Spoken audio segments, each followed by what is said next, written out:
Hey, how's it going? What's up, Gosling?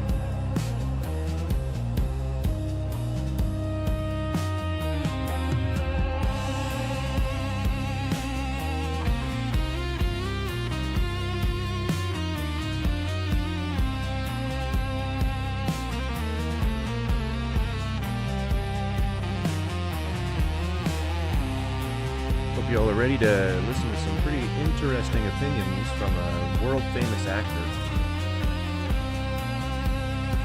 who was in, I think, Hustle and Flow? Is that what he's known for? He's got a filmography.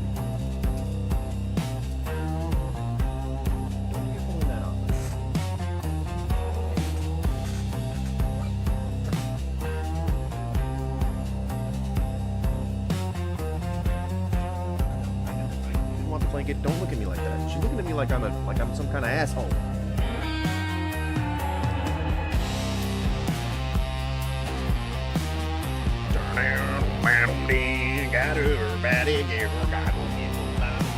You guys like the fish beats?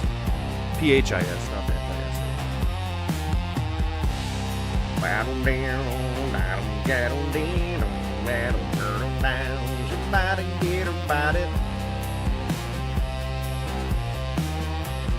Hey! Hey! Hey! Hey! Sorry, I just showed up on the actual on my horizontal stream and I was like, hey, look at me, hey, what's up? So, what's up, you guys? Hello. You know what, Skippy, to be honest, I feel like this is actually a studio band. I don't think this is AI generated. I'm not I honestly, I don't think that I have a leg to stand on here because I can't really tell the difference. But I honestly feel like this is like a studio band, like it's just some kind of like recording band or studio band or whatever. And Other Goose, I didn't get a chance to look at your comment. I think it was about the video game that you're making. Bow. Mass charging fee. Windows rough drum. Inspiration. Yeah, they're very characterized. I like the slight exaggeration, slight caricaturizations of the human forms in Windrose. It's kind of like Dishonored. You know, I like Dishonored is really good. It's the angular faces and like sort of like the Victorian painting looking people. I always got a kick out of that, and I think it's really something that you don't see too often in like sort of modern game style. I don't know, but yeah, I think that's that would be a great direction for a new MMO to go in if that was something that you were so inclined to do. Indeed, good sir. Well, what we're going to do today is we're going to kind of do the same sort of stuff that we were doing yesterday. However, a video was recently brought to my attention that is featuring two of, gosh, my favorite people on the planet.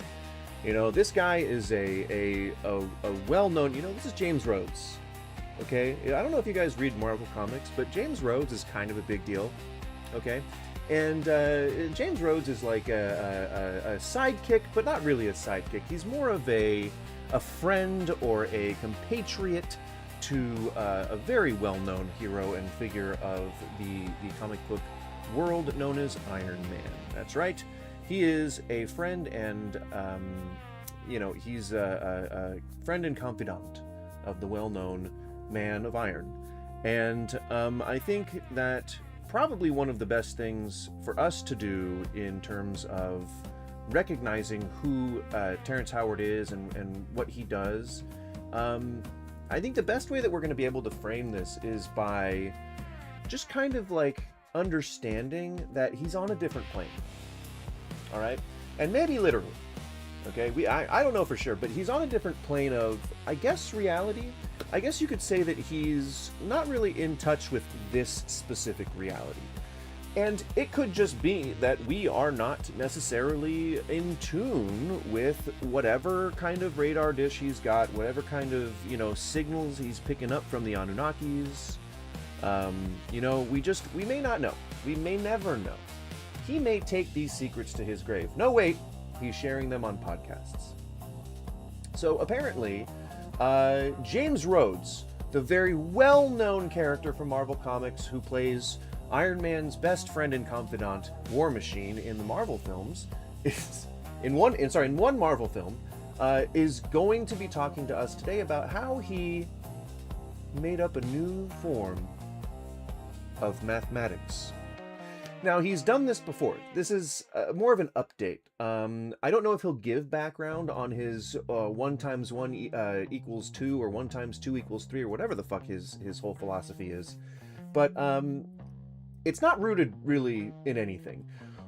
I think that it may, I don't want to bury the lead here. It may spoil you guys to hear sort of the reason why he does all this. And it's really because he's irrelevant. He's not really getting work anymore as an actor. He didn't really start down this road. I'd heard that he's always kind of been a fuckhead on set. But in terms of like his last big gigs like Empire, and that's it. He didn't really get a are Vintage Comics a solid investment? No.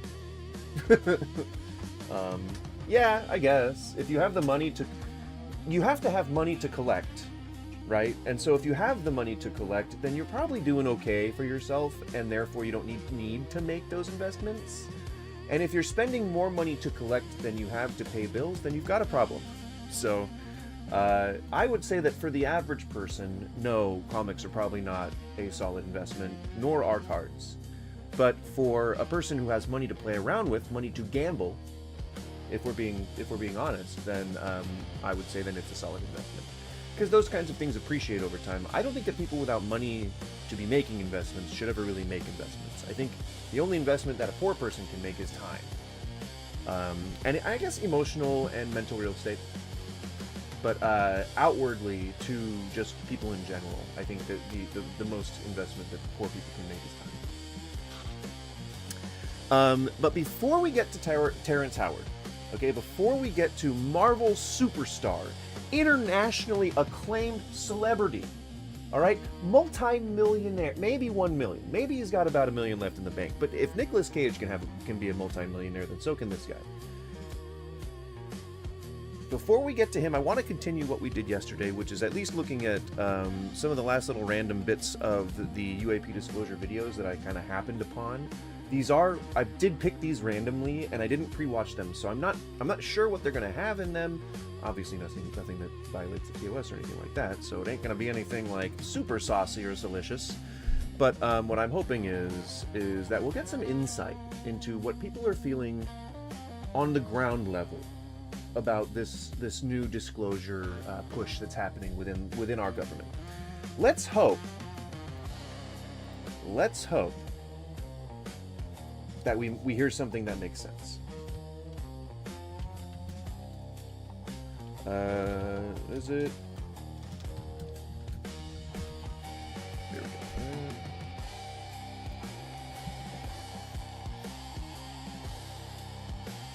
And I don't know if you're still here, Goose, but if you want more ideas, I got plenty of them. On all of the files that I've been going through, there's a lot. I'm almost done. Done. I've got 2 more pages, but some of these files, you open them up and they've got like 200 pages in them, and a lot of it is crap. But I did find one file that was really interesting. I think it's really... You don't have to whisper words like crap. Even if you're trying to not let your kid hear them, I don't think that you need to go that far. Just say crap. Crap is the word that's meant to substitute the worst word. Really interesting. It's about the Foo Fighters from World War II. It was 1944, and it's all these official government documents, and I'm going to put them on the screen for you so you can save them and read through them. Yeah, again, unexplained just means that it could be benign, and we just weren't able to determine what it was at the time. That now that technology has improved, and now that we're revisiting a lot of those things, there's still some technology that not technology, but there's still some anomalies that we can't account for, because if we can't view it in real time, or if we can't see any photo or video evidence of it, then it's kind of hard to analyze. So we just have to go from personal accounts from back then, and that's kind of not really reliable. Yeah, I don't know what to tell you. People who were expecting some like developments or like some new additional news that wasn't a thing back then, like it just, I don't. It's just gonna be more personal accounts of things. They're not like using AI to reconstruct these scenes with reliable video and photo evidence. Like that's not what's happening. They're just releasing documents when they should be releasing the Epstein files.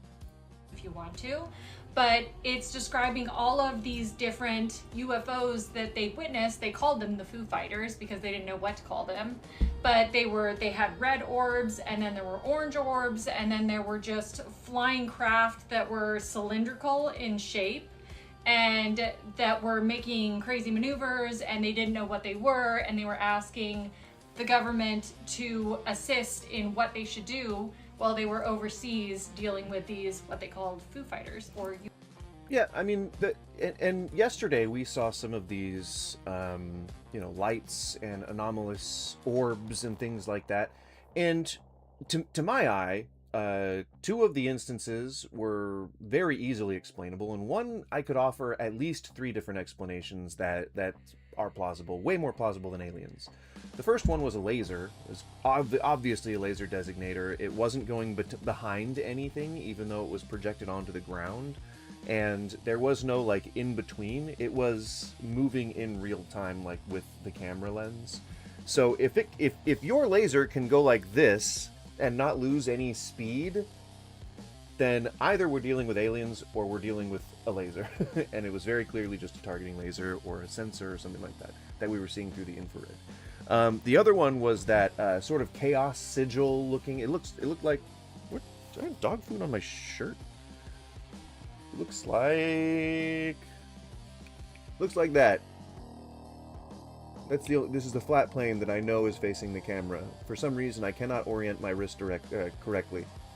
The other one looks like a chaos sigil with a circle on it, and the circle like makes it look like there's this, stained glass looking weird fucking Warhammer 40K looking thing out there that reminds people of Superman's original ship that he came to Earth in. People got ideas, and I think perhaps that's like it sounds like a confirmation bias thing, because I think we all saw Superman back in the day. Not all of us, but a lot of us saw Superman back in the day, so maybe we're looking for that kind of thing.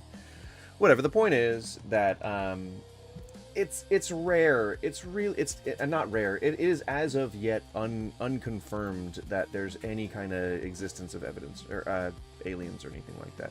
All we really have right now is just account like secondhand accounts, physical descriptions of the scene, descriptions of the encounter, but like very little photo or video evidence of anything that indicates aliens. UFOs. So that's confirmed. I'm sure a lot of people know about the Foo Fighters, but then I also remember that... Yeah, they're a band. Dave Grohl was originally the drummer for Nirvana. Not everyone looks into all this stuff and is interested in history as I am. So... Yeah, but our government is the one that's trying to release all these things now, so anyone who's paying attention to anything involving the government is probably going to encounter this news. So it's not that people don't look into it, it's that this is sort of a hot topic right now. I thought it was really cool. Also because I've talked to a few pilots, military pilots, that were over in Afghanistan, and they saw the same thing. They saw mostly orbs. Mostly orange orbs. And the one that we saw yesterday, the Chaos insignia, it really did just seem to be a flare that had been jettisoned. Like, it could have been a flare that was used for, like, military training. Like, could be, like, some kind of practice. Could have been, file footage from some other country's air air program. Could have been a flare that was attached to some supplies that were being dropped over somewhere. It looked to me, and just from the angle, it looked to me like video from the ground. Because the thing kind of spirals and and spins and stuff. And it looks like it's kind of being manipulated by the wind. And when you see... this is really hard to describe without actually watching the video on screen, but we did this yesterday. The parachute, takes... It takes a... it spins it around this axis, which isn't visible in the center of the frame, so it looks like the thing is moving. There's also a flare attached to it, which the light... which is what we're seeing, in that's what that symbol is actually a light.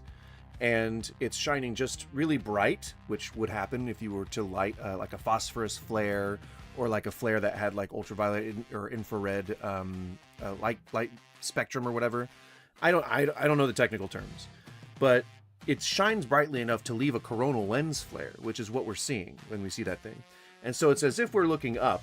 The thing looks like it's coming down towards, either away from us or towards us, because we can't really tell when there's no frame of reference to look at. But to my eye, it looks like it's coming towards us. It's coming down. There's a flare, and then it goes off, sort of as if it's going off behind me, so that I can't see it. It goes up into the left of the side of the screen. So it's almost as if I can't, it's going too fast. I can't see it anymore. But really all that's happening is it's getting closer and closer to the ground, or to wherever the viewer height is, and it's then passing it. That's all it is. It is really a nothing burger. Everyone's making such a big deal out of it, with the they're saying, oh, these are the angels, they're coming back, or like it's religious or something like that. Nah. Not it. Sorry. More crazy.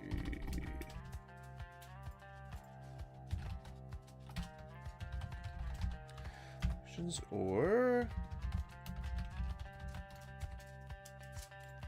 There we go. Take the poll, guys. If you like polls, take the poll. That would just kind of follow them around. Take it where? And, I don't know. Be there while they were up in the air. They just kind of ignored them because, you don't want to be the weirdo in the group. You don't want to get made fun of. And that was pretty much it. So, thought that was really cool because it confirms it. They did know about all of those. Besides that, there's a... Well, yeah. I mean, I'm pretty sure that even in the accounts that have been released in those books that I read when I was a kid, they said that they told their superiors, and they were written in official documents. American accounts contain references to things called Foo Fighters. Well, the things that we now know as Foo Fighters. So it's not like the government suppressed any of this. It made it out. I mean, we're looking at the official confirmation from the government that they did know about this, and then accessory facts to that. But I don't think that was really what disclosure was about. Getting them to admit that they knew about something that we already knew they knew. Don't be that petty, all right? Don't be that petty. We want to figure out if they're aliens. That's what we want to know. That's what the conspiracy theorists, they want to know about aliens. They don't give a shit about being like, oh, I told you so. Well, I guess they do, but to a lesser extent than finding out whether or not aliens actually exist. Reporting from the Gemini 7 mission, which was just basically orbiting around, and they saw a couple bogeys, which if you don't know what a bogey is, it's just anything that's flying in the air that isn't supposed to be there, and it is. I don't think that there is a person on the planet who has ever heard the term bogey who hasn't either figured it out from context or looked it up and just then assumed that they knew what it meant, or was running around frantically going, oh god, I don't know what bogey means. You don't have to explain it. There, you don't know what it is. Although in the UK, bogey is what people call a booger in America. Isn't that crazy? And pretty much any of the English colonized countries.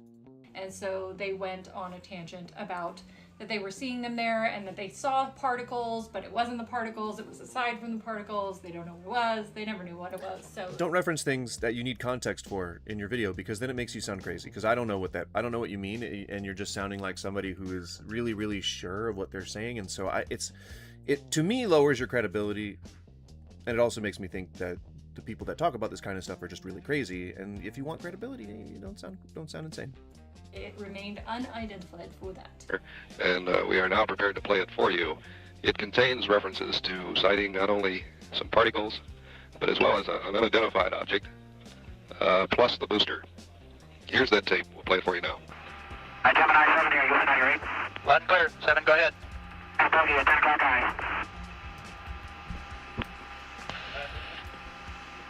This is Houston. Say again, 7. So we have a bogey at 10 o'clock high. We're right here.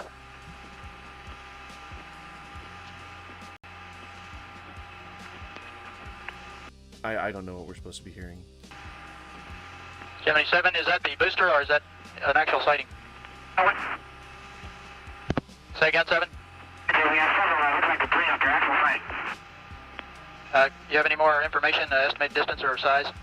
We also have the booster inside. Understand you also have the booster in sight, Roger. What on earth?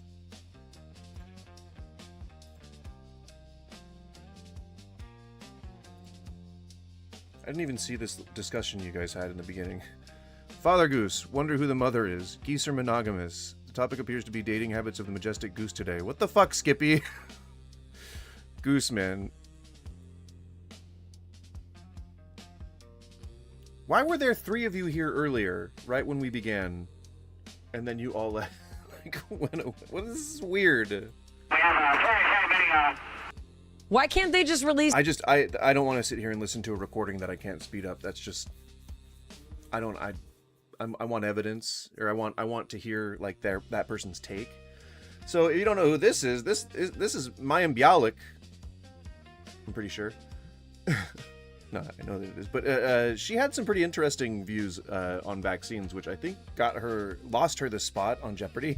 It's the most interesting stuff right off the bat. Like, this is like a weird reality show we're in. Is this the age of disclosure? What is happening? It does seem a bit scripted. It does seem a bit according to schedule. Just a few months ago. In terms of what? You mean when the Epstein files are supposed to be being released, and they're increasing pressure on Trump to release them, and that just hasn't happened? And so now they're like, well, we'll give you other breadcrumbs. For those that recall, there was some back and forth between former President Obama and current President Trump about what the U.S. might have in regards to UAP/UFO. Trump ended that exchange by making a declaration on social media that he would be releasing, quote unquote, all the files. There's a lot. The Epstein files, right? That's what he was talking about. He was talking about the Epstein files, right? Right, guys? He was talking about the Epstein files?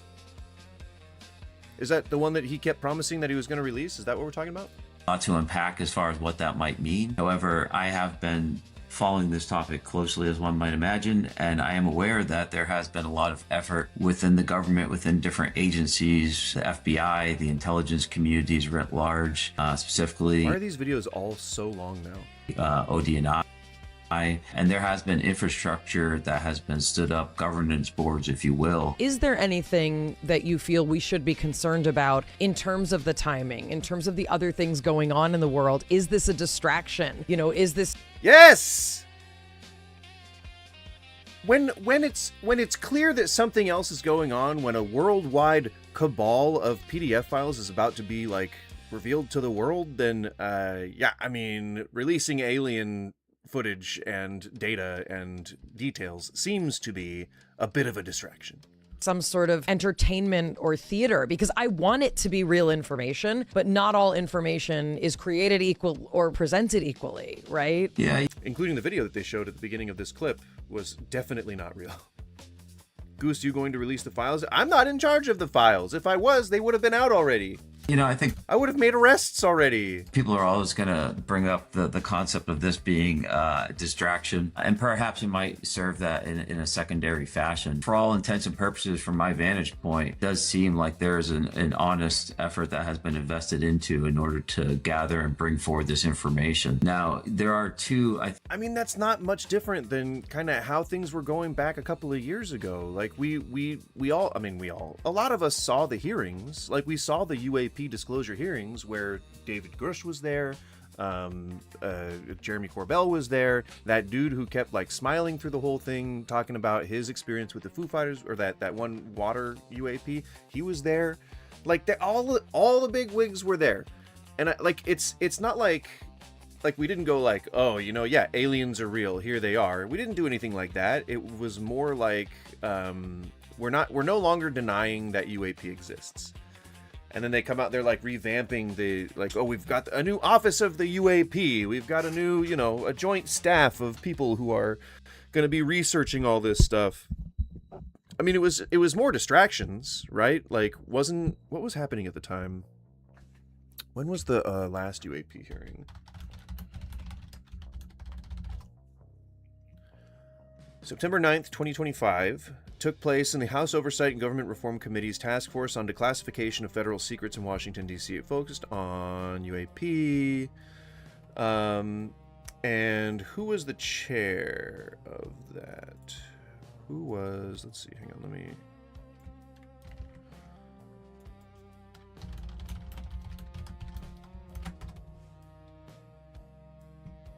Oh, wow. Well, Anna Paulina Luna was the chair of that particular committee. And let's take a look. What are... Hang on. This is all leading somewhere. Hang on, sorry. I mean to do this on the actual screen here. What are some of... Oh, no, not that. Anna Paulina Luna... political stances. What are some of her political stances? Anna Paulina Luna. Let's see what she supports here. Border security and immigration. She's made border security a top priority. She advocates for increased resources for border control, tighter immigration policies, and stricter enforcement measures. Her speeches on this topic have garnered significant attention and support from conservative voters. Therefore, she's also one of the people who are complicit in the deaths of Renee Good and Alex Preddy and one other person. So super cool there. Fiscal conservatism. Luna is a strong proponent of fiscal conservatism, advocating for reduced government spending and lower taxes. So less social programs, more military funding. Super, super cool of her. Super, super cool. As a veteran herself, Luna is a vocal advocate for veterans and military families. She aims to improve services and support for those who have served in the armed forces, reflecting her commitment to their well-being. Well, she was one of the people to vote on the Big Beautiful Bill, which took SNAP away from over 12 million starving families and put it into the pockets of both the military and the richest people in the country. So super cool. Great for the veterans, I guess, considering that many veterans were on SNAP and have now lost their services. Election integrity. Luna has expressed concerns about election integrity, about all the fraud that didn't happen in 2020, supporting measures that she believes will ensure fair and transparent elections. They, for the most part, have been. The margin for fraud has been pretty abysmal for the last 20 years, only really emboldened by Donald Trump's claims of voter fraud. Social media engagement. Luna has effectively utilized social media to connect with voters and promote her political agenda. Meaning she's another fucking alt-right talking head. Her active presence on platforms like TikTok and Instagram allows her to engage directly with constituents and amplify her message. Alignment with Trump and GOP strategy. Luna is closely aligned with former President Donald Trump, not former, and has been involved in shaping the Republican Party's direction. She participates in high-level GOP strategy meetings and is seen as a rising star within the party. Right, so the person who led this committee. Now let's just see. Was there any controversy in the U.S. during, well, that's not during at all, during September 2025. Let's see. Let's just see. In 2025 alone, which means there were probably multiple things that happened, Minnesota Democratic State Representative Melissa Hortman and her husband were fatally shot. An arsonist set fire to the Pennsylvania governor's residence with Democratic Governor Josh Shapiro and his family inside. An Immigration and Customs Enforcement officer was shot and injured outside a detention center in Texas. A New Mexico Republican Party headquarters was set on fire, and a shooter attacked the Centers for Disease Control and Prevention headquarters. So, not much was going on around September 5th.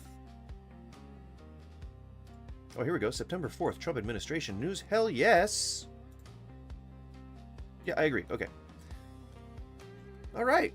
September 2025. Here we go. Okay, so in September 2025. Oh, come on. Give me the goddamn. Give it to me. What's the actual? Is this the report?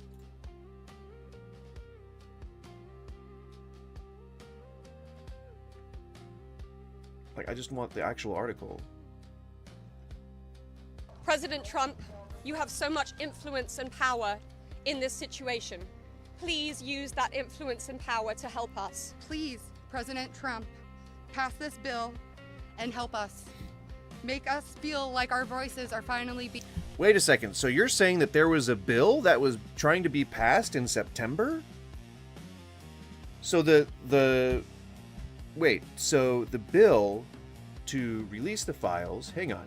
Epstein controversy. GOP Representative Thomas Massey said he and Representative Marjorie Taylor Greene are willing to name names on any list compiled by survivors of Jeffrey Epstein's abuse. President Donald Trump had earlier dismissed Freer as a Democrat hoax, even as women who said they've been abused by Epstein called for action. New prison plan. The administration said is opening camp to house undocumented migrants accused of crimes in a notorious Louisiana prison.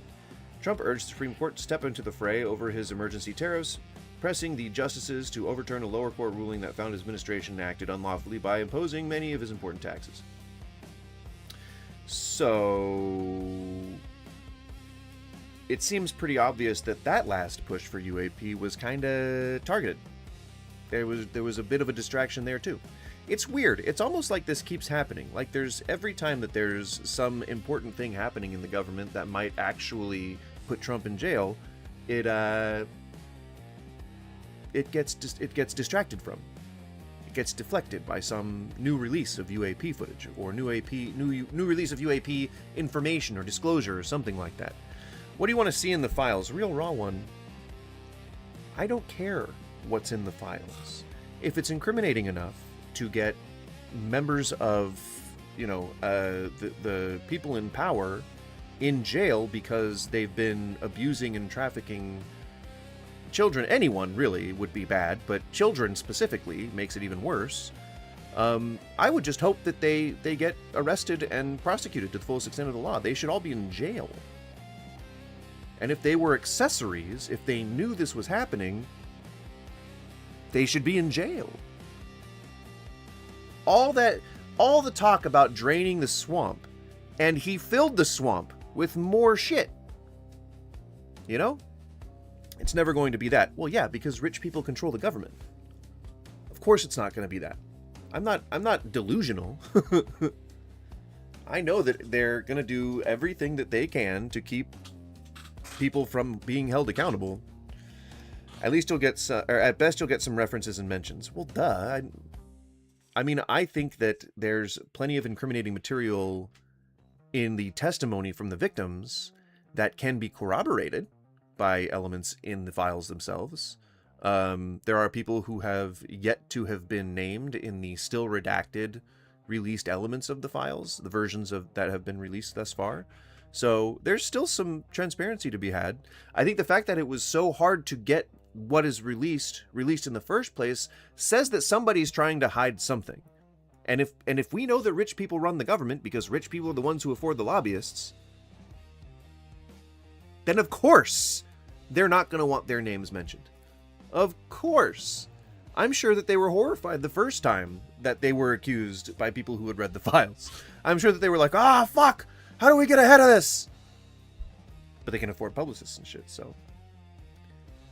Let's keep speeding through these. This guy has like not a series of them, but there's a progression I want to. I think is I hate how these autoplay. Well, this. Take a look. Have you noticed? Nope. Oh yeah. Here we The go. more the government talks about UAPs, the more they try to make it sound mechanical and cold. Well, no. When you say rich, what do you mean? I mean the top 1% of wealth. I mean anyone who makes over $1 million a year. Not 1 million. I'd say maybe, I don't know, 100 million. I don't know. I'm ultra rich? You honestly think I make over 100K?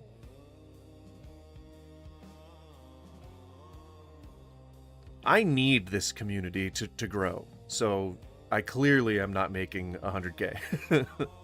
It would be a fucking dream come true to be able to monetize this channel. Once I get the right amount of watch hours up, then it'll happen, but that's just I need the money. Like we're moving soon and I don't know how the fuck we're going to afford it. And that's just moving from one place to another. Like that's what, maybe a couple $1,000s? I have no idea how we're going to pay for it. So I definitely don't make over 100K. You don't make $1 million a year? If I did, I probably wouldn't be here. I'd be able to afford a therapist. I'd be able to afford medications. So no, I probably wouldn't be here. I'd be sharing all my thoughts with somebody from a reclined position in a chair. 100K in wealth, not cash. I do not. I am worth maybe a couple $1,000. Well, I have credit. I have a business credit line, so that's credit. But hey, that's credit. You can still use that for some things. I can't sell it, and it doesn't add to my personal value. But gosh darn it, if I don't have a couple tens of thousands of dollars in credit. I have a decent reputation in my community, but that's pretty much it. I have very little else of monetary value. There's a reason for that.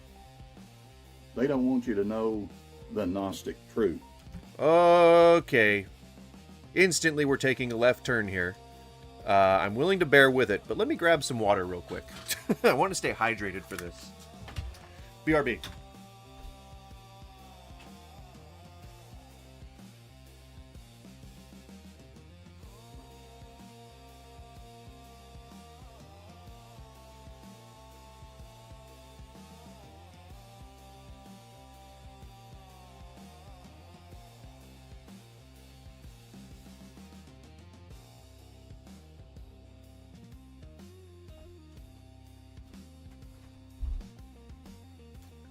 All right, Jimmy James McConroy.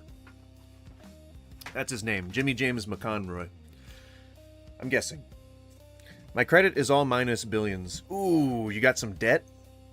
Ooh, man. There is nothing I hate more than debt. I know that we're supposed to, like, kind of have debt to be financially healthy, but fuck that. I hate paying bills, man. I like, just having to keep track of something every month is like torture to me. Fuck that. I would just rather, like, if I had like a money manager, I keep telling my wife that like my end game goal will finally be hit when I can afford to just have somebody do things for me, like just like making phone calls. I fucking hate talking on the phone. I would gladly hire someone to make phone calls for me or to manage my money. So that I can, someone trustworthy, but so I can have them like pay bills for me. Like if I had a personal assistant, but just like not for work, just for life, just a personal assistant that is like a butler, like that would be like, once I finally get fuck you money, like that'll be like the one of the first things I get is someone to follow me around with sandwich fixins all the time, and someone to do all of my bullshit for me. Those would be my only two essential employees. Someone who just handles my life. A money manager doesn't do anything. No, not a money manager though. Like an accountant, like a real, like someone who went to school for like numbers. Someone who went to school and who enjoys almost borderline exploitative employment status. But the sandwich fixings one, that's pure honey. That's just pure gravy on the top. If I had fuck you money, I would absolutely hire somebody, and it's very hard to find good help. But no, it is not, dude. So many people are unemployed and who need work. Well, we need to just stop placing so much value on resumes and cover letters and interviews and shit. We need to just have like trial stages for like every single field of employment. And if you can walk in and do the job, hired. Well, when you get fuck you money, you owe a couple $100 million to the government, but then I can pay it because I have fuck you money. See? And I would pay my fair share in taxes. Fuck, I'd even pay more in taxes. I would set the fucking global example for how a person would pay their fair fucking share. Anytime I get, money, because I used to make a little bit of money back in the day when I was an executive chef at a fancy place. I made a little bit of money. I didn't know how to spend it, didn't know how to save it, kind of ran myself into the ground and burnt out a little bit, which is why I'm where I am now. But when I was making an ungodly amount of money for my age, I kept giving it away, man. Like I'd take care of all the shit that I needed, but then I would give like, I don't know, $1,000 to my mom, $1,000 to my wife's parents, like just because they need it more than I do.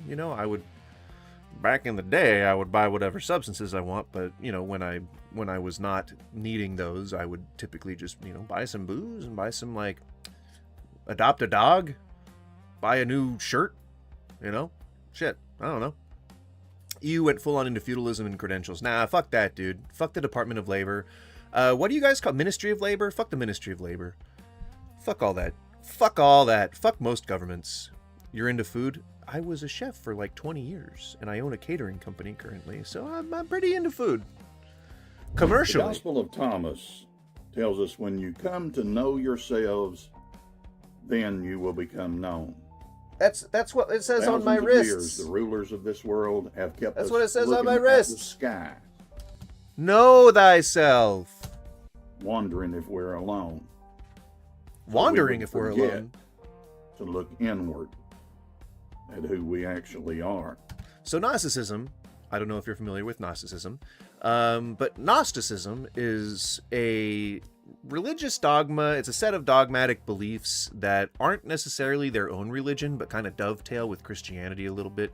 It's all based on a section of the Bible that was omitted, which is the Gospel of Enoch, or the Book of Enoch, the Gospel of Thomas. There's like 13 books or something like that were cut out of the Bible, and those make up the Gnostic Bible. And essentially, how do I explain this to make sense? So let's imagine that we're in the Matrix. It's not described that way in the Gnostic texts, but imagine that we're in the Matrix. The robots of the Matrix, there are overseers, and they're essentially God.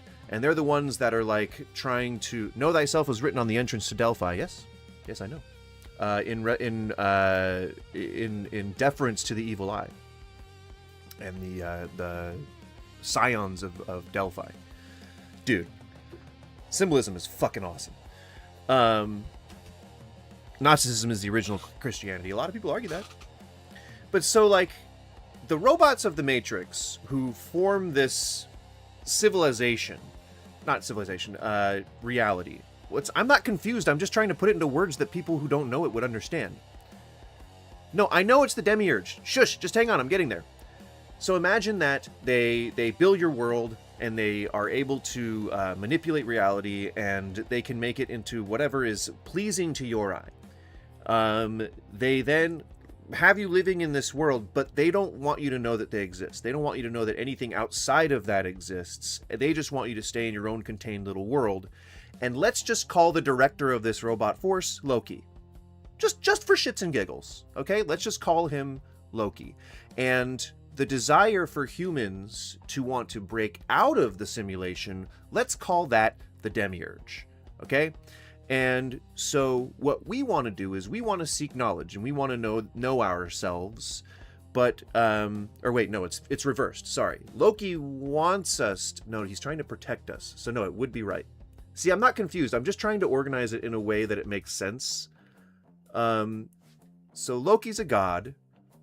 he doesn't want humans to branch out because then the demiurge would get them. Okay, so it's not the demiurge that's making humans want to branch out. It's the demiurge that's trying to get at the humans. Yeah, okay, maybe my metaphor doesn't work. It's essentially a higher power has constructed this bubble that humans can exist in without having to encounter this evil entity called the demiurge that's going to, like, eat up reality or something. That's way too simple. I think I simplified it a little too much, but that's more or less what it's about. This 2026 disclosure ain't just about ships Archons? in Now airspace. that I would not have remembered. It's at the the top of my head. sound of the cage door being unlocked. The Watchers are appearing because the frequency of humanity is rising. Now, humans don't operate on anything related to a frequency. And, like, when people say we need to increase our vibration or frequency, I think they're talking about something else spiritual. I don't think that they're talking about frequency, or because those are waves. Those are wave patterns. That has nothing to do with existence or being a person or anything in terms of, like, the universe. It is just a way to measure something. So I think they're talking about something else, like when they talk about vibrational frequency or when they talk about ascending to a higher plane, that's all gobbledygook. I think what they're doing is they're trying to say that they're entering different phases of consciousness or phases of perception or something. Like, I think their perception's being altered, their prescience is being altered, and they're trying to use whatever word they think makes sense to that situation, but it's usually not anything to do with frequency or vibrations. Oh yeah. We aren't being visited. We're being reminded. If you're watching this, you're part We of... aren't being visited. We're being reminded. Oh, damn. of the signal. We're moving past belief into the gnosis, direct experimental knowledge.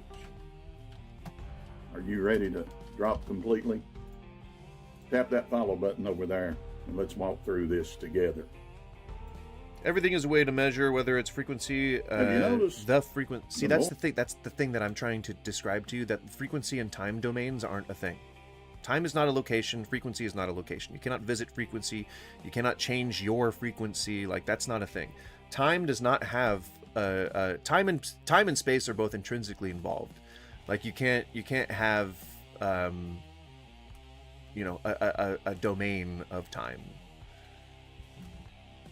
Weren't we talking about this yesterday with Interstellar and the Tesseract? Like, that's just not really a thing.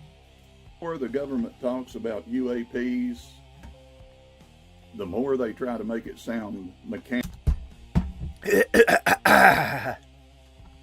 Christ is king. I don't know why you think that makes you sound less crazy.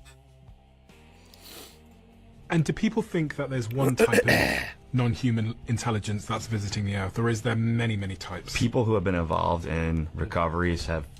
It is a... Oh, no. I think this... And after this one, we'll go to the Terrence Howard thing. But I wanted to cover at least a couple more of these random TikToks that we saw yesterday, that we farmed yesterday but didn't watch.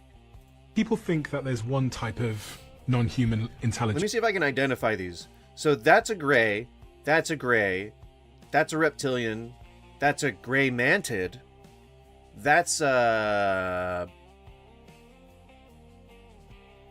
not Norse. It's one of the Norse ones. It's one of the ones that are supposed to look like Swedish people. That is, I'm going to guess, Valiant Thor. This is gray with reptile eyes. An earthbound gray, probably. Hollow Earth gray. And then this is gray human hybrid. And that is something from Star Wars. I don't know what a lot of those are. That's visiting the Earth, or is there many, many types? People who have been involved in... Where's the Flatwoods monster, huh? Or Mothman?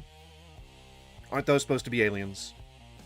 Allegedly. Recoveries have said... There are at least 4 types, 4 separate types. A Nordic. Okay, yeah, I was wondering what the... I think I got the name right. Now, I have not had direct access to that, but I believe the people who I talked to. 4 different types of life. 4 different types of life, at least. Yeah. And the people I've talked to, through the process of making the documentary, both on camera and off the record sources, Oh, I meant to turn that up. And the people Hal's talked to over the decades have said that there have been dozens of recoveries of crashed craft in the U.S. alone.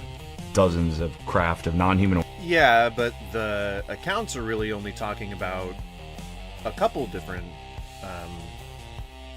crashed potential spaceships. But there's very few accounts that are saying that there are dozens of accounts. What about the Chupacabra? I think that we actually discovered that the Chupacabra was just a offshoot of a wild dog species in Mexico. It's the Quiquacolacolacachocolococochoco dogs. How do you say them? Calacachoco, Zolo, Cholaco, Sololo dog breed. It's not that. I can't pronounce that. Joloitz Quintle.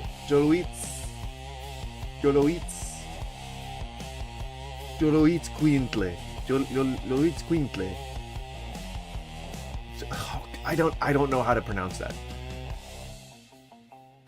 I think they're just pronounced Jolo. Definitely we kind of determined yesterday that that's mostly atmospheric conditions that cause that. There's nothing I can really do. I can just keep streaming and hope that it evens itself out a little bit. I was delayed about 5 minutes yesterday, which is crazy to me. Alright, so how to pronounce this?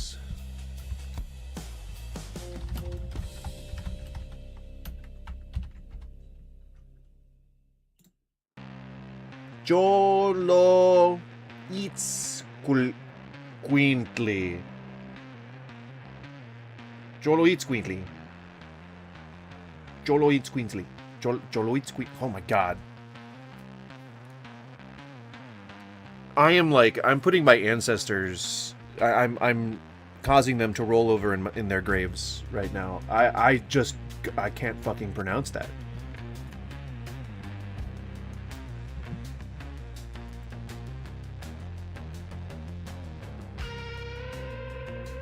We are looking at how to pronounce the name of this dog breed from Mexico. Dude, just also fucking known as simply Xolo. Just or say it. as the Mexican hairless dog.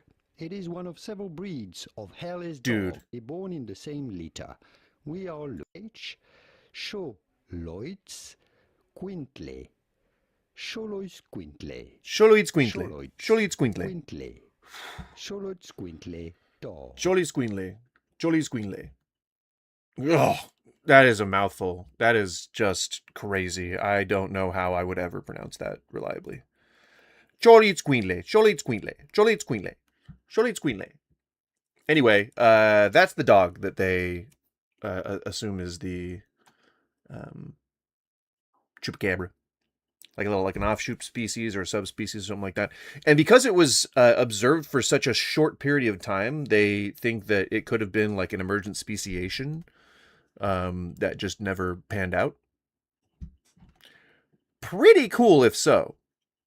Proof of evolution, anyway.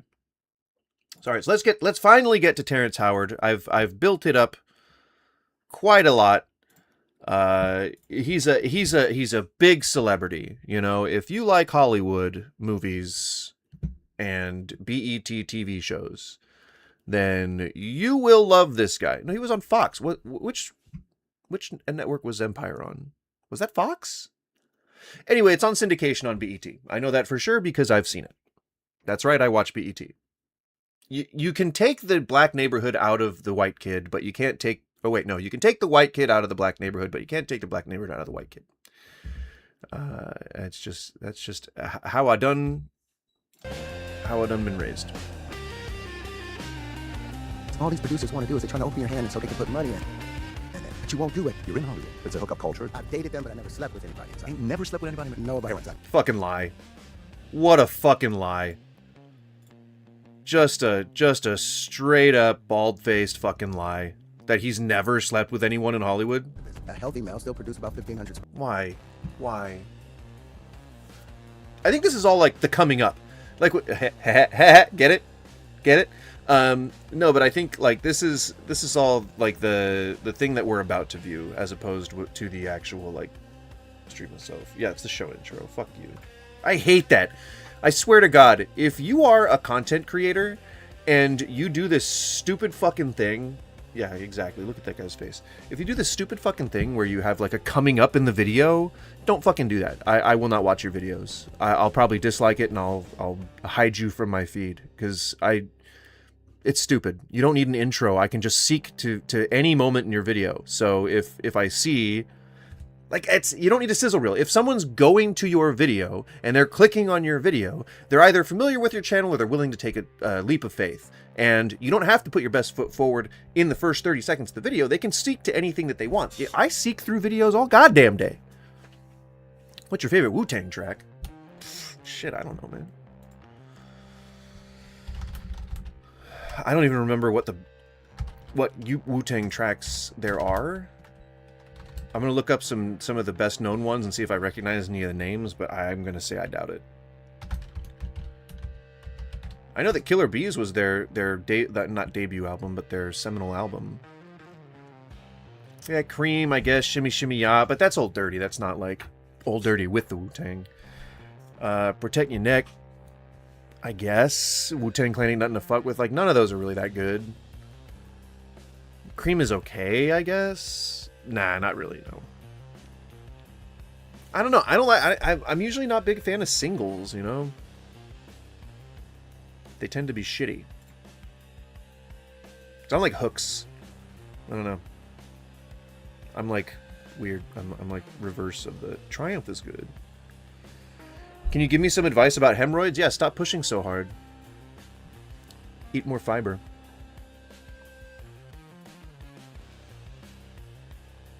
That's why I've never gotten hemorrhoids in my life.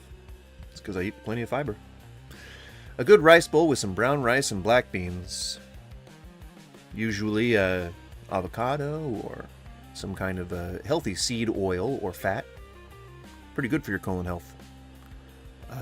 You know, I think if you improve your colon health, you're going to shit pretty regularly and they're going to be like, blah, blah, blah. You're going to feel good all day long. You know?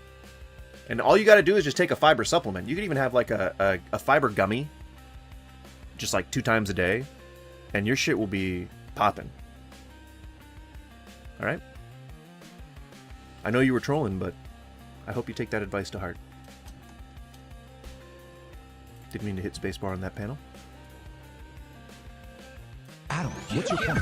The future looks bright. We don't need to see your intro. It's great, very good. You know, it's funny. I was running. My daughter had a recital today. She had a dance. She was a tiny dancer today. So I go in, and the wife says, "Babe, it's only 15 minutes." I go in at 8:15, and then the tiny dancer part is all the way at the end. But oh my God, you know when you're there, you're kind of going like this.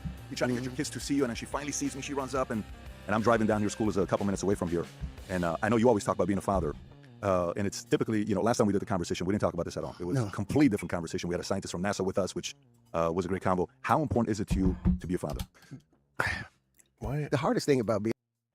Do you see his face light up when he said, like, we had a NASA scientist?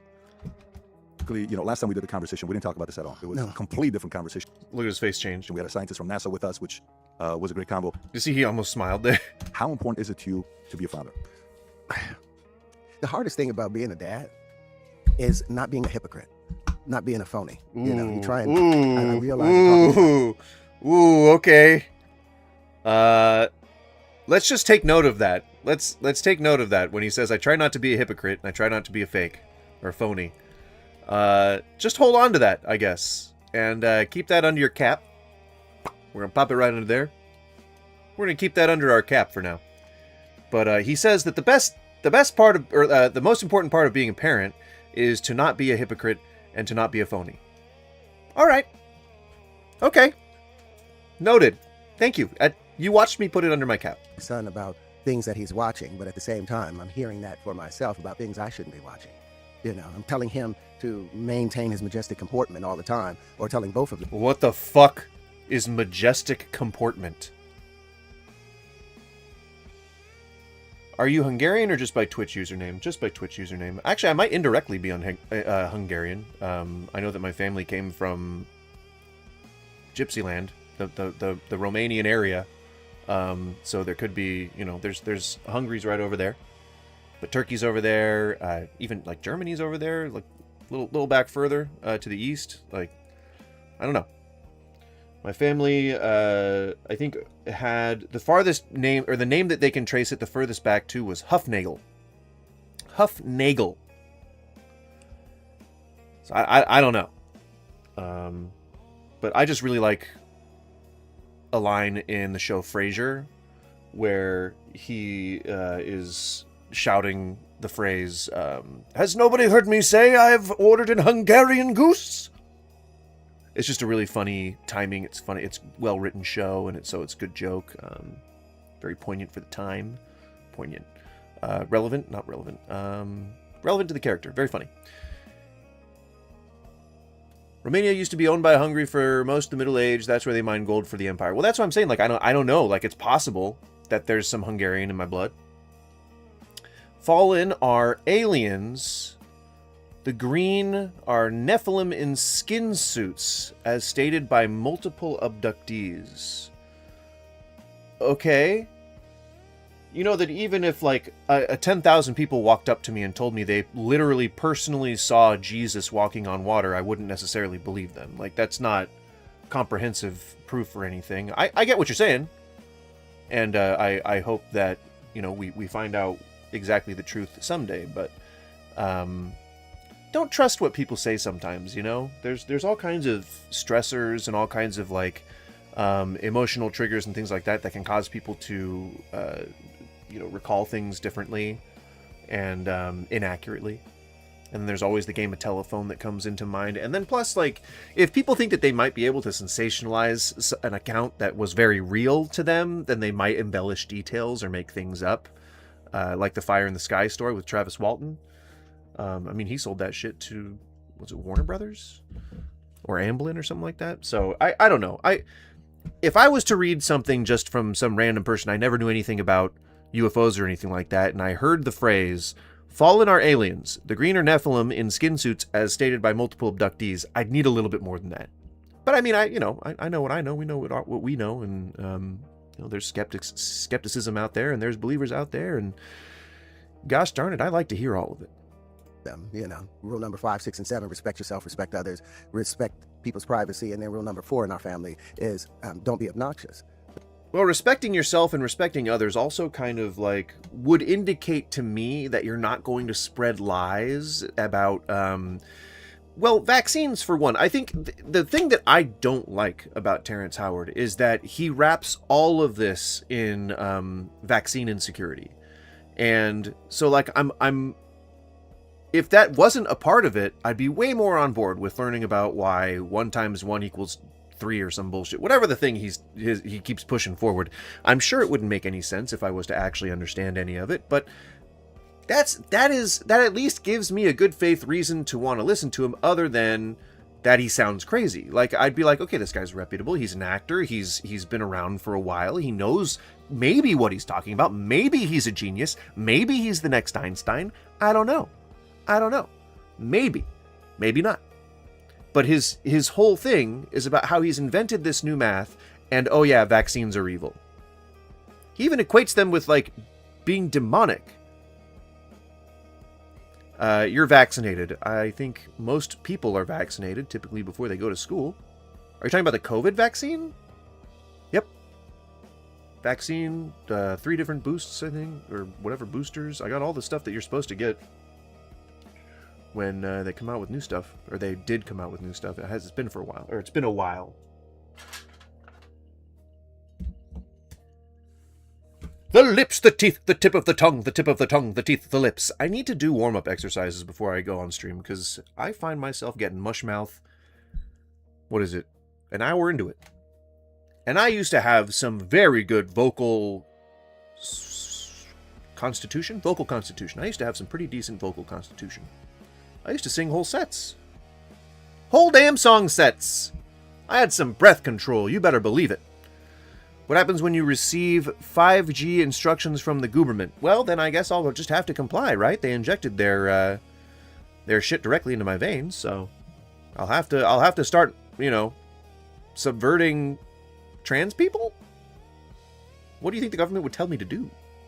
I don't know. But then I go to Disney World, Disneyland, and I'm sitting there and I get triggered immediately because they want to grab my bags and they're going through my bags aggressively and putting my stuff down. Rule number 4. And I get obnoxious and, you know, and throw attitude. And I'm like, I wouldn't want my child to do. Well, no, if you're going into a place where there might be security issues and they search your bags, then you have the choice to not go to that place.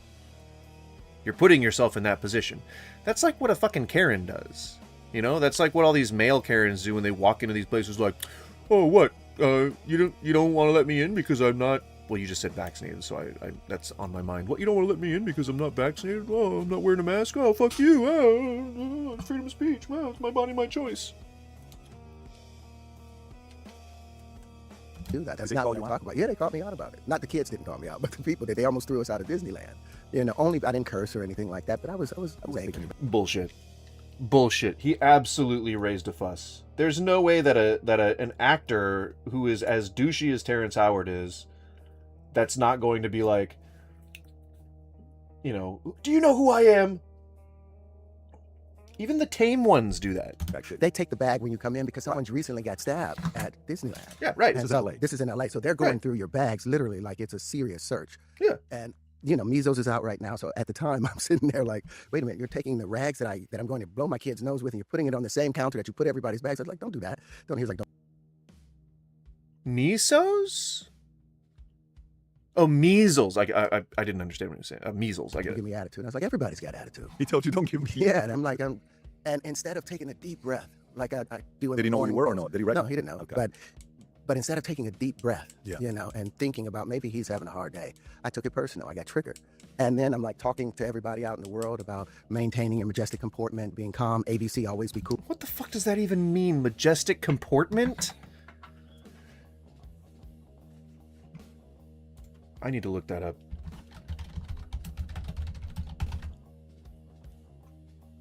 Nope, not a thing. Majestic, I'm going to see if I made sure that I spelled it right. Comportment, M-E-N-T? I think M-E-N-T, comportment. Nope, not a thing. DJ Bai made a song called Majestic Comportment. No, he didn't. Never mind. it's no longer there. And that is the only entry on Google for what majestic comportment might possibly mean. So he's just making up words, which you know, that's Terrence Howard for you. Always be calm, always be comfortable with the consequences of your choices. And here, right, and he's not right, and he didn't want to seem like a hypocrite. Rule 1. My family almost lost the opportunity to be there because I lost my cool. So yeah. I hate being a hypocrite as a father. But is he saying sorry, or that he regrets it, or that he wished that he didn't do that, or any sign of remorse or regret or shame or any like appropriate reaction to that, other than, you know, I always preach these things and it's just crazy that it didn't happen that time, you know, it's crazy. Like this is just a one-time thing. You know, I hate not having the compassion to show the better side of me. So that's the hardest thing. What are the rules? What were the rules? Oh, there's 9 rules. Rule number 1, put on your shoes, which means take care of your foundation. Make sure you're in a secure place. Rule number 2, stay out of find the shade. Find the shade. What does that mean? Well, in Southern California, it's a lot of heat. So stay out of the heat, but figuratively, it means find cover. So later on, when my children are older, I'll be able to say number 2, and they'll know to find the shade. They'll know to get out of the way of danger. Number 3, stay out of the street. Well, I mean, the heat in LA is not that bad, right? Like, does it ever get... How hot does it get in LA? Like, what's the average temperature during the summertime? I'm pretty sure, you know, coastal cities are probably, I don't know, maybe 80s, early 80s, mid 80s, something like that. I wouldn't think that LA gets over 100. I would think that 100 in LA would be like record temperature. But I mean, that's it. There's very little like forests and tree cover, so maybe not. I don't know. You probably get a good ocean breeze. It's been a long time since I lived in LA. It's been a long time since I walked through LA, so I don't know. And that tells itself. But number 4 is don't be obnoxious. Number 5 is respect yourself. Number Which 6, Terrence is. Respect others. Number 7, respect people's privacy. And Terrence clearly doesn't respect himself because he's capitulated to these studios who don't want him spreading his new math on TV sets or on sets. Privacy. Number 8, no. So he's a feckless pussy. He's dumb. He doesn't know what he's talking about. He tries to invent a new math, and then he says that vaccines are bad. Like, should anybody take him seriously? Probably not. Headshots. You know, if you're gonna punch your brother, punch him in the chest, punch him in the leg. Literally, but, that's one of the yeah, no punching, no punching above the neck, no punching above the no neck. headshots. My boys have broken that one 3 times. And number 9 is make way for life. No punching above the neck? That's like his weird. That's like the weird entitled celebrity coming through. Like nobody else would think of something like that. Well, okay, but nothing on the face or eyes. Don't mess up my hair. You can't ruin my moneymaker. You know, punches are typically going to aim towards the face.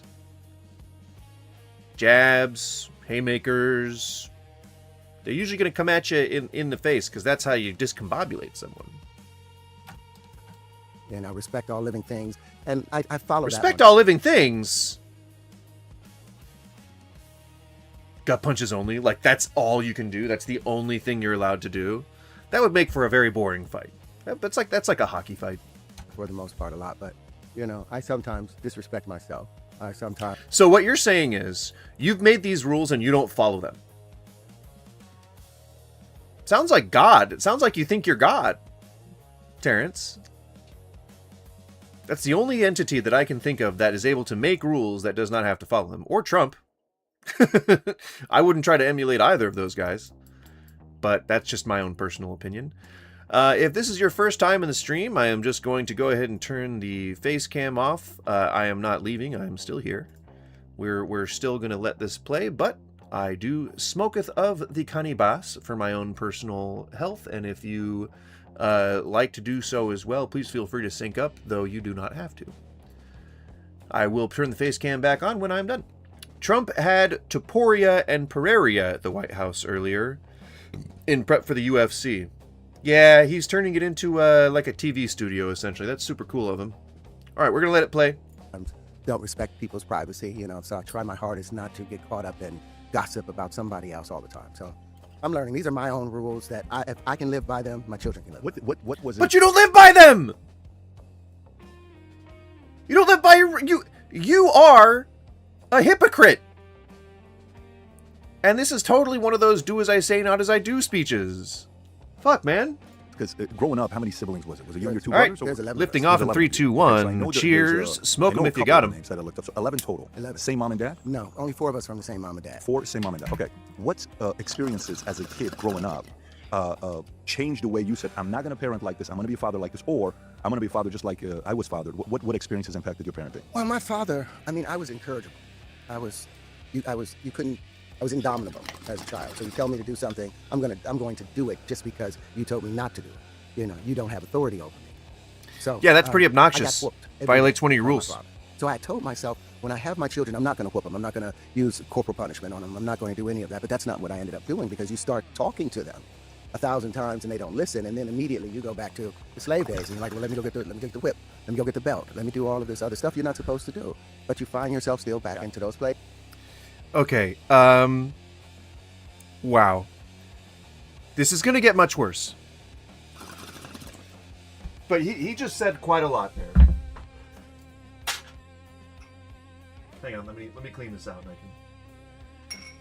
Let's go step by step, bullet point by bullet point. I'm not going to use corporal punishment on them. I'm not going to do any. So he says, I'm not going to beat my kids. I like rolling and cigarra. Cigarra? Never enjoyed the pipe. Yeah, this is a it's one of the larger water pipes. It's the beaker style. And I like this one better because or I like it better than like joints or smoking from a pipe or vaping or things like that, because it's much more like audience participation. If I have a friend over, I can offer the bong to them. They can either slam it or not. And like it's more of like a ceremonial thing, you know, like makes you feel all like it's like we're in a party, you know, it's like we're in a real chill hangout sort of thing. I don't know. And it's cool. It's a good discussion piece. Glass pieces are all like mine's like not, it's not fancy. It's just very simple, you know. But like, you know, I don't know. I like the feel of glass. I like cleaning the glass. I like cleaning the glass. I didn't mean for it to sound creepy, but it did. Yeah, but that's not what I ended up doing, because you start talking to them. Right. So, so he says that one of his major rules, first, you don't violate other people's privacy or whatever. You don't like violate their space, or you don't. He said something earlier that was like one of his. I have a CNC artisan grinder. Yeah, mine is not. Mine's just your average normal. I don't really grind anymore though. I mostly just hand, like I pick them apart. Just because I did that for a living for a little bit, and like trimmed. I was a trimmer for a bit. I think I still have my weed license, but I was a trimmer for a little bit, and it is actually more efficient for me to just, or it feels more efficient. I don't know if it actually is more efficient, but it feels more efficient for me to just break them up by hand. You know, arrange them a little bit like a campfire sort of thing, you know? Boombada! 1,000 times, and So he's saying you don't want to be a hypocrite, and then he says, well, I'm not going to beat my kids, and then he says, well, but I spank them anyway. He says, I'm not going to do any corporal punishment. I'm not going to beat my kids. Also, my number one biggest rule is not to be a hypocrite. And then he goes off and beats his kids. So he's demonstrating too early in the podcast that he is not a man of his word, that he is a hypocrite, and that he's not to be trusted, and that he flips out. He's like, he's just saying all the things that, and he's kind of like wrapping this up and just kind of, oh, it's a fun story, you know, it's a fun story, I'm just telling about my family, you know, we're having fun, we're having a fun discussion. But he's talking about hitting his kids, and he's talking about his principles that tell him that if he says he's not going to hit his kids, he shouldn't be hitting his fucking kids. It gets worse. Oh my god. We're not even, this is 2 hours, and we're probably going to be talking about this for the majority of the remainder of the stream, but I doubt we're going to get to the end of this by the end of today. But we need to watch this to the end. This is the most important video. You know what? I'm going to change the titles. I'm going to change the titles, guys. This is the most important podcast out right now.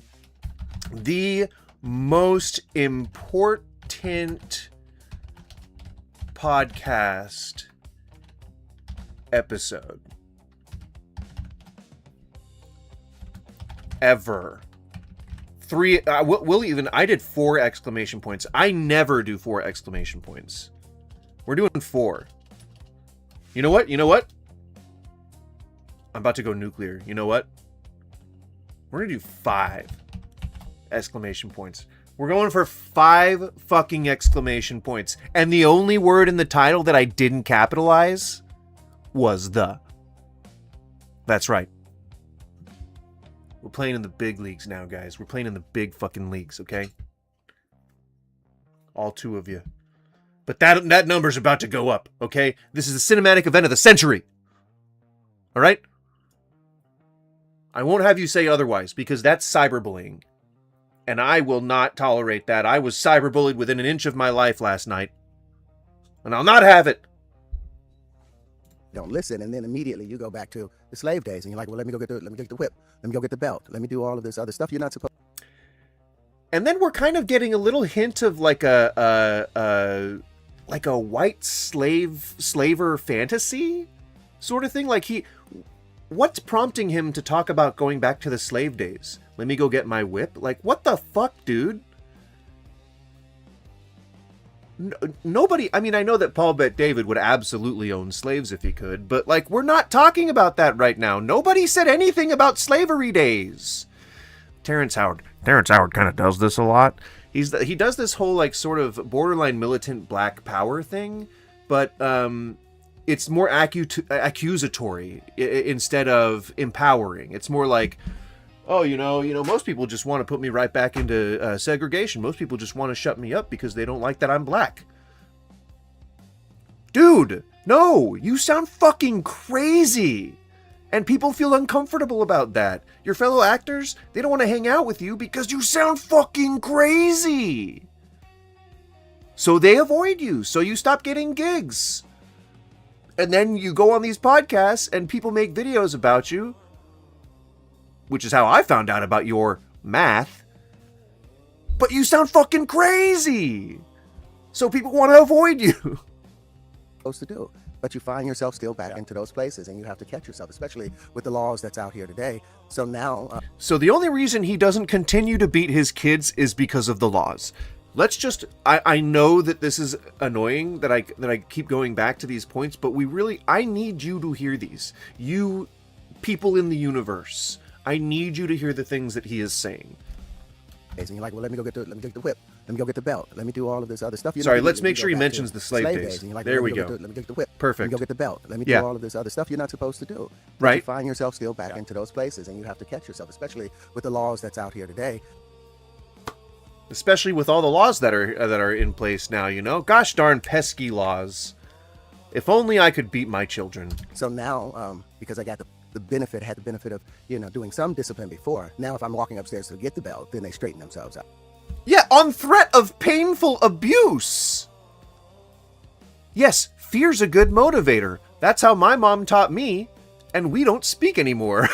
If the quickest way to drive your kids away from you is to beat them with a belt, no less. He's admitting that he beat his kids enough times with a belt that they learned to fear it. That wasn't just once. A one-off could be like, oh shit, damn, like that sucks that we pissed dad off enough that he actually took his belt off to hit us, or God forbid, use his fucking hand like a gentleman. But now he's admitting to beating his kids with a belt. In the first 10 minutes of this podcast. And I don't have to actually apply the belt, but it's hard. How do you raise young boys, that are indomitable, to respect authority and respect themselves? And, it's a tight balance. No. Oh my God, Terrence Howard. I'm surprised that I can take you to school on fucking parenting. I've never had a kid before, but I just think about shit. Like, I think about how would I act in this situation. It's called empathy, when you can kind of project your emotions onto other people in their particular moment of stress or uncomfortability or insecurity. That's empathy. That's what you kind of seem to lack.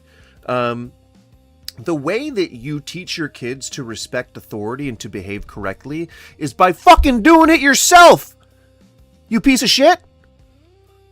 You simply lead by example. And yeah, kids can be dicks, and kids can sometimes not listen, and they're going to do their own thing regardless of whether you train them right or not.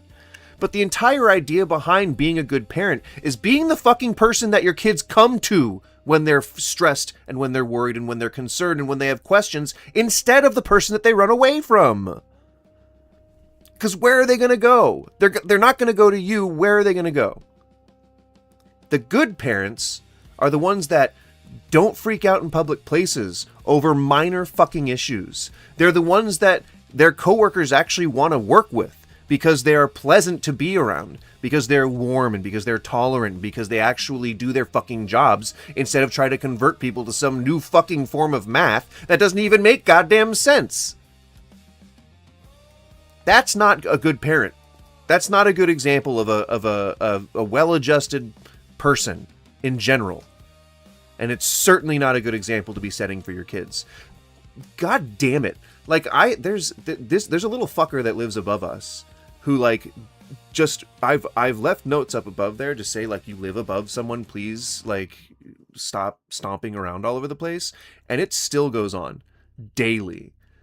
And it's like, that's the parents' fucking fault. It's not the kid's fault.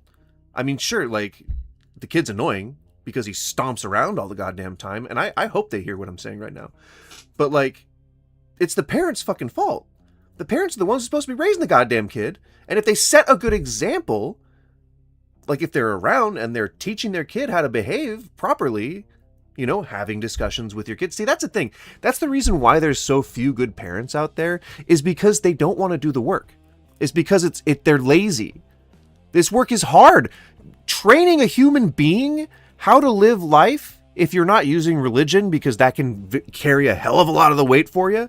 But like, if you're not trying to trap your kids in religion, you actually want them to grow as a person, then you have to actually put in the hard work of teaching them how to be a functional fucking human being. And that means every day, consistent. If you think training a dog is hard, imagine training a human fucking being.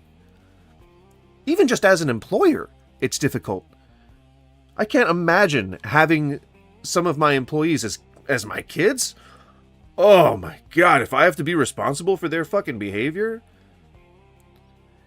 That's the other thing that that keeps parents from being real parents, like being good parents, is the fact that they pull back because they are afraid of how the public is going to perceive them, either because they think that they are going to be seen as abusing their kids, or because they're going to be seen as failures as parents, or whatever. Like they make choices that actually serve the opposite interest, which is, I think that's a normal person thing. I don't think it's, you know, exclusive to parents. We all make mistakes. But, you know, it's the urge to try and improve that also makes a good person. So, like, if you make a mistake and you do the wrong thing, then you're trying to make it better every single day. A lot of people don't fucking do that either. So, yeah, I never thought that I was going to be able to, like, totally dunk on someone over parenting, but fuck you, Terrence. You're a bad dad. Differences in, you know, raising boys versus girls. What's The been girls are the challenge- hardest. The girls are the There's very few differences, but due to societal pressure, due to societal pressure, I would personally believe that raising daughters would be much more difficult, because you have to explain a lot of the cultural implications of you know, how boys are going to view them and treat them and stuff like that. Like, and you have to prepare them to defend themselves when it comes to things like that too. It's scary. And I think that doing the proper research in order to raise a daughter, like if I was a single dad, if I didn't have a woman like to reference for any of these things, like I would be like terrified that I would have to talk to my daughter about like how to get away from a potential rapist. Like, fuck, man. Like, that's gotta be really difficult. I cannot imagine having to, like, that puts like that puts a knot in my back. Fuck. It's hard to be a worse parent than the state or instructions. Is that like a saying or a quote? Because it doesn't make sense to me right now. It's hard to be a worse parent than the state. Or it's hard to be a worse parent than the state. Or instructions? You mean like institutions? Okay. So I think what you mean is that it's better to be a worse parent than to give your kid up, I think is what you're trying to say.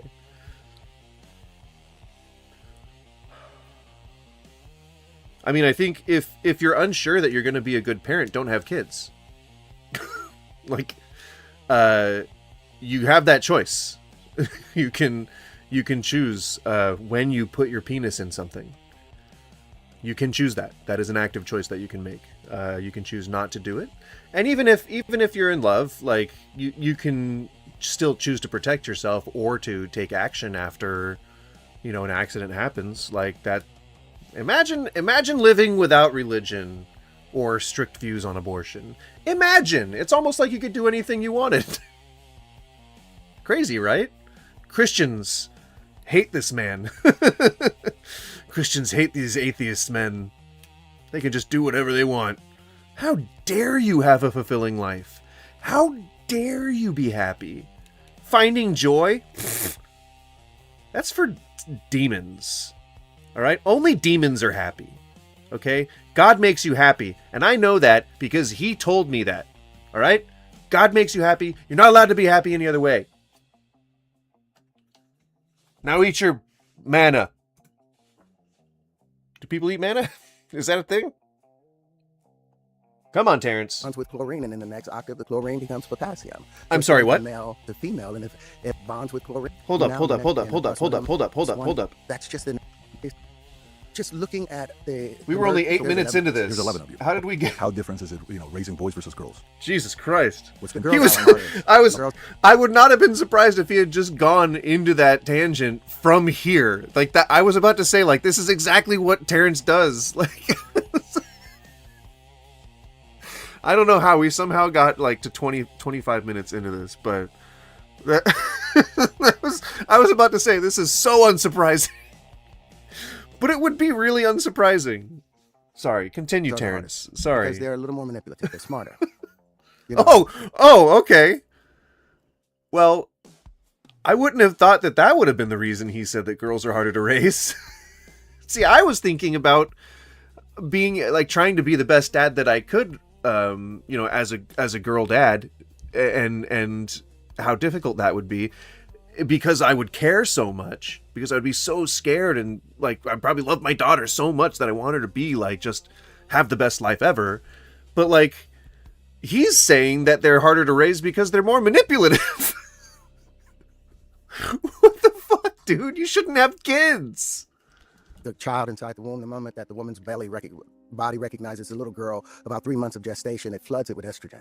And so it causes these connections between the left and right hemisphere, almost 3 to 5 times the connections, from what I've read, that men have. Men have this myopic thing, see this. But I mean, at least he's speaking the truth that women are smarter than men. But I don't know about any of the other stuff that he said before. It coming out of his mouth, it doesn't sound credible. But he could honestly tell me a perfect recipe for a grilled cheese sandwich, and I still wouldn't believe it. Because he's so fucking crazy.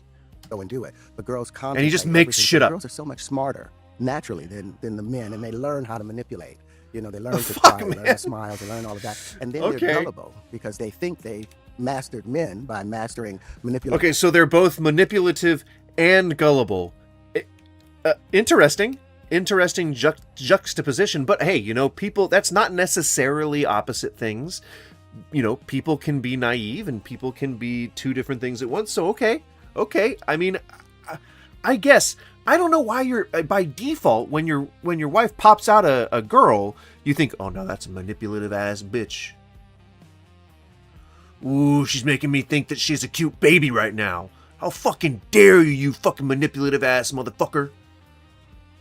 Ooh, that's all that estrogen. Ooh, my daughter, I'm gonna fucking beat the shit out of you. We're gonna take this outside. Edge daddy, and they go out with a belt. And they try and do that into the world. So letting my 2 older daughters go. I watch my daughters now, and I'm scared to death because of the karma. Because I know the things that I did to women when I was growing up, stuff I wouldn't want somebody doing to my daughter. That's just the reality. We don't, like me and my wife, we talk, and she's like, I would love to make love. I would love to make love. I said, nobody's going to be sitting there talking about, you are so beautiful, singing that. Later on, he talks about how he was addicted to incest porn. I just want to throw that out there. Oh, yeah.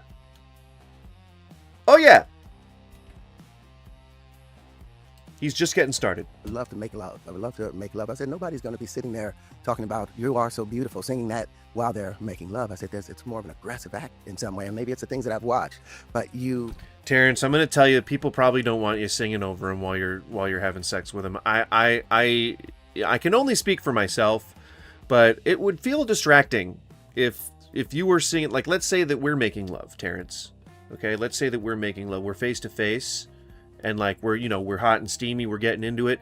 But then you stare directly into my eyes and you start singing the song "You Are So Beautiful"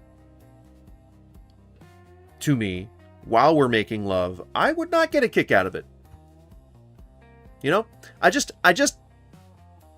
I mean, call me a music hater. Call me a hater of the classics, especially like soul R&B classics. Like, call me a hater of those, okay?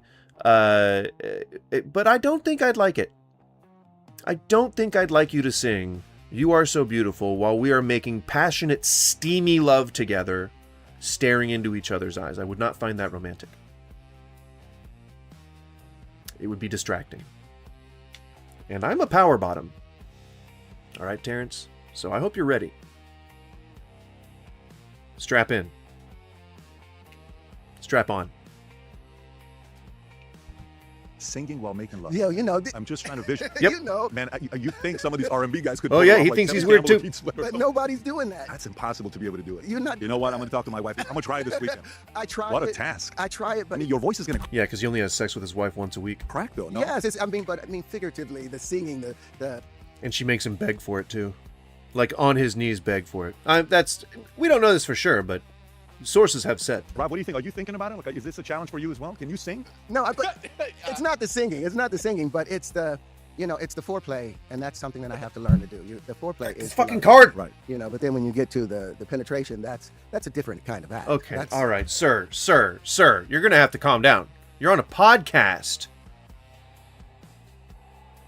my friend. You're on a podcast. This is a podcast. This guy, Paul Bet David, is like a political commentator.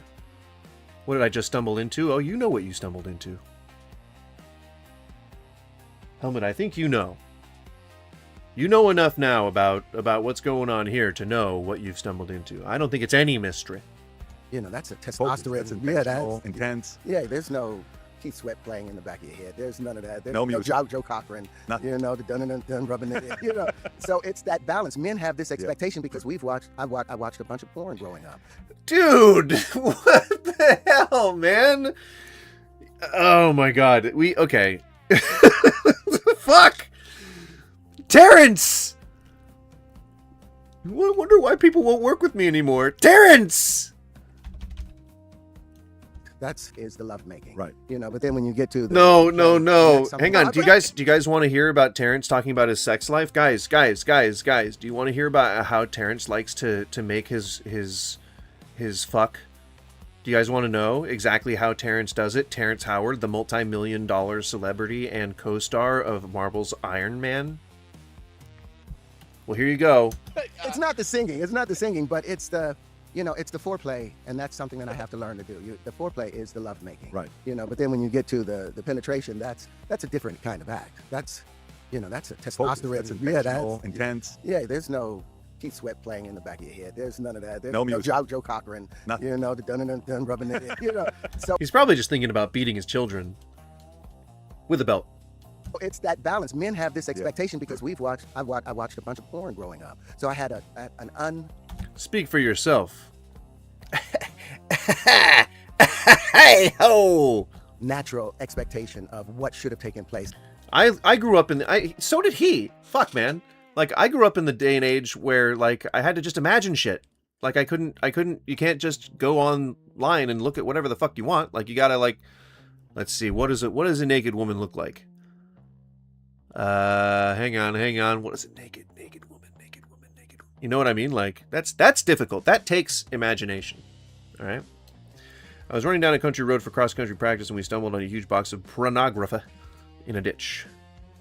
Or what are you, in a coming-of-age film? What the fuck? Oh, kinda. More or less. Hey! Hey-o! Hey! Oh! Wow! Inside of lovemaking. So I've had to. Imagining is more creepy? That's what you had to do when there was no internet. What do you think people did?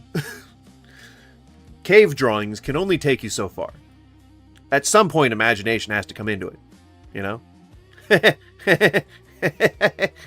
learn or trying to learn, how to make love in an honest way, in a loving, honest way, in a loving way, not in some. So you openly talk about that with your girls? I had to. I had to talk to my girls. No! Do you know how many women I've had encounters with that if No! I bumped into them today? No! I wouldn't know their name. No! So not only are you talking to your presumably children, your young girls, not only are you talking to them about sex in general, and more or less just how you view sex rather than about the biological or anything that is like the appropriate things that you're supposed to tell a person when you have the talk. Like, that's, instead of all of that, he just says how he likes sex. He just says how he, wants to fug. And like, you know, he likes to do, like, I like to sing while I'm like, you know, going down on your mom, you know. I like to sing you are so beautiful. I like to sing what is it, Ray J, you know. I like to sing, you know, some of that stuff, some classics, you know, and then when you penetrate, then you turn the music off, you know. Girls, are you listening? Are you taking notes? And so he's teaching his girls how he likes to fug his mom, or to fug their mom, and but also that he used to abuse women, or that he used to be misogynistic, or whatever, player, or like whatever people would say to someone who is aggressively nymphomaniac in the male sense in Hollywood. So just an actor, right? Just a normal actor. Terrence said he used to watch a lot of porn when he was younger. Immediately triggered a memory of finding a box of porn. But also, it sounds like you were in a coming-of-age movie. Because that's like something that a team of 4 kids who grew up together would be doing. I was like, do you want to be like that for somebody? Because men have game, you know? And I hope that that's enough. But karma doesn't allow that. My daughters probably end up having to deal with the same thing that I did to women.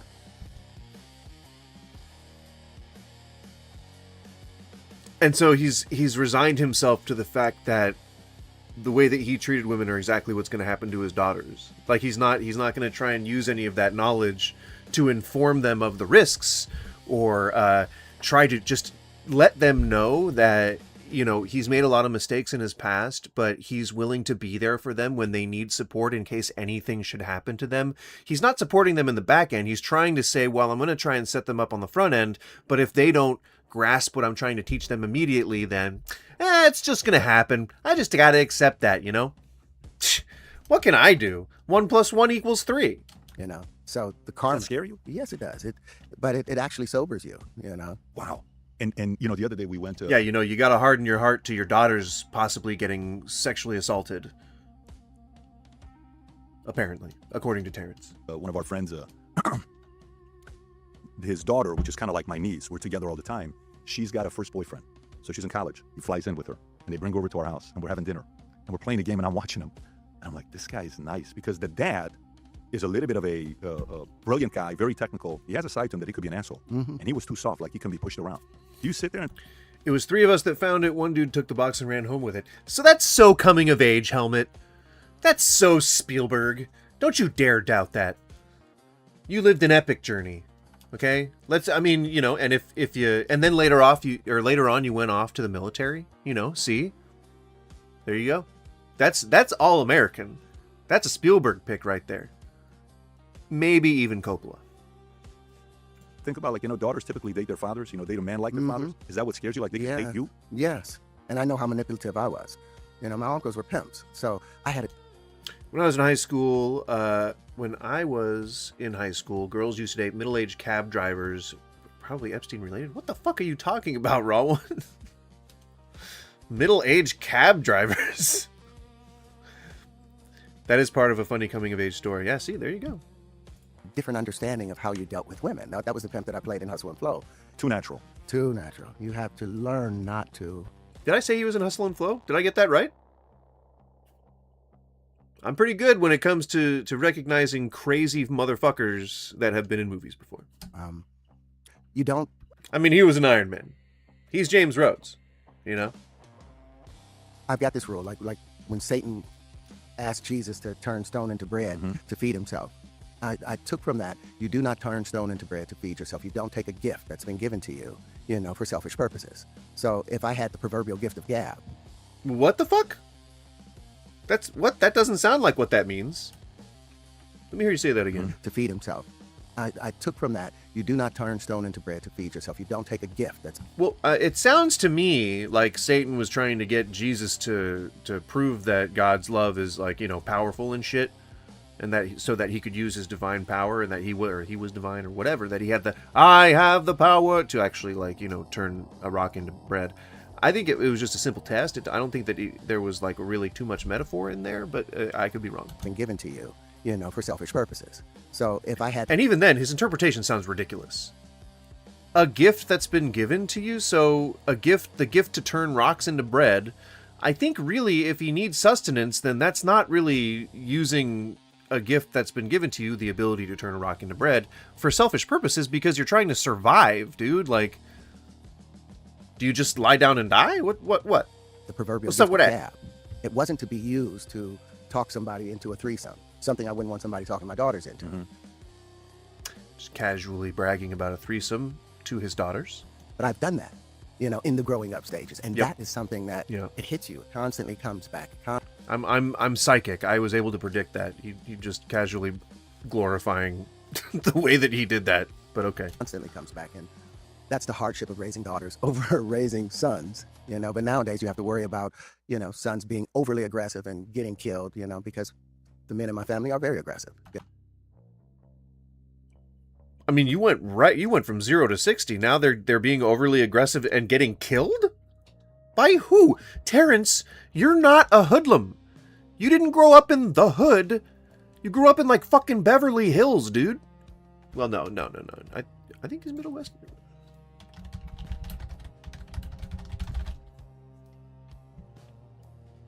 Chicago. You grew up in the hood, you son of a bitch. Either way, that's not where your kids are growing up. You know, you're very well off. Girls scare me though the most. How is it for you when you're? Imagine how Morpheus felt. I can also turn corn into Doritos. I wish I had like one of those hot presses that people use to make like commercial chips with. That would be real cool. With your wife and you're out on, maybe this has happened, maybe it hasn't happened. Pringles. Where a woman approaches you, and it's from back in the days of relationship. Has that ever happened to you? We've only bumped Delicious. into one girl that I've dated from the past. That means you don't get out much. No, we don't. Okay. I don't go. You don't risk it. And the girls I dated, I never dated anybody in the business. Really? No. 'Cause I that's mean, more I've gone. Yes, I've dated them, but I never slept with anybody inside. Again, I'm calling bullshit on that. Never. He says you can't say like, well, I've slept around a bunch and I treated women like shit and I convinced them to go to get into threesomes with me. To his daughters, you can't be saying that to your young daughters for whatever reason. And then on a podcast later on saying, "Oh yeah, I dated a lot in Hollywood, but I never slept around. But I never slept with anyone in Hollywood." Nope, nobody in the industry. Morpheus' daughter went into porn despite him allegedly. Morpheus? You mean Lawrence Fishburne? Or Morpheus like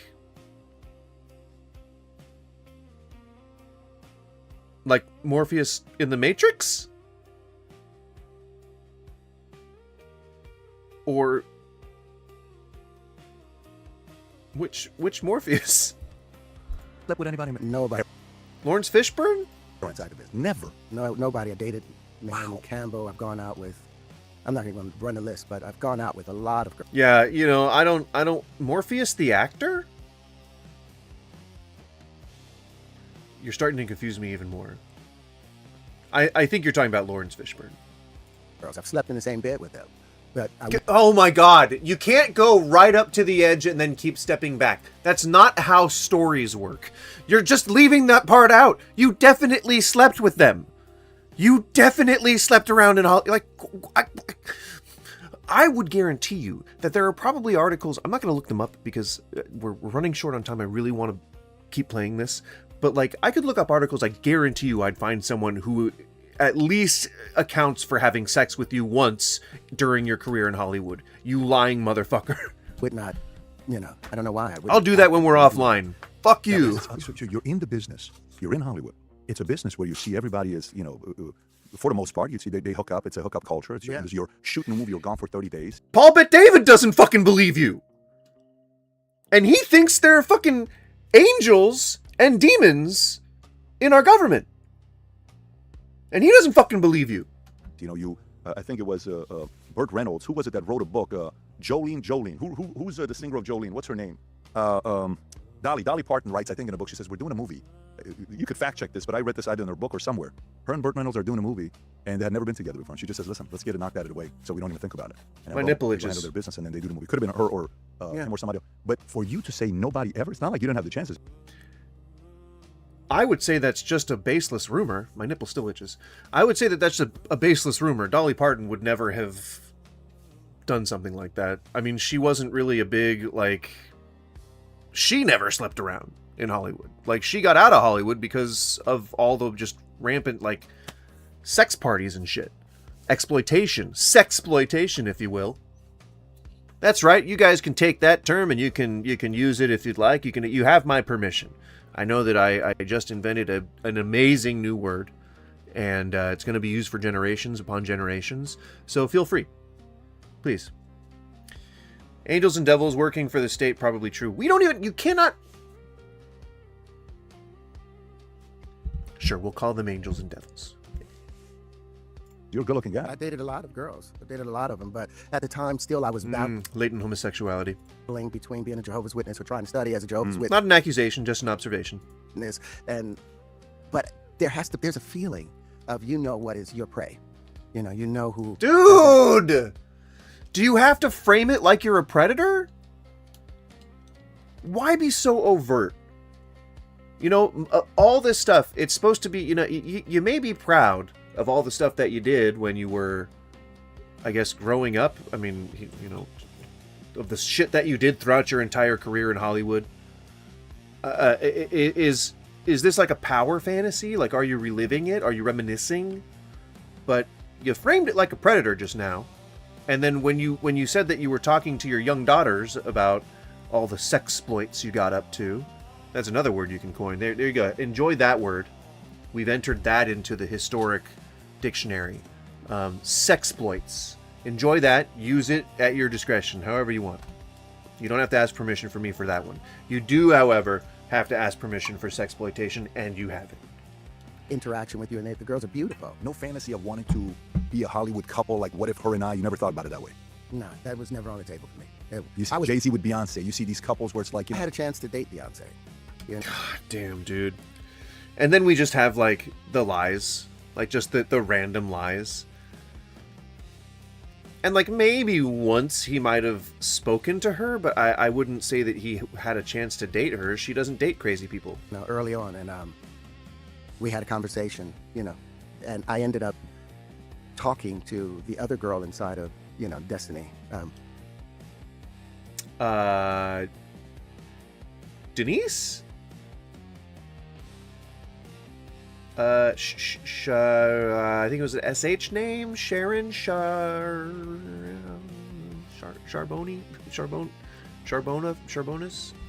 The girl. Charbonaris? And I remember Beyonce looking over at me, and I think that's why she picked me to do that dance when she did the kind of striptease dance that we did at BT's or whatever, to show me what I'd lost. God damn. Okay, so let me get this straight. So because you rejected Beyonce, she choreographed a dance at the BET Awards to show you what you lost by rejecting one of the hottest women to ever exist in the world, the modern day Helen of Troy. Terrence Howard, the man who beats his children, who brags about abusing women, and then lies about sleeping around Hollywood, is saying that because he turned Beyonce down for a date, she made a choreographed dance for an awards show to demonstrate to him what he lost by rejecting her, by saying no to going on a date with. That's what he's expecting us to believe. That is what he's expecting Paul Bet David to believe right now. I don't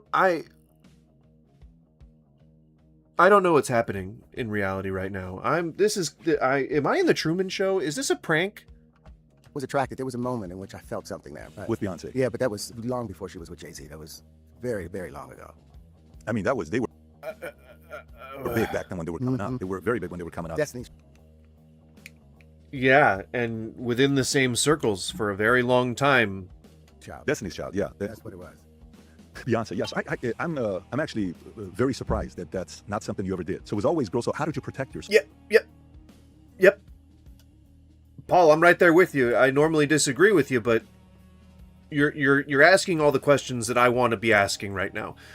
So why wouldn't you have done that? Why wouldn't you have wanted to get with one of the most beautiful women on the planet? Why wouldn't you want to do that? What was keeping you from saying yes to the hotter girl? What was keeping you from? And you never, like, you could have dated, if they, why would anyone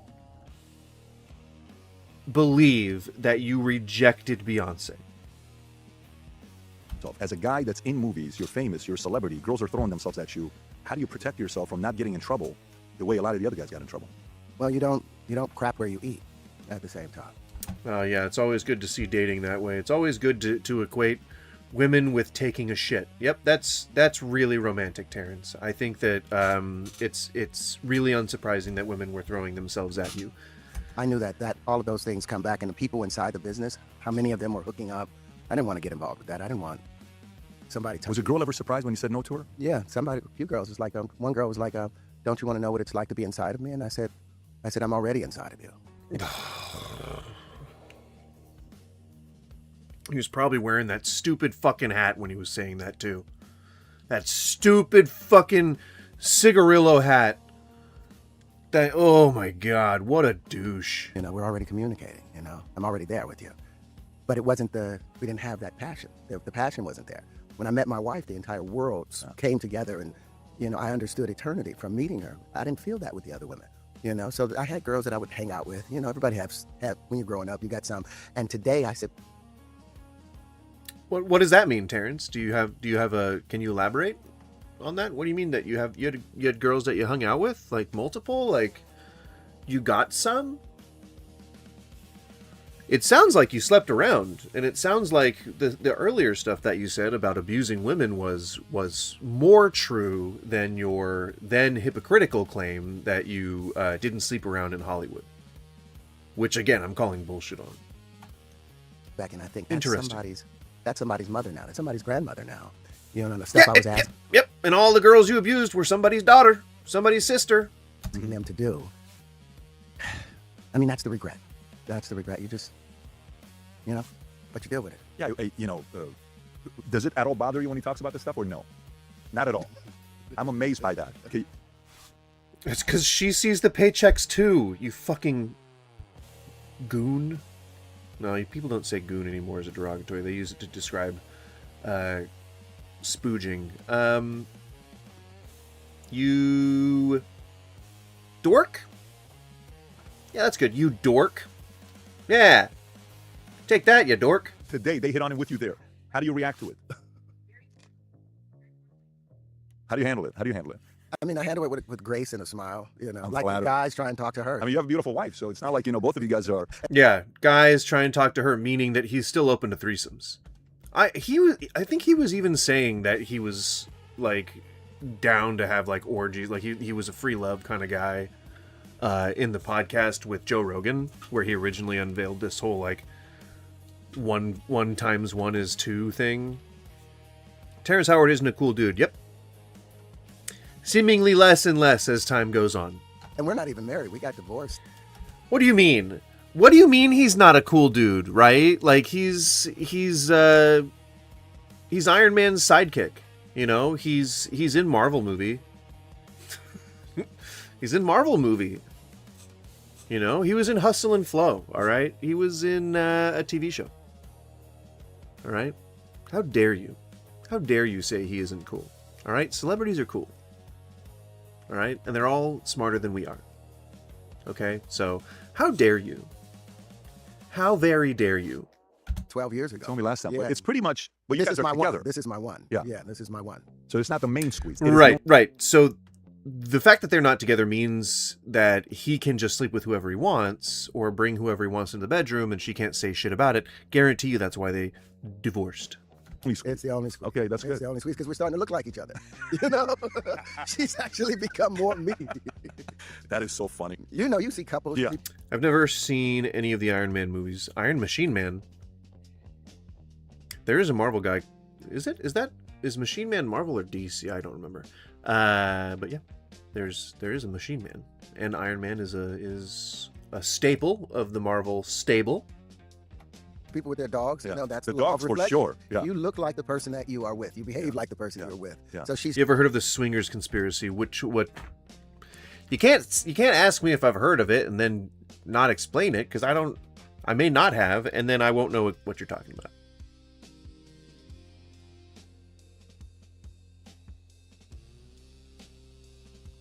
Sorry, I'm receiving text. Oh God, fuck yourself. June 8th.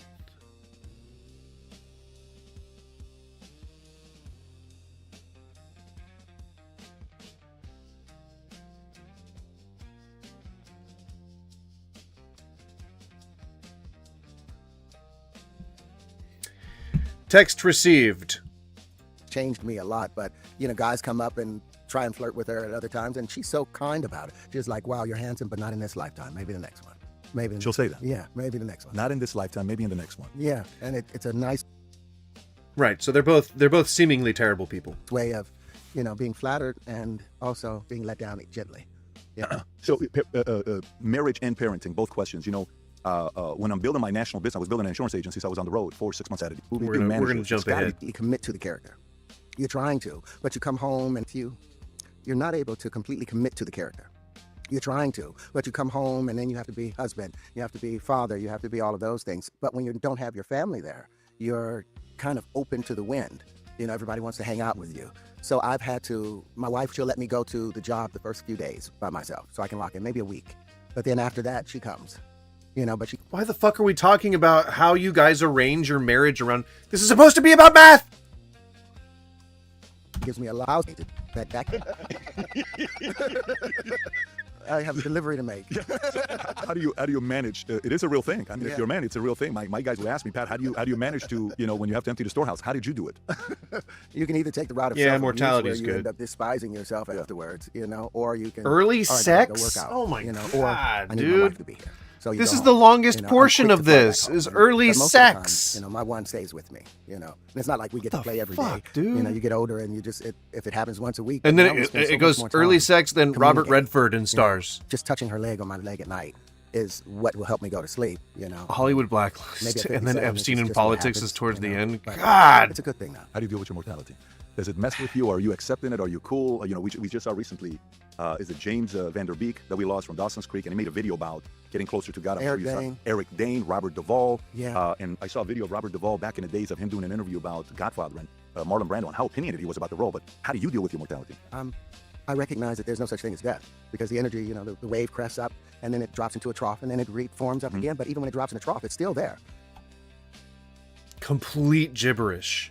Complete fucking gibberish. Utter and complete gibberish. But it's just an unseen part of it. You know, there's no real death. Everything that comes from us ends up still feeding the next thing, and all living things feed off of living things. So it's a transitional process. And like when I Yeah, and then you went into poetry. met my Okay. wife, it felt like her and I'd been looking for her for 1,000 lifetimes and didn't know that I had been looking for her. I felt eternity at that moment. Yeah, I'm sure that describing it that way really makes it sound romantic and almost like a storybook romance. You know, it's very flowery and descriptive. Other than that, it's so. And knowing that, you feel a certain way doesn't mean you're right. okay, yeah, this is starting to crack. The seams are starting to be seen in this. It means in a minute I get to relax again. I get to go back to sleep. And then when I'm reborn, and you know my philosophy is everything goes from positive to negative, breathing in and breathing out. So the next lifetime, I believe you end up as a male. You know, the older we get, what happens? Our testosterone drops, our estrogen levels rise, our prostate, which has the same fibers or tissue that the uterus has, it begins to swell. And like women that typically go through their period and all of that, our bodies, when we lose our testosterone, is slowly becoming more effeminate. Naturally, you know, we get older, we got to try not to grow boobs as men. You know, we get softer and all that. So I think in the next lifetime, you don't breathe in twice without breathing out once, so you go from masculine to feminine. So you think next What? lifetime You have to go into the feminine. The Oh my goodness, that's the only way to fuck? get limited. Otherwise, you know, you can't breathe in twice or 3 times. What was any of that? Oh my god. Am I just really high right now? Like, what the fuck did we just hear?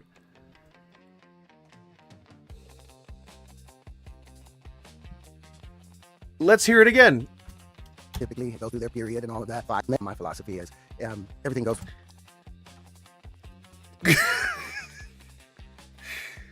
This is his philosophy, all right? Let's just let's just listen to his philosophy, all right? This is his philosophy. From positive to negative, breathing in and breathing out. So the next lifetime, I believe you end up... Okay, everything goes from positive to negative, breathing in and breathing out. Remember, this is his philosophy. Hang on. Hang on. I need to write this down. I need to write it down so I don't forget it. Okay. All right, hang on. Terrence, shut the fuck up for a second. I need to write down what you're saying, Terrence. Shut up! Terrence! God damn it! Hang on, all right.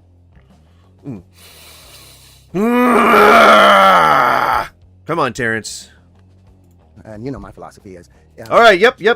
We're about to go over your philosophy. Let's talk about your philosophy, okay? All right, okay. Terrence, hang on. This is gonna be bad. This is gonna be bad handwriting, but just bear with me, okay? I can read it. That's the important part. And I can't write for shit either. I'm totally not doing words right. There we go. Terrence's philosophy, okay? Here we go.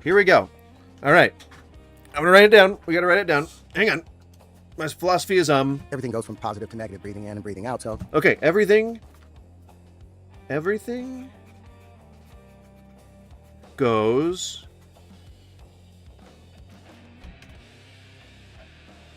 sleep. And then when I'm reborn, and you know my philosophy is everything goes from positive to negative, breathing in. Okay, yep. Everything goes from...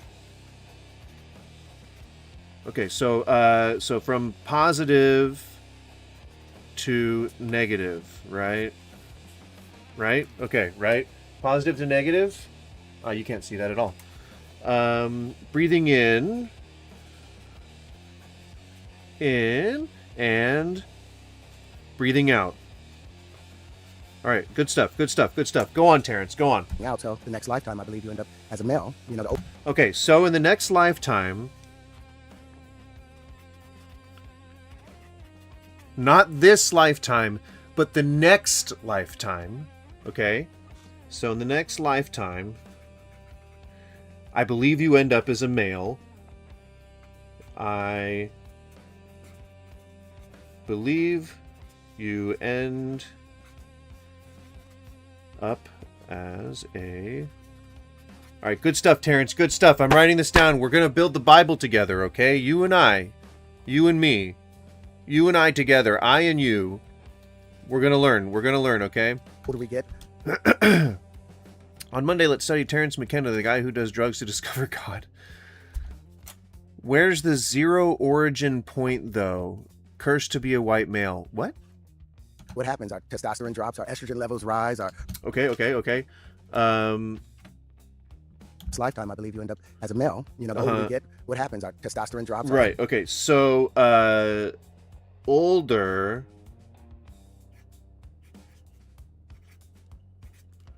Right. The older we get, you know what happens? Our testosterone drops. Okay. Testosterone. And so as we get older, our testosterone drops, as you can clearly see in this diagram. Okay? All right?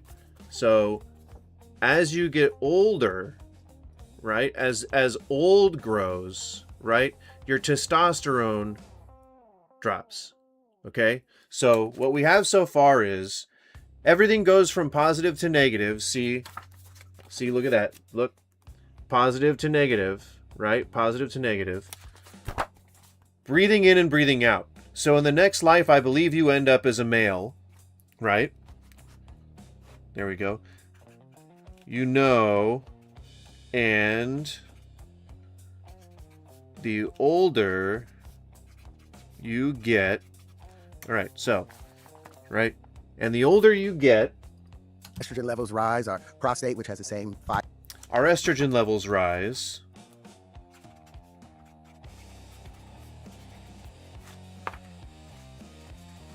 Our prostate, okay, I don't like the direction you're going here, but I'll bear with it. our prostate, which has the same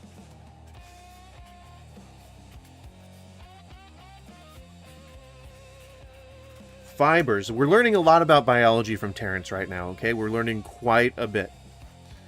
So your prostate has the same fibers or tissue that the uterus has. Or tissue that the uterus has. That's just biologically incorrect. Fibers or tissues that the uterus has. All right, okay. Again, biologically incorrect. Hey, no, have a good one, Helmet. Enjoy your day. Begins to swell, and like women that typically go through their period. Okay, it begins to swell. Okay. This is starting to sound more like a romance novel than a scientific document, but I'm willing to keep going. It begins to swell. Now that's an interesting point that he makes, but then he goes on to say, okay, and like women, not even a sentence, but okay, and like women that typically go, good of you to acknowledge that some women don't have periods. I appreciate that. Go through their period like it's a harrowing experience. I agree. My wife would agree with you too. And all of that. And all of that. I'm a little throwing it out the window, but you did all this setup. So I'll excuse your lack of decorum for a misguided attempt to summarize what you were saying. That's just a sum when up. we lose our Excellent testosterone, statement. it's slowly becoming more. Hang on. Ho. You're talking too fast for me, Terrence. Go through their period and all of that. Our bodies, when we lose our testosterone. Our bodies, when we lose our testosterone, is slowly becoming more effeminate.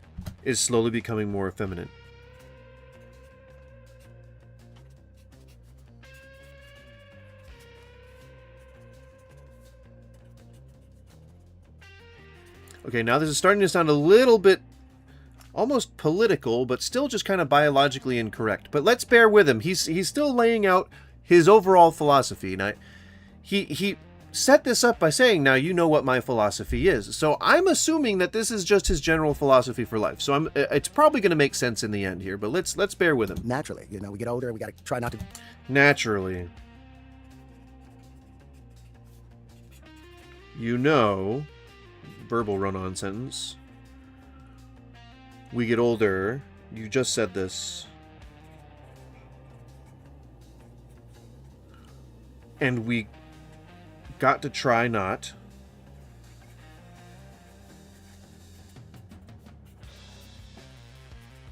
Okay. Grow boobs. To grow boobs. Okay. Sure. Yeah, that I guess that has a little bit to do with testosterone. So we're not completely in left field here. Okay. It's still strange, but I'm willing to hear as men. Okay, as men. I don't think you needed to specify that, but go on. And all that, so I think in the next life. You know we get softer.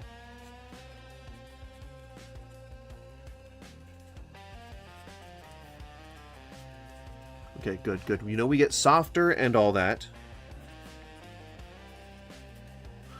So I think in the next lifetime, gosh, I feel like you're repeating yourself here, but I will keep going. So I think in the next lifetime, you don't breathe in twice without breathing out once. You don't breathe in. It sounds like a philosophical quote, but I think this is part of the overall philosophy. You don't breathe in, right, not out, in twice, without breathing out once. Which only makes sense in that it is someone stating the obvious so far, but it also sounds stupid. Lich Lieber, the earthquake in Israel is coming. What? Anyway, what's next? You can't really arrest him for his views, spirituality, or philosophy, or whatever. No, but I can call him a lying piece of shit. You go from masculine to feminine. So you think next lifetime you're going to be a woman? You have to go into the... Wait, whoa. So I think in next you don't lifetime... breathe in twice without breathing out once, so you go from masculine. Right, okay. Without breathing out... Without breathing out once. So you go...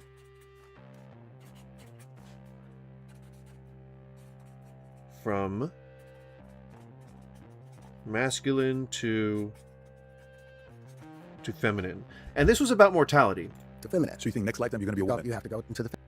Right, okay. So this was about mortality. I just want to sum up Terrence's quote, or Terrence's philosophy in regards to mortality, okay? Alright? Pretty simple. It should be fairly boring, you know? Scientific, empirical stuff. Alright, so... I'm sorry, we just got to get through it. Here's his philosophy, okay? This is Terrence Howard's philosophy. Everything goes from plus to minus, breathing in and breathing out. So in the next lifetime, I believe you end up as a male. You know, and the older you get, our estrogen levels rise.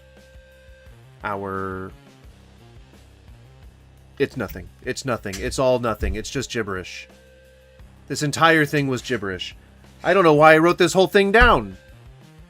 This was nothing. This was nothing. I filled the entire page with bullshit.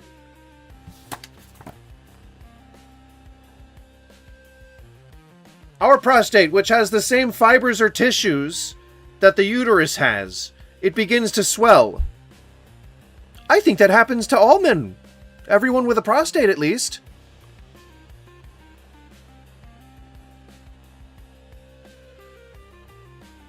And like women that typically go through their periods and all of that, our bodies, when we lose our testosterone, is slowly becoming more feminine.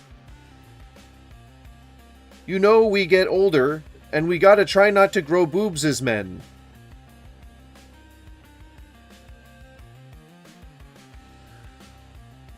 I thought it would all make sense in the end. But I don't know what I'm looking at. That's his philosophy. This is what he said. He's like, you know my philosophy. Hey, you know, hey, we're having fun. We're talking. Hey, you know my philosophy. And then he says all of that. And Paul Bet David goes, oh, so you think in your next lifetime you're going to be a woman? No, Paul Bet David, that's not what I was saying. Were you listening at all? You really believe that? Oh my goodness, that's the only way there would be equanimity. Otherwise, you know, you can't breathe in twice. I don't think that's a word. I don't think that's a word. It has to be the ebb and flow. The cloud moves forward a little bit, then the cloud takes a step back, and then it pushes two forward, and then it takes a step back. So that equanimity, I think, allows for karma to take place, because what we've done in this lifetime as males will be done to us in the next lifetime as females. And sooner or later, you learn how to be extra medium. Are you smart enough to answer this basic geography question? Is the Caucasus Mountain Range in Ukraine an archipelago, or an island, or neither one? No, you're right. I am too stupid to answer any questions that you might ask, especially if you're trying to quiz me on a live stream. What do you want to be in the next lifetime?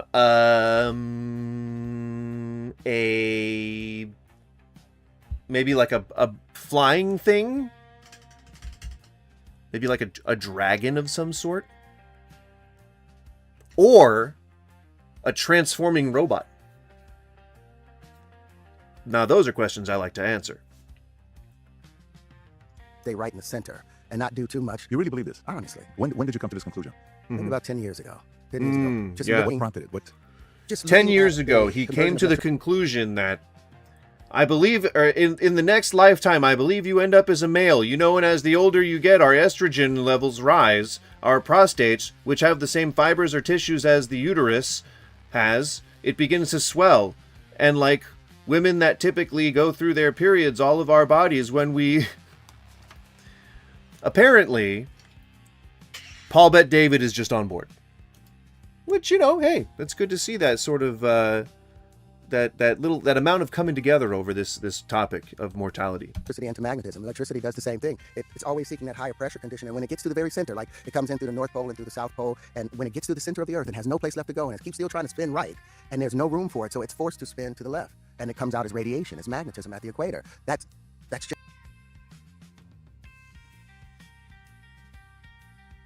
Oh, what? It's the natural process. I guess maybe I don't know enough about, would that be geology? To be able to weigh in on that, but it sounds like a bunch of bullshit. And really, I mean, isn't the important thing here that Terrence has lost all credibility? So that even people on the ground who are trying to absorb his information and try to at least make some... I guess they're trying to steelman. You know, they're trying to steelman his point here. And I can't pull logic out of it. Like, I don't think that's how electricity works. I don't think that you can, like, that you are talking about, like, the subject that Paul Bet David is bringing up. He said, so in the next lifetime, you're going to be a woman. I don't think he said, and he said, when did you come to this conclusion? 10 years ago. Just looking... What prompted it? What? Just looking at the conversion of electricity into magnetism. Electricity... So, looking at the conversion of energy to magnetism, which I don't know is a thing, it doesn't sound legitimate to me, but just looking at the conversion of electricity into magnetism is what caused him to discover that prostates, because they're made from the same tissue as uteruses, that they swell and our estrogen levels rise, and we become women in the next lifetime?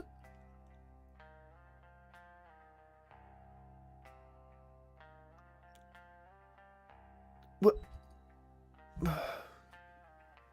I mean, it doesn't match up. And it doesn't make sense. It's like, I feel like I'm watching an Adult Swim cartoon right now. I feel like I am like watching one of those UK comedy specials where they just do like just weird out of left field shit that doesn't make any sense, and you're just kind of watching and you're like, what did I just watch? Or like we do that now. That's on Tim Robinson, I Think You Should Leave. That's very, very UK comedy inspired. Very Saturday Night Live kind of stuff. Does the same thing. It's always seeking that higher pressure condition, and when it gets to the very center, like... What is that? Now, I wish that somebody who knew something about electricity could tell me what that means. That it's always seeking that... Version of electricity into magnetism. Electricity does the same thing. It's always seeking that higher pressure condition, and when it gets to the very center, like... It comes... When it's always seeking that pressure, and when it gets to the very center? What? The end is nigh, and only Jesus saves. Why did you posted this the other day, but you didn't actually interact with me at all? That's really sad. You know, I would think that Christians love talking about this kind of stuff. Comes in through the North Pole and through the South Pole, and when it gets to the center of the Earth, and also, what kind of person just dips into a live stream and just does those little copy pastes? Don't you want to act like a real human being? Or just go around spamming things? It's weird, man. Although I do agree with your username. Dogs are indeed God's gift. There's no place left to go, and it keeps still trying to spin right, and there's no room for it, so it's forced to spin to the left. Can't you give me a Bible passage about how cool dogs are? Then I might welcome you, you know? But otherwise, you're being insensitive. I don't even know. I don't even know which direction you're heading. Also, aliens are demons that pretend to be aliens to damn the people. Sure. How would that damn anyone? How would aliens damn anyone? Like, wouldn't they just present themselves as demons? Dogs are really cool. Mine well-fed, ready to go to sleep. Yeah. Mine are pretty much in bed at all times. And it comes out as radiation, as magnetism at the equator. Right, so the electricity wants to go right and is forced to turn left, and it comes out as radiation and as magnetism at the equator, because he didn't differentiate the two. I need somebody who knows a little bit more than I do about geological electrical currents.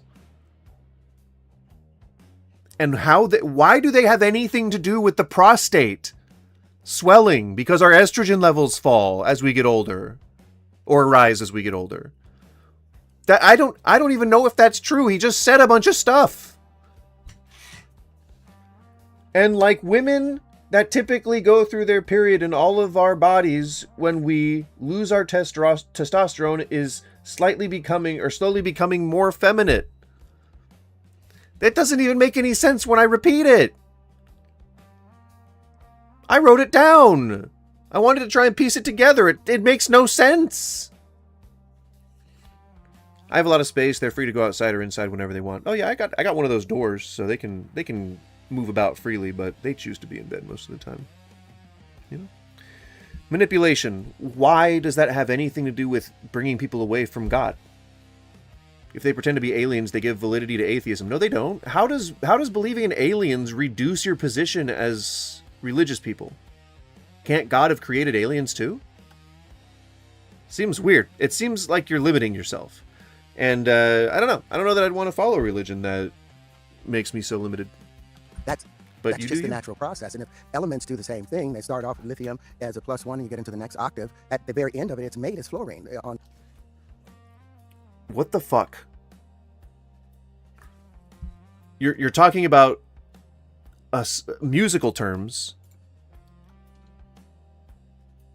So okay, so the oh my God, Terrence.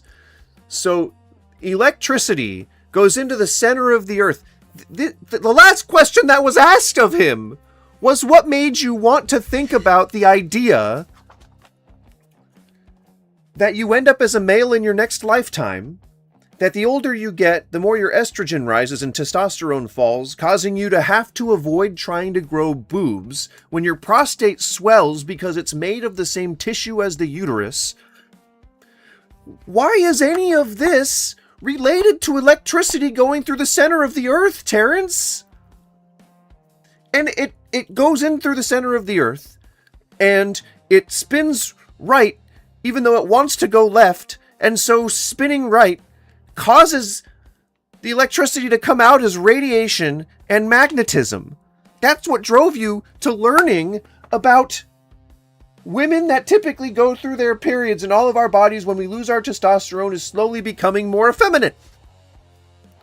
Now those words together, I can extrapolate their meaning. I think people with brains can understand kind of what you meant, but those words together on paper don't make sense together. I said together twice, but they don't make sense when strung together on the internet. Here, on this piece of paper, here on the internet. They don't make sense. Terrence, they just don't. Please. Help me understand, Terrence. At the equator. That's What's just up, the main natural event? process. And if elements do the same thing, they start off with lithium. Okay, so that's a natural process. I guess I just gotta fucking take you at your word, Terrence. You said a lot of stuff that doesn't make sense, but I think I'm gonna just take you at your word here. You're gonna explain to me why this is a natural occurrence. You're going to explain that to me. Perfect. I'm happy to hear your explanation. Let's hear it. I don't have to write this one down. We're just going to learn it. We're going to learn something from Professor Terrence. Here we go. Magnetism at the equator. That's just Right. a natural process. It's a natural process. Elements Yep. do the same thing. They start off with lithium. Elements do the same thing, okay? Elements do the same thing. They start off lithium. As a +1 and you get into the next octave. You've already lost me. They start off lithium as a +1, and you get into the next octave.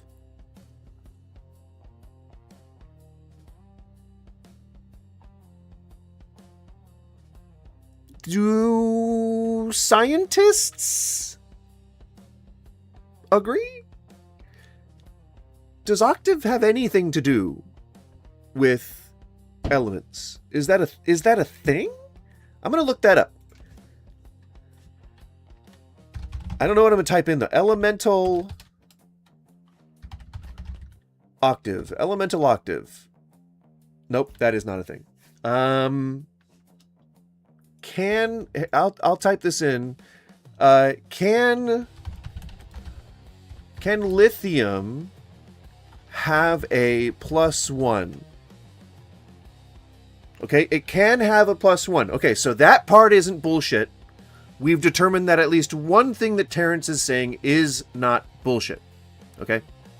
Sorry for the delay in the answer. Missed a part of what you said and had to replay it. So the scriptures point to a flat earth creation rather than a universe as described in the heliocentric model. You know that most other Christians disagree with you, right? But I bet you're one of the saved. I bet you're the one. You're the right one. There's ample proof that we don't live on a flat earth. Ample proof. Just... ample. It does not have a firmament. Fucking Christ. You can watch the footage of the Artemis taking off, and you can see them enter orbit. And you can see them make it to the moon. They had live streams of all of that shit happening. Flat Earth. I got my first flat earther. Guys, it's a flat earther and a young Earth creationist, I assume. Crazy, right? Isn't that cool? Aliens existing does not screw up the idea of God. You know that you can change anything you want. Supposedly they took a bunch of books out of the Bible anyway. Why can't you just edit it to accept aliens? You know, put a little footnote in one of the back chapters and say like, hey guys, just so you know, aliens are real and God created them. You know, a lot of the arguments about like that Catholics put forward in their conspiracy theory circles is that they've known about aliens the whole time. Because there's that book that Helmet was talking about earlier. Well, he's gone now, I think. But Helmet was talking about a book yesterday that he had where Catholics were actually visited by aliens and they revealed that they were Catholic or something like that. Well, believing in a flat earth or space isn't necessarily salvationally endangering. I mean, it is if it's incorrect. You're not supposed to believe the lies. And if it's a lie that the earth is flat, because we can fucking prove that, as we have, then you really don't... Aren't you supposed to believe, like, true things about nature? That's why you guys are so adamant about trans people not existing. Because you argue that nature is that trans people can't exist, and so therefore trans people don't exist. Whatever, you get the whole... It was a little political jab. It was a little political jape. Well, demons are technically extra-dimensional aliens, in a sense. How do you know that? You don't even know if God exists. You cannot substantiate a God's existence, so you cannot substantiate heaven or hell, so you cannot substantiate anything else that's been in the Bible. You got to use faith to cover all those gaps, and to me, that doesn't feel very comfy. It's meaningless debate. Some people that do the flat Earth go into a flat binary universe? What? What? At the very end of it, it's made as fluorine on this side, you know. Plus... Right, so elements can't enter another octave.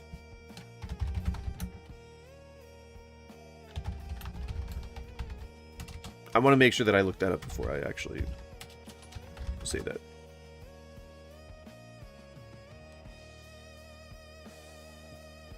Nope, elements don't have anything to do with octaves. So, and he is pretty well known for trying to equate like sound, like the concepts having to do with sound with science, because he talks about how humans can enter a higher frequency and shit like that, you know? Still more bullshit. And its mate is fluorine? That I don't know. I don't know enough about chemistry to know that lithium's mate is fluorine. I'll just type that in. Why not, you know? Is lithium's mate fluorine? It says there's no results for that. Well, Terrence, you've managed to say more gibberish. It's one and a minus one, and you go into the next octave, the fluorine, which was the mate for lithium. Now in the next octave, that fluorine becomes sodium. It goes masculine. And now elements have gender? What? Unfortunately, I have mainly anecdotal evidence of, yeah, so does everybody. There is no, like, accepted evidence that proves that God exists. His presence helping me as a person, right, and you could attribute that to you having put in all that work, you know? You got to establish where... I mean, you don't have to. Like, you be religious if you want. I ain't going to slight you for it. You got to establish where consciousness is. That would be the next step, right? If 'tis in body or out body, then you can get into frequency shifting. Yeah, I mean, not really, probably. You don't know. Is it a waveform? Is it is it particular? Is it, fuck, I don't know. Is it like a light thing? Who knows? Like, what would be the basis of consciousness if we could measure it or if we could observe it, you know? That's all shit that we have yet to figure out, I think. With the Bible and its historical descriptions, right, you know, I think a lot of to me, personally, having grown up church adjacent, to me the Bible stories sound a lot like a collection of both historical accounts and allegories. Some of those accounts may be embellished. A lot of that is from the eyes of the victors, who happen to be the people who go in and conquer other nations. So if they say that those nations were burning babies and having sex orgies, then there are no other accounts to refute that other than first-hand accounts. You see what I'm saying? So I feel like it's a bit biased. I feel like it's a bit of a, you know, it's a bit of a book that should be taken with a grain of salt. And so I don't really trust it when it is used as evidence or some philosophical argument to prove God, because to me that doesn't hold the water. Or pass the muster test, I believe. What's the right term for that? You should really be trying to debunk Terence McKenna, not Terrence Howard. I don't think I know who Terence McKenna is. And then that sodium bonds did I search for him the other day?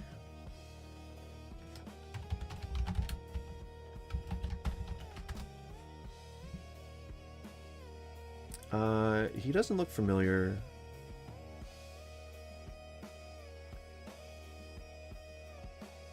Well, he says that reality is a culturally sanctioned hallucination, which I don't really agree with.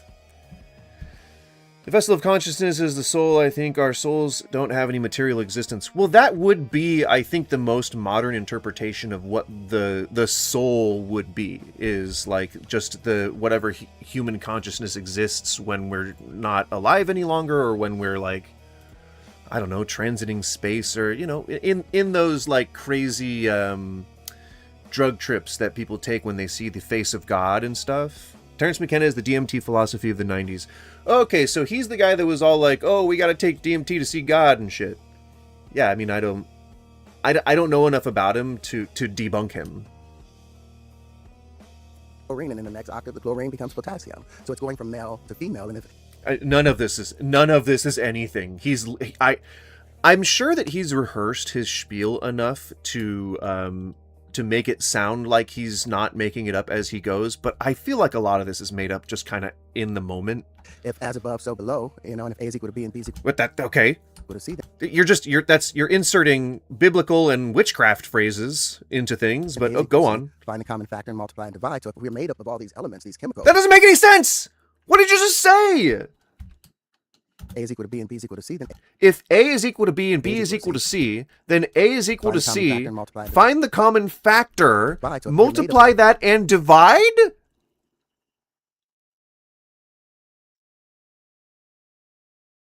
I'm sorry. Terrence, I have to know. How does this relate to any of this?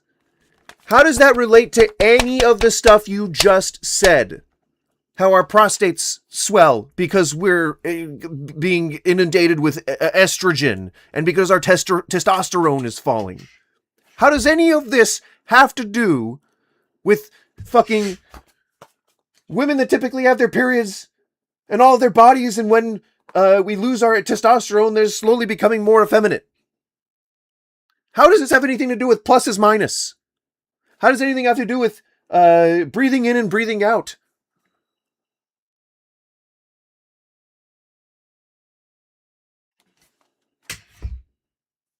Nothing, Terrence.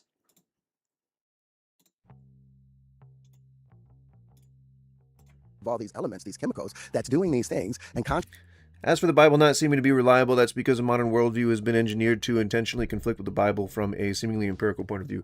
You mean from like 500 years ago? We've had several ages. We've had several, epochs epiphanies of mankind where we would become more religious or less religious. But like it really has to do with, like, I don't know, the spread of religion, namely in colonizing and conquering lesser, civilizations and forcing them to become religious. It's not like you're born religious. You have to be made religious. Consciousness comes as a result of these interactions, then the entire universe must take the same walk if one is doing it. The one thing that everything is based on, if the foundation, if this is how the foundation moves, I'm sorry, the boat is going to move according to how the seas move. And that's all we are, boats or waves on this thing of the universe popping up. We still have to follow that path. Was it? Again, gobbledygook. Just nonsense words. Like, he says so much nonsense that, like, I am trying to pick apart what he's saying, but this is 2 hours long. He says so much just bullshit. And we haven't even gotten into his sexual deviancy. It's like, and he does start talking about science, at least his version of science, and it is just like, it's even more indecipherable than this bullshit is. Like, is this prompted 10 years ago by you having man boobs and you said maybe this is what's happening to me? Is that kind of like, hey, I used to have muscles up here, I used to be able to flex? No, I think it started with a friend of mine was having prostate. See, Paul Bet David couldn't even understand what the fuck he was talking about, so he's like, so this all started because you had man boobs? Like, he was even reaching. How old was he? He was only 60, and he was having serious prostate issues, and I began studying what the prostate is like, and trying to find a solution for him. Fuck, like, why does this focus around the prostate? Like, why can't it be like, I don't know, I was learning all these things about, like, my fucking chakras, or I was learning all these things about, like, my fucking third eye or some bullshit. Why is it I have to learn about my fucking prostate? Well, I had to learn, how the prostate swells and how it's made of the same fibers and tissues as a goddamn uterus. Ever since I was young, I could hear God's voice. How do you know it was God? How do you know it was God? Even if he says he's God, how do you know it's not the devil? You don't know at all what that voice was. You can be convicted to hell and gone, and it still might not be God. How did they demonstrate that they were telling the truth to you? Because if someone random knocks on your door and says through the door, hey, it's your dad, can you let me in? You'd question that, right? So if a random voice enters your head and saying, I am God, dogs are God's gift. Listen to me and heed my holy words. You wouldn't want any verification or proof that what he's claiming is true? I would. Used to think it was instinct, but learned eventually that it was God. Yeah, nope. Whether I listened, good things, nothing bad happened. How do you view yourself? Are you like James Randi in your skepticism? I'm not offering $1 million prize, so no. Or an institutionalist where truth is defined by institution. I don't even know what that means, so I don't know if I apply myself to that. When I ignored it, bad stuff usually happened. Yeah, coincidence is a thing. And you know that you affect the world around you when you make decisions, right? Like butterfly effect, if you make it a point to compliment your gardener, he may go out of his way to help a woman with their groceries, putting it in the back of their car, and they may stop early to let a woman and her child cross the sidewalk, and they may, there are ripples that come out from every decision, and it's not God. That's simply just the way that we operate as a collective civilization. That's so much cooler to me, how we navigate the world around each other, than just owing it all to some creator. Like that just, like I said, it feels limiting. It feels really limiting. I like being able to learn things, and I can't learn as much if I was to owe myself to some, nebulous allfather. Although, worshipping Odin sounds pretty fun. You have to prepare the prostate for the shamanic colonic. Okay, well, if it feels good, do it. That's 600 milligrams of N-dimethyltryptamine. Is that a thing? Is that actually like a thing? Melted into butter and funneled through the anal pore. That's why Terrence Howard focuses on the chocolate starfish. I guess, man. Like, I just think that maybe he discovered butt play in his late 30s and is like, now he's just an advocate for prostate health because he learned like how cool it was to have a prostate and not have cancer of it. Fair enough, back then I was not aware, didn't listen much at all, and eventually I realized that, and then eventually my confirmation bias kicked in and people started telling me that it was God, and so I agreed. And eventually I realized that it was always right. Right, you don't know that, though. It's not a coincidence, though. It is consistent in my experience to be God. No, I mean, in your experience with other voices in your head, your experience of knowing other people with voices in their head, how do you have a relative experience to compare to this one? You don't. Even when growing up, even when thinking to yourself the entire time, oh, it's definitely God, you still have no proof to that. Nobody offers any proof whatsoever, and confirmation doesn't come in coincidence. You eliminate coincidence. That's how you find truth. It's all the things that aren't actually already happening to everybody else. That is the answer. So I don't think that you're schizophrenic. I think that religious people truly do believe that they, hear, but not actually hear with their ears, and imagine God in their head and they hear his voice in their head, but it's not like actually like it's a feeling of a presence. I know how people try to describe it. I don't think that it's like an empirically observable thing, like God is actually going into their head and speaking to them. Like, so I don't think they're schizophrenic. I just think that like there's a lot of things that I talk to myself about in my head, but because I've just had different experiences than a religious person, or because I didn't grow up in the religion, it's just letting me know that I'm doing introspection. It's letting me know that my ego is working. It's letting me know that I'm the different parts of my consciousness are cooperating, and I'm finally reflecting on something, and I don't, again, I've always said here that I don't hate religion, or I don't think that people shouldn't be religious. I think that religion helps some people. Whenever I talk about religious stuff, it's mostly just about people trying to push it on others, or trying to deny things that have been proven over and over again, or whatever, like when it comes like young earth and denying evolution and things like that, the bicameral mind. Oh man, they used a lot of that philosophy in the first season of Westworld. Very cool. That's what you're describing. Oh, okay. There you go. That's why I said it isn't a coincidence. I had doubts for years. God proved himself to me in a way that makes sense to me and confirms his existence. Absolutely. Okay, how? How did he do it? Did he manifest himself to you visually? And if he did that, how do you know, again, that it was beyond all shadow of a doubt God himself and not someone lying about being God? You know that scammers exist, right? And if we're made in God's image, then he's capable of scamming. Or, demons and whatnot.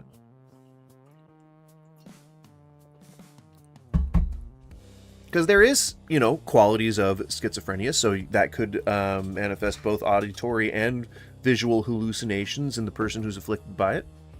That is absolutely a possibility. But also, again, we talk to ourselves all the time, man. We talk to ourselves in our head just constantly. And I think that it's entirely possible for people to think that that's God sometimes. Trump is going to be president for 28 what, months? 28 days? What? Because it's past 28 days at this point. And you mean the year 2028? Because that's against the Constitution, so we can't do that. It looks like they're grooming Rubio to take Donald Trump's place. That's what it looks like. Because he's really deep into being the mouthpiece right now. And he's trying to be like, the mouthpiece of the administration at this point. And so I feel like they're probably grooming him to take the helm, if you will. That guy, Kyle, if you believe in evolution, you also have to accept that it's a 1 in quadrillion % chance, but people who deny it are crazy. Yeah, I mean, if you believe in God over the Bible, yes. If you just don't believe evolution, and you just are waiting to see more proof, then I wouldn't think that you were crazy.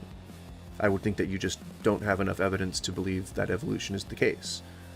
But if you believe instead in a God, then I wouldn't necessarily believe you're crazy, but if you believe that it's a literal God that you can, like, talk to and shake hands with, then I probably would believe you're a little touched in the head. But if that's what you need to be happy, then keep believing it, man. Just don't push it on me or try to implement it into any of my country's laws. And we'll be A-okay. We'll be hunky-dory. Why is Discord giving me announcements? I thought I had it closed. What? Stop giving me announcement or notifications. I hate notifications. I didn't think I thought I had exited Steam too. What people interpret as God is unitive mystical experience after William James that occurs in NDE's The Hyper-Religiosity of Geschwind syndrome and high-dose psychedelics, etc. I agree with most of what you just said. Who is the left side grooming to be president next? I would assume, I assume that it, fucking what's-his-face, the anti-Trump. Gavin Newsom is probably going to be one of the leading picks for the left. But I don't think they have a unified voice, really. I think half the left is asking for somebody, half the left is asking for somebody else. You know, like, I don't know. I just don't think that the left has a cohesive voice right now. I mean, I'm not advocating for kids to pray in schools or anything. Yeah, right, but you don't have to just jump to God. We're talking about evolution. Your question was about evolution. I do believe that it's that rare circumstance. It is 1 in 1 quadrillion percentage whatever, and that does seem damn near impossible. But there's also a 0% chance that you could fall through the atoms in your floor right now into the center of the Earth.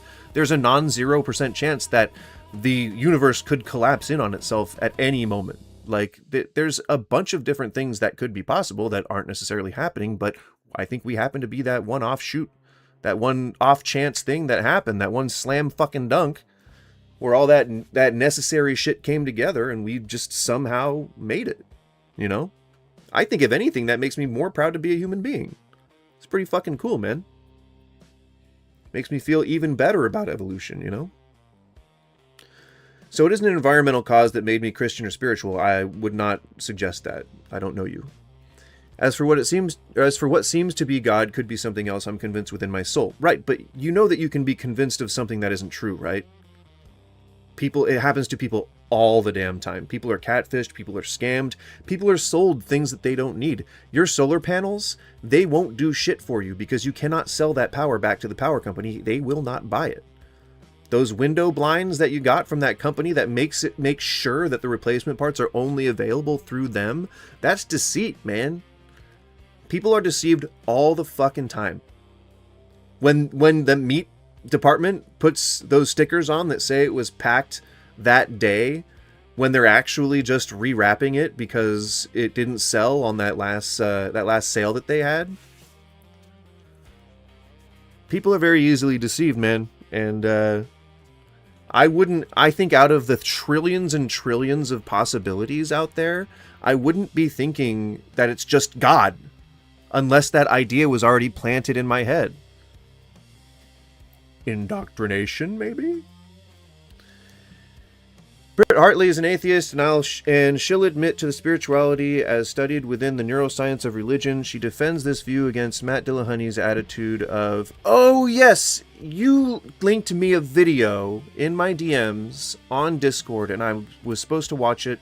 I'm still going to watch it, and then we may watch it maybe on Monday on stream if I like it. But yes, you told me to check it out, and I completely forgot.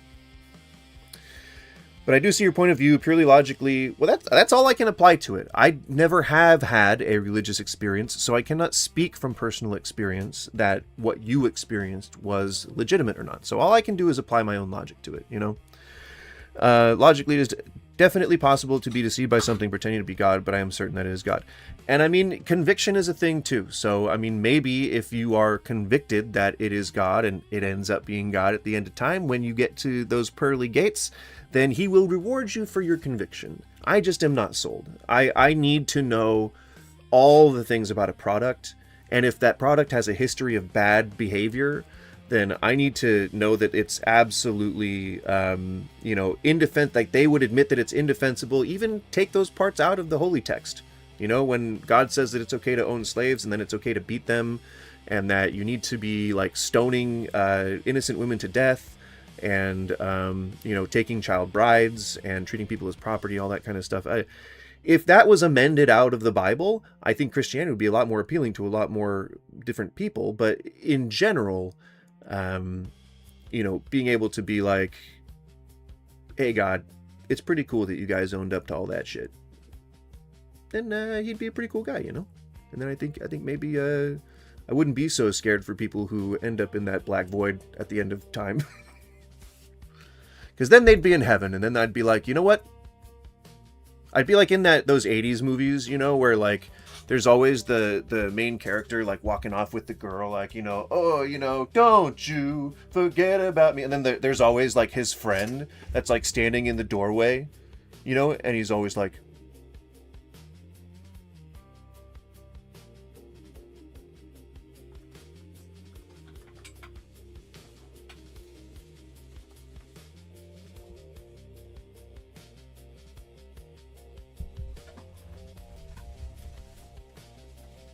but yeah, I'd be that guy. And you think that the possibility of God is less likely than that offshoot that made our evolution? No. I don't think he's less likely. I just think that there are trillions of other things that you can think of. It could have been a monkey. It could have been a ball. It could have been, we could be in somebody's tear. We could be in a dewdrop, descending from a tree and about to hit the ground, and then that's the end of our universe, Like, it's not automatically God. Like I said, the idea has to be there already. People aren't born religious. You are given religion. You are inflicted with religion. And that's when I realized that the testes ultimately pull up and become ovaries, then the prostate becomes the uterus. What the fuck? Why do we keep jumping in the middle of just these nonsense phrases that he's saying? I have serious prostate issues, and I began studying what the prostate is like and trying to find a solution for them. And that's when I realized that the testes ultimately pull up and become ovaries, then the... What the fuck? Terrence. Oh, Terrence. Oh, my lord. The testes form the ovaries. The testes form the ovaries.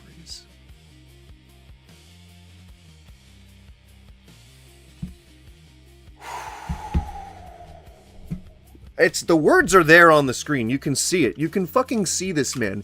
You can see this man! Sorry, I didn't mean to scare you. You can see this man, and he is saying these things.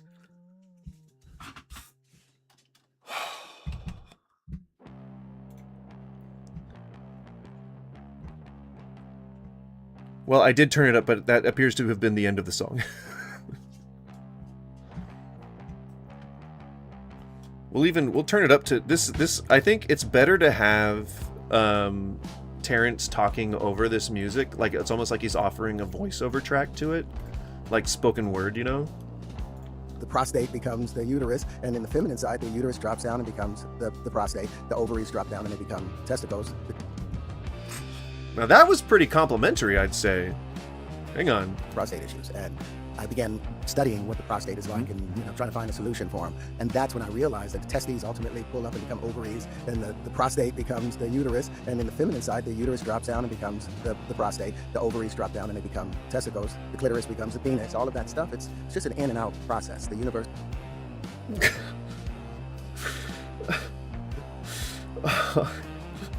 I feel like I want to punch my monitor. Like, I'm so like, dude, he's making money. He's making money right now. Like, this is him making money. This is why he's a grifter. He's making a fucking appearance fee. And he's saying that the ovaries become the testes, and that the testes become the ovaries, and that the clitoris becomes the penis. And it's an in and out process. From lifetime to lifetime. But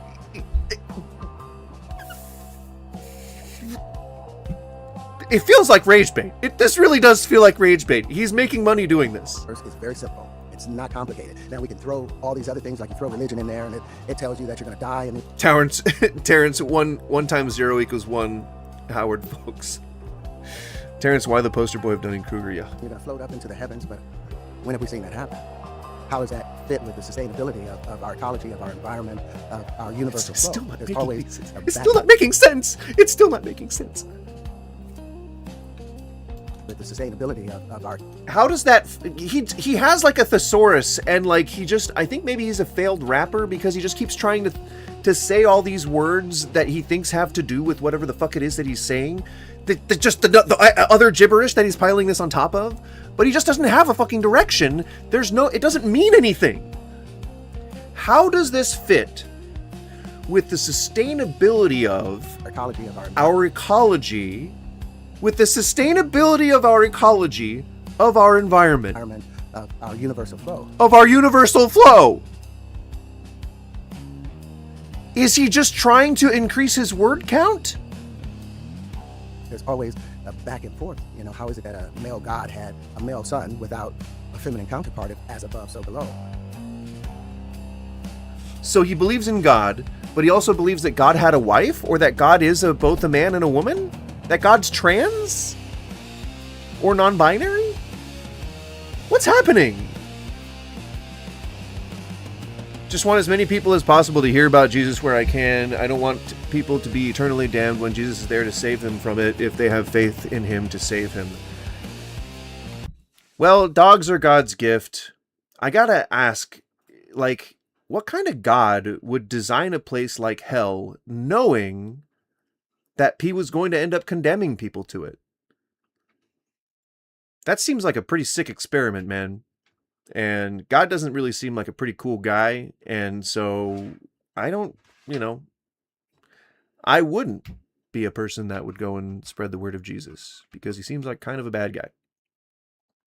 Creating people and then creating a place knowing you're going to condemn these people to this place unless they worship you. Or even just for being gay or trans, or in some cases, black or not slaves. And in the OT, not bleeding on your first time. Because you are then a sinner and you get to die by stoning, and then you're probably going to go to hell. Not cool, man. You know, those are the things we follow, these myths or religious understandings that we've been taught without questioning them. Without question, somebody said, "Oh, I had a dream today, and an angel showed up and told me to do da da da da da." Most people would look at them like they were insane. But most of our faith is based off of someone that had an interaction like that. But it was told to us by someone with authority, our mother, our father, and it was told to them by someone with authority. And Terrence knows about religion, y'all. This is probably the only thing I will ever agree with him about, but he is spitting fucking truth about the institutionalization of religion. Look up Terrence talk at Oxford. No, that's what got me watching Terrence in the first place. Like, it was also fucking insane. How is he still making appearances? He's still getting paid for this shit. God damn.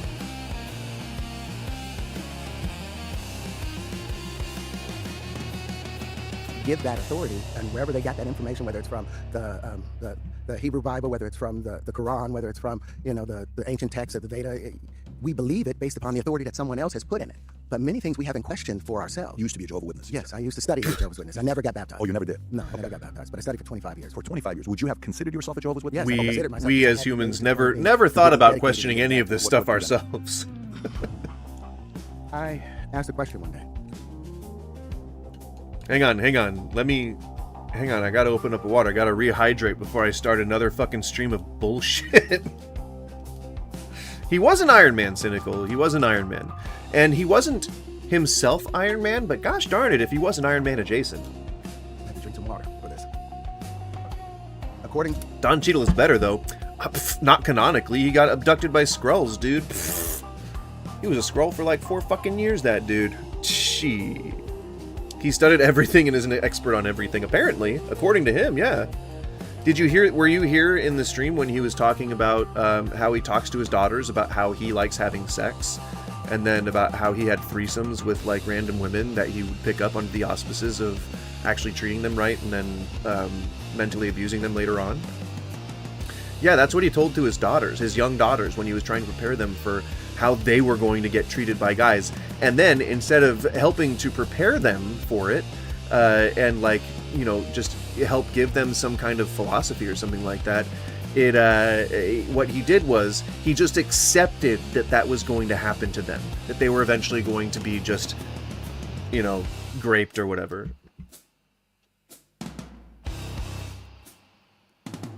It was an interesting part of the live stream. He still has yet to talk about early sex. Also, at some point in the podcast, which we saw in the very beginning, he alludes to being addicted to incest pornography. Yeah.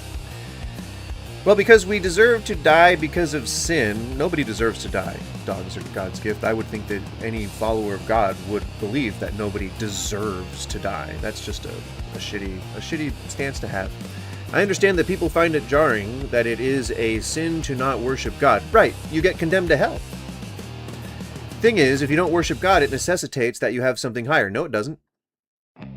You can have just a lack of belief in something. The thing, I guess, that I would hold higher than God is, you know, reality, because that's what I can see and observe and perceive around me. If I don't believe in something, how can I hold another thing over it in my mental capacity?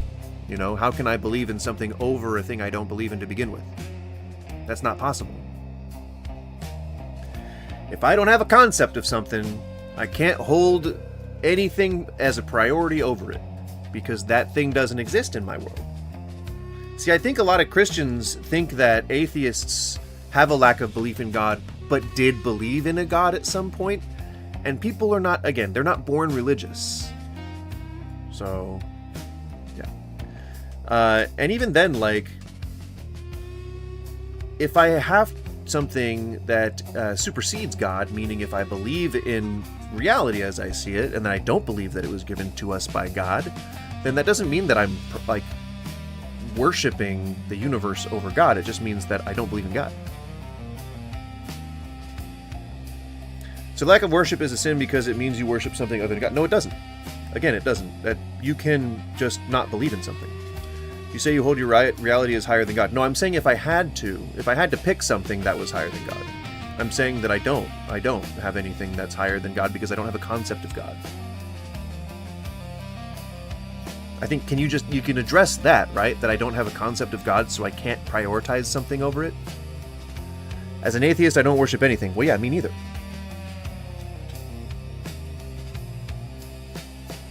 Or even a concept of something higher than anything. Well, that's the thing. Like, I don't, there's nothing there's nothing for there to be a thing higher than. It's just, there's nothing there. There's just nothing. So anything higher than that would be at ground level, because there's nothing there. You believe in God. I don't believe in God. Do you see the difference? Theism, atheism. Theism, atheism. They're polar opposites, one could argue. To the Bible, it never rained on this planet until the year 2348 BCE.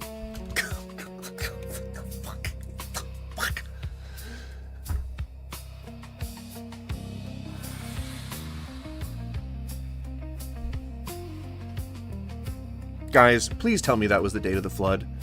Please tell me that that's supposed to be the date of the flood. Is he just pulling this out of his ass?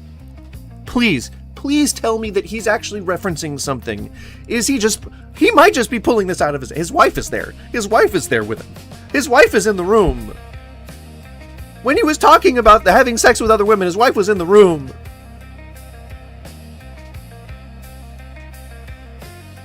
You can see the words on the screen. It says it never rained on this planet until the year 2348 BCE.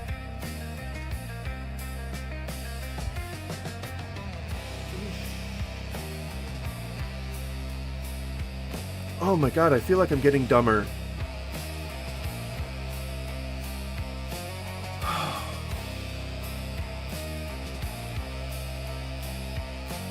exactly. If you esteem God to be nothing, no, I don't have a concept of God.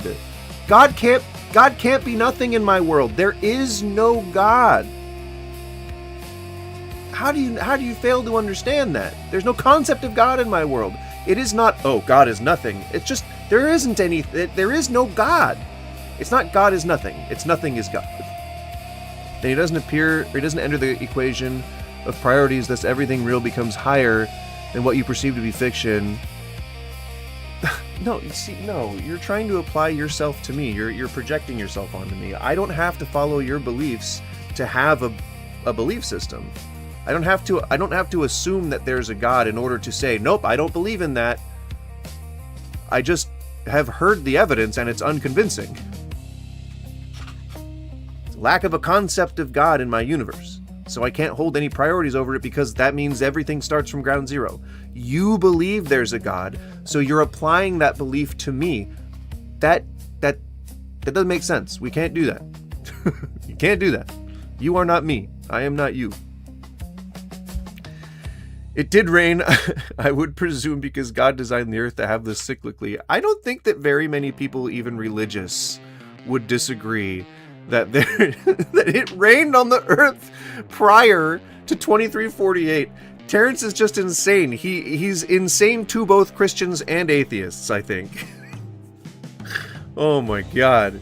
Maybe go criticize Orthodox Christians, not these fake wannabe goofy wannabe. I don't even think Terrence is a Christian. I don't think that he claims to be a Christian. I don't even think that he claims to be a biblical literalist. I think he only believes in God.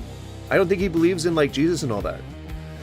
If you don't believe in God, where do you get morality? Why does everybody always ask that, man? I've answered that so many times on this stream. How do you know that, or what is right and wrong, good or bad? We talked about this like yesterday.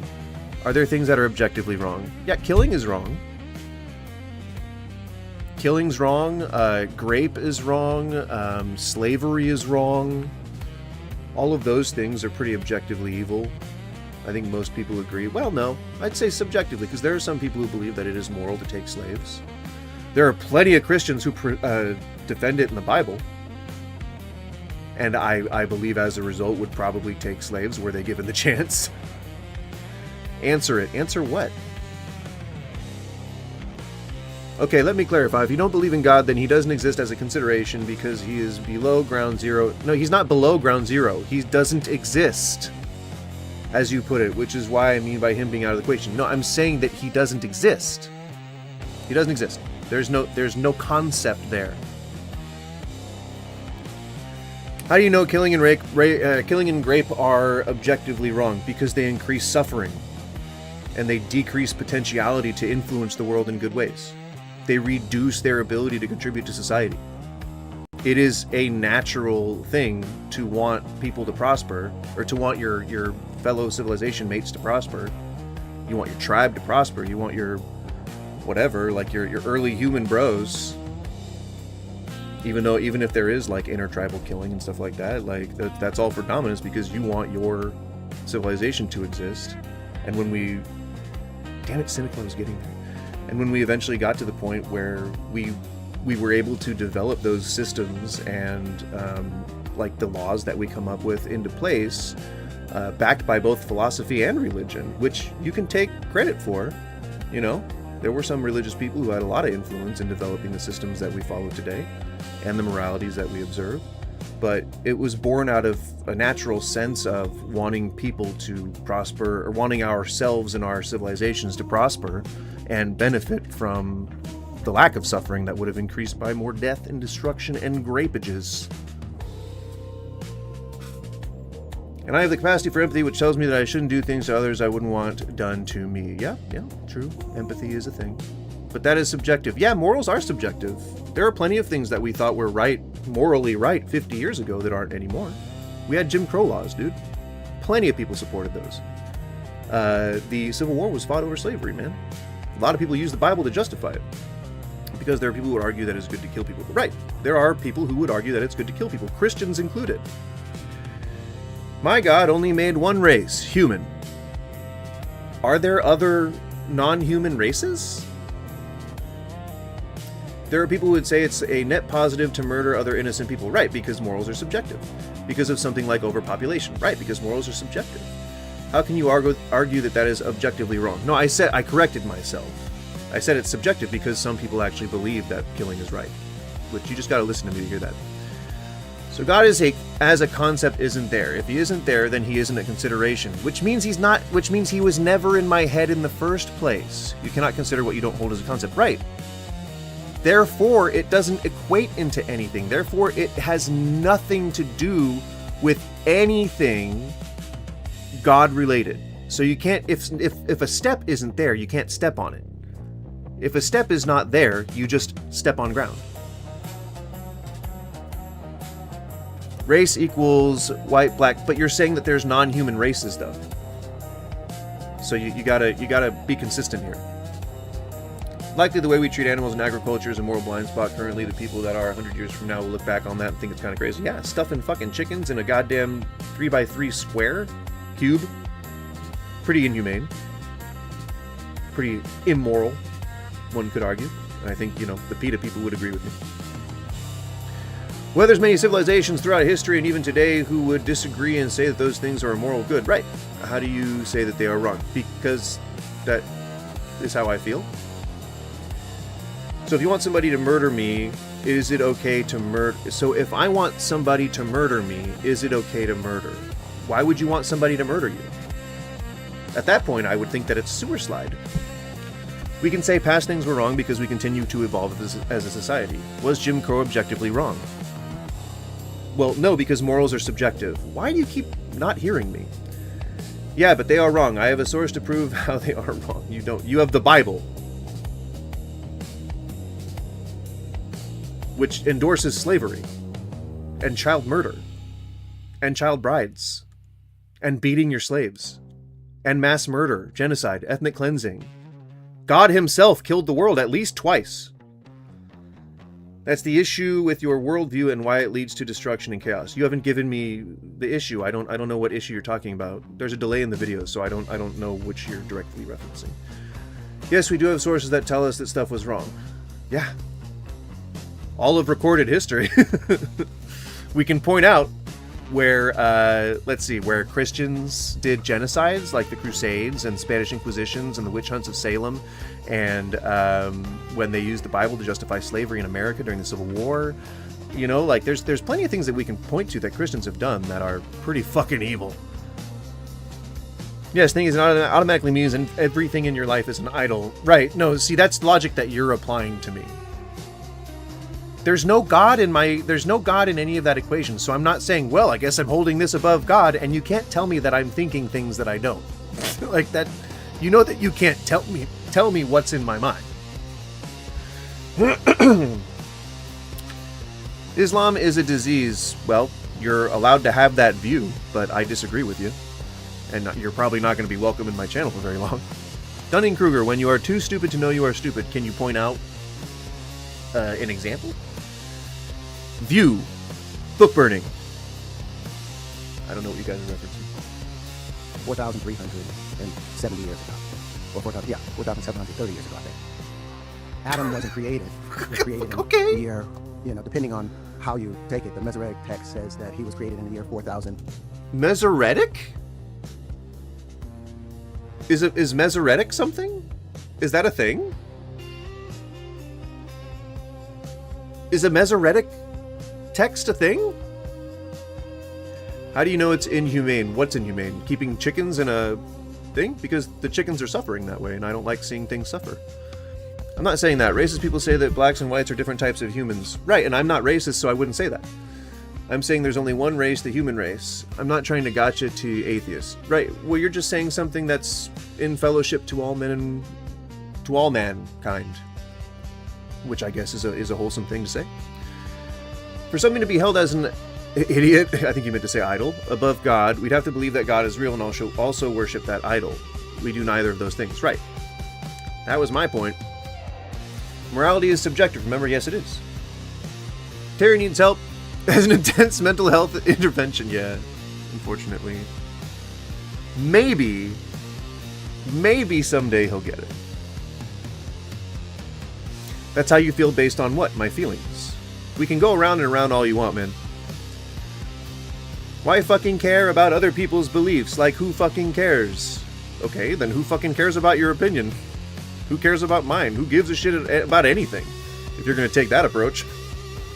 Who gives a shit about reality? Who gives a shit about fucking, like, dogs or animals or anything? Crusades and Spanish Inquisitions are done by Catholics who are themselves Christians. It's an offshoot of Christianity.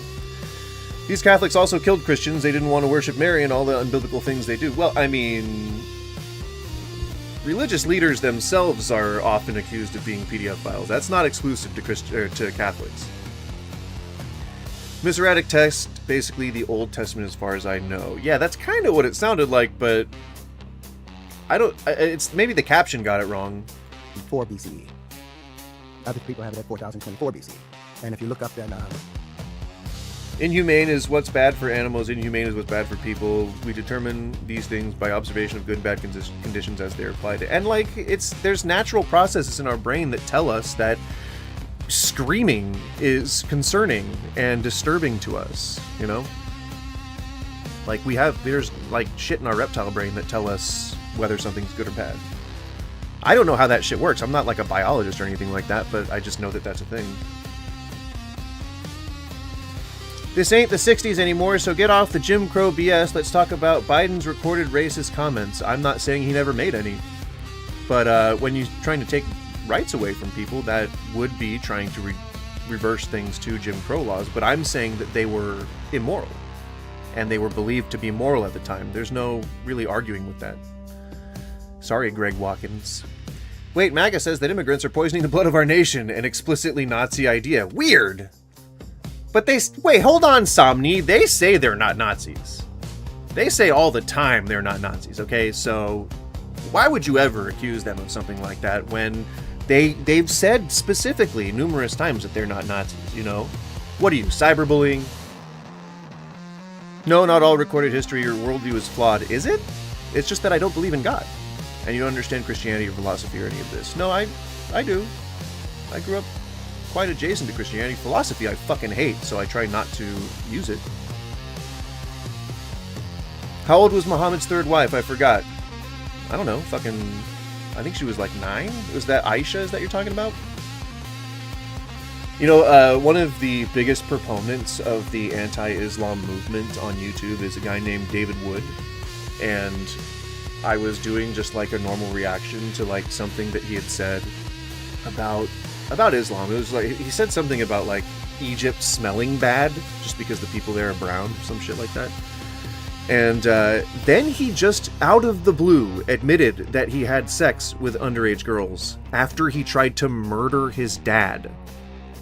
Like, what the fuck? I don't know David Wood. After I heard that, I definitely did a deep dive on it, and I watched that news report where he's like, a sociopath is someone who feels no remorse for their crimes.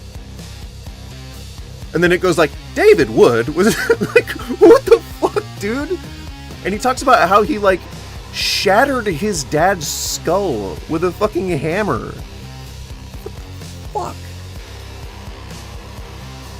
And this guy's making YouTube videos, and he never had jail time. Like, he beat his dad's head in with a hammer, and then he left the house and, like, was covered in blood and shit, and went to this, like, I guess it was like some kind of institution. It was like a psychiatric institution.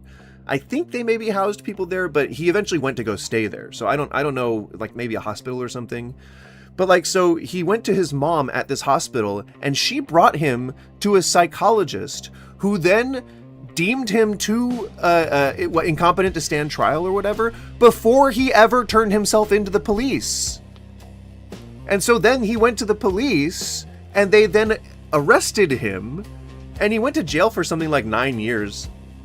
And, like, before he went in, he went out and had sex with 2 underage, and he specifies this very emphatically, but post-pubescent girls. And then he goes on to say, like, oh, you know, I know that it was wrong. I know that it was a monstrous thing. I know that it was absolutely terrible. But when you saw how they were dressed, and then he's like, they threw themselves at me. They knew exactly what they were doing. They were lusting after me. The whole, like the rest of the video, he goes into like this diatribe about how, A, they asked for it, and B, this is still better than being a Muslim. Like, holy fuck, dude.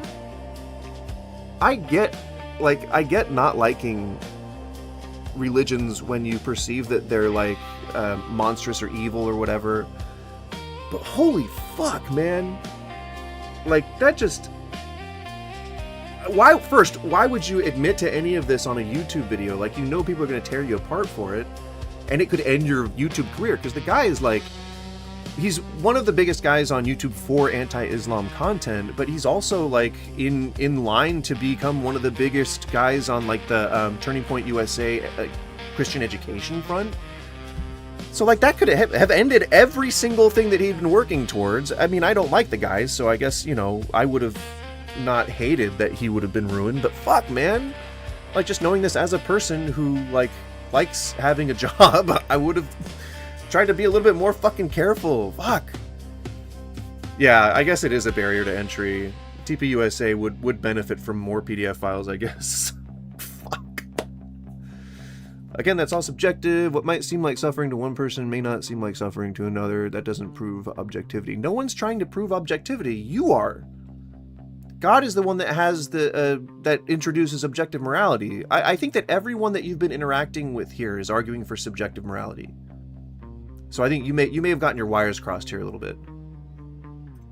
If you can Google or hit chat, the idea that it never raining on this planet in the 4.6 billion years that the standard model says is insane, right, Terrence? It's very insane. It rained for like 1 billion years. Like, what the fuck? That hit me kind of strangely, and I began asking questions about that. He's just reacting to you saying that murder is objectively wrong. Oh yeah. Is this the guy that told me to sit down? You're just going off in the chat? Like, come on, dude. Is it possible for there never to have been rain on this planet until... No! No, it's not! They couldn't give me an answer for it, so I started doing... No, yes, they did! I guarantee you they did. I guarantee you. Somebody gave you an answer for that. Research. And I looked into glaciations and ice cores and the deep... Oh, come on, God damn it. Why are you making me look up words? I don't think that sounds like a word.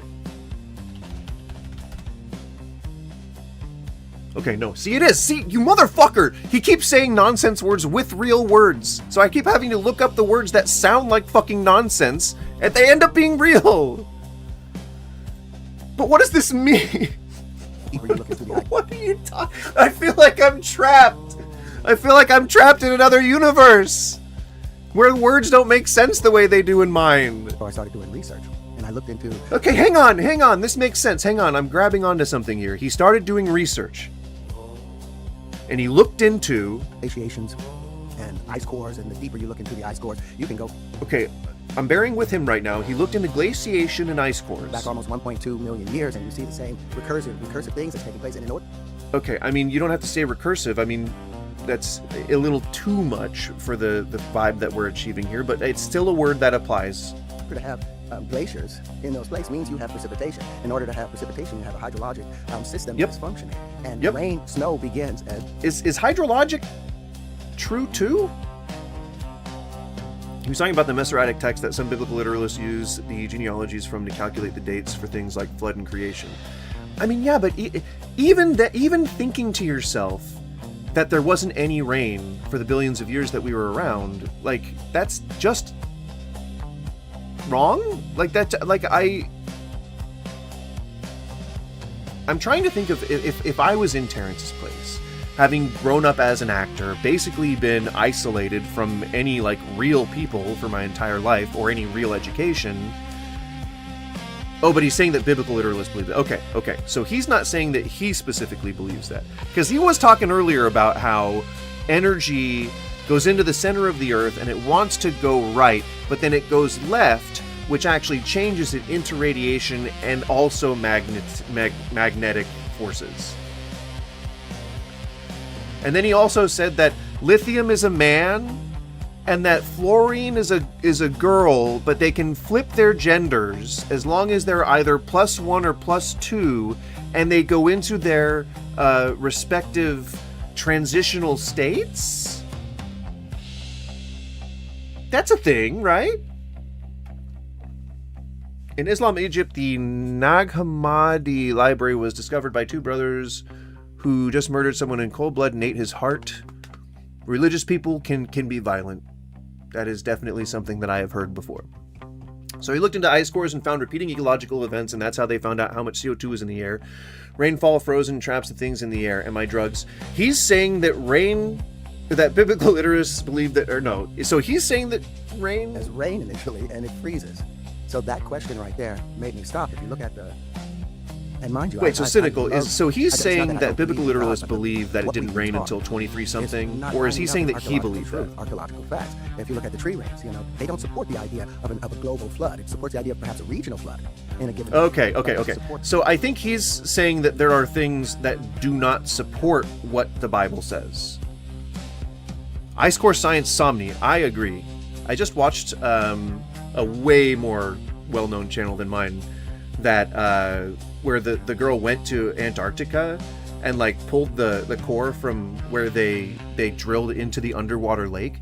So fucking cool. That you could actually see where there were like ash, like there's like levels of ash where there were like volcanic eruptions, or like there was like volcanic activity or something like that. Really fucking cool, man. Really fucking cool. That was I love seeing shit like that.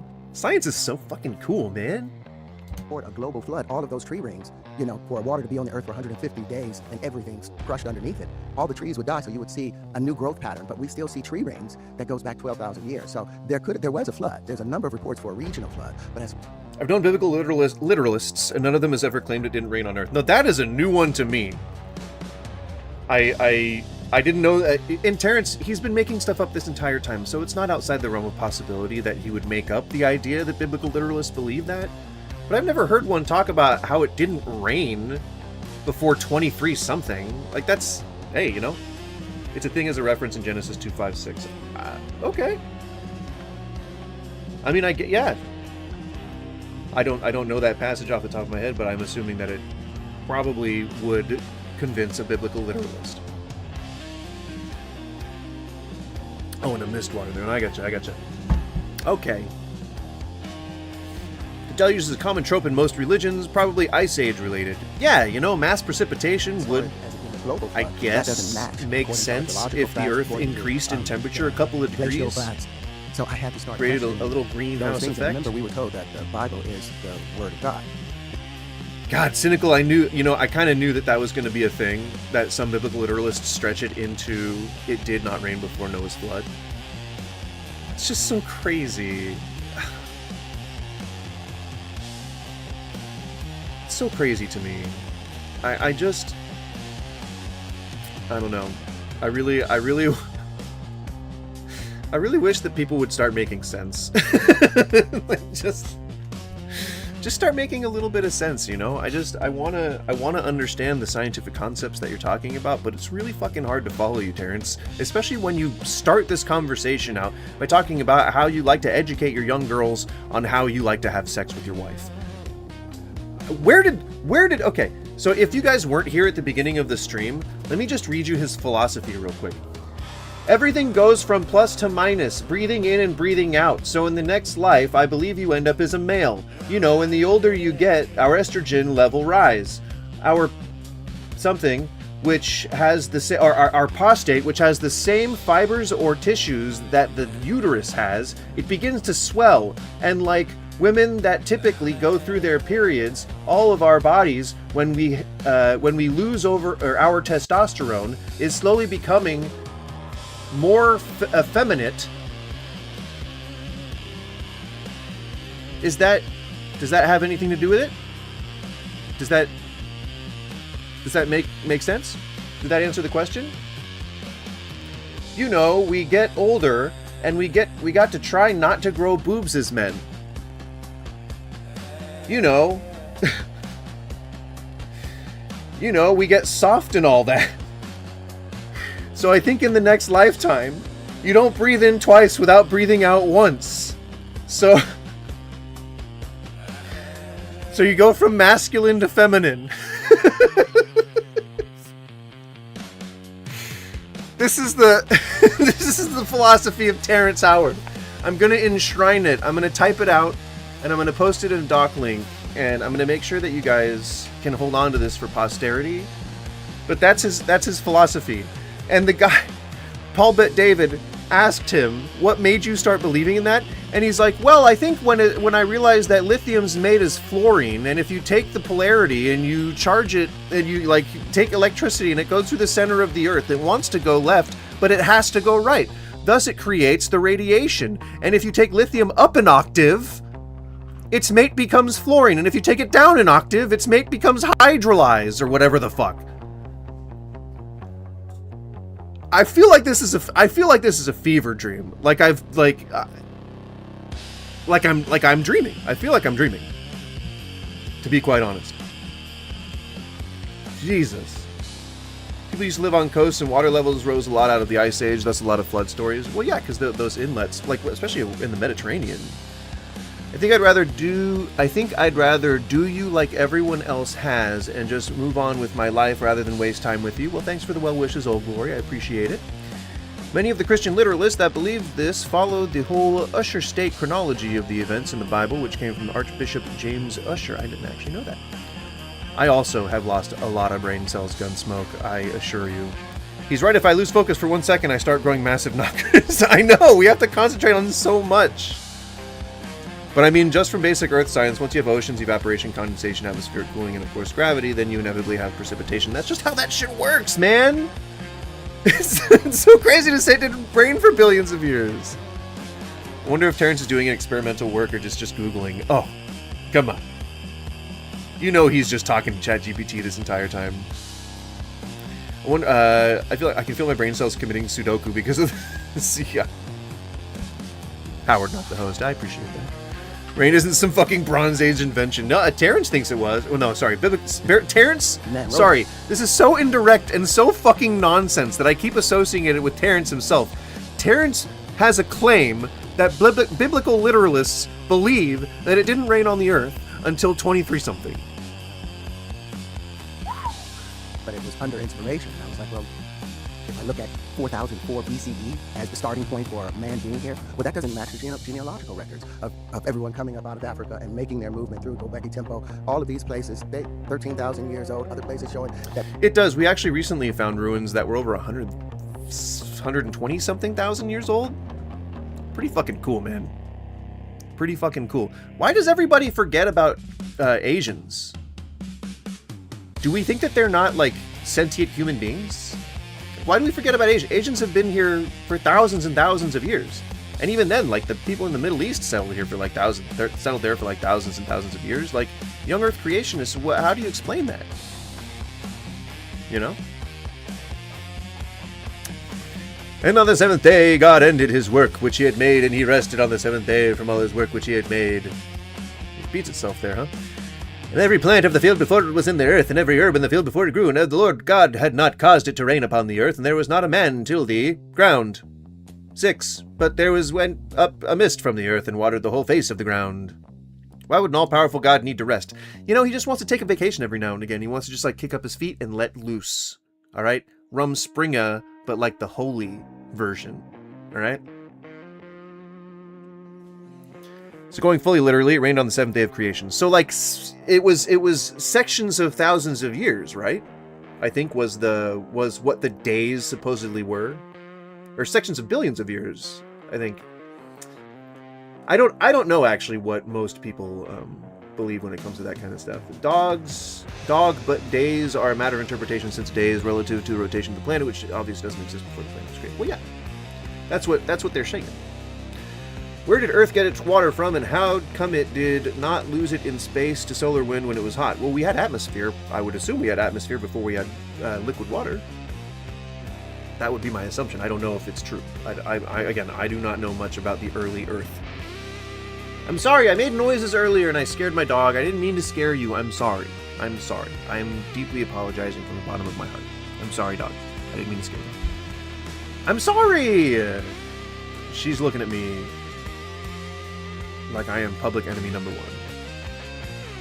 There's a verse which says that with God a day is 1,000 years. Yeah, okay, I was thinking something like 1,000 years. So something a literal 7 days, others 7,000 years. God is capable of both, should he will. Well, I think, don't most religious people argue that God can't create a sitting, standing man? So I don't know if they'd support that.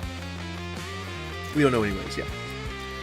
So what I was told when he rested, he wasn't taking a break because of exhaustion. He was simply not creating, so they say he rested. Oh yeah, you know, you can just be at inaction when you're at rest. Like, that could just be like an idle state, you know? Tell me if you know where water came from. Yeah, I don't know. Hydrogen forming in the atmosphere and then clinging to oxygen molecules, but I don't know. I don't know what else from then on.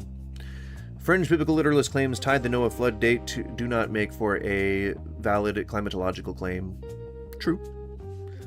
The Bible is a pretty old document. That mankind has been here at least 300,000 years, or at least 1,000,000 years. And thus somewhat inaccurate, most assuredly. Because I felt like I was losing my religion, but at the same time, I was gaining my common sense. That losing my religion. When they began writing about trying to understand what was taking place, they used the best tools that they had available at the time. But those tools, now we have more sensitive instruments. And so we should be using those sensitive instruments and using our common sense and take the stories that we can from these things, but not to...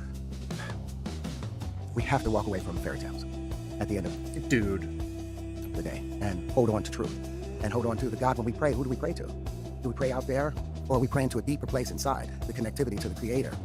And the thought that I had to go through an interceder, like I'm a father. There's nothing that... Yeah, he fucking knows. You guys just talked for like the last 20 minutes about you being a goddamn dad. Any of my sons could do, or my daughters could do, that they would have to go through somebody else in order, one of my other children, to talk to me. There's no way, and I'm not even a perfect father.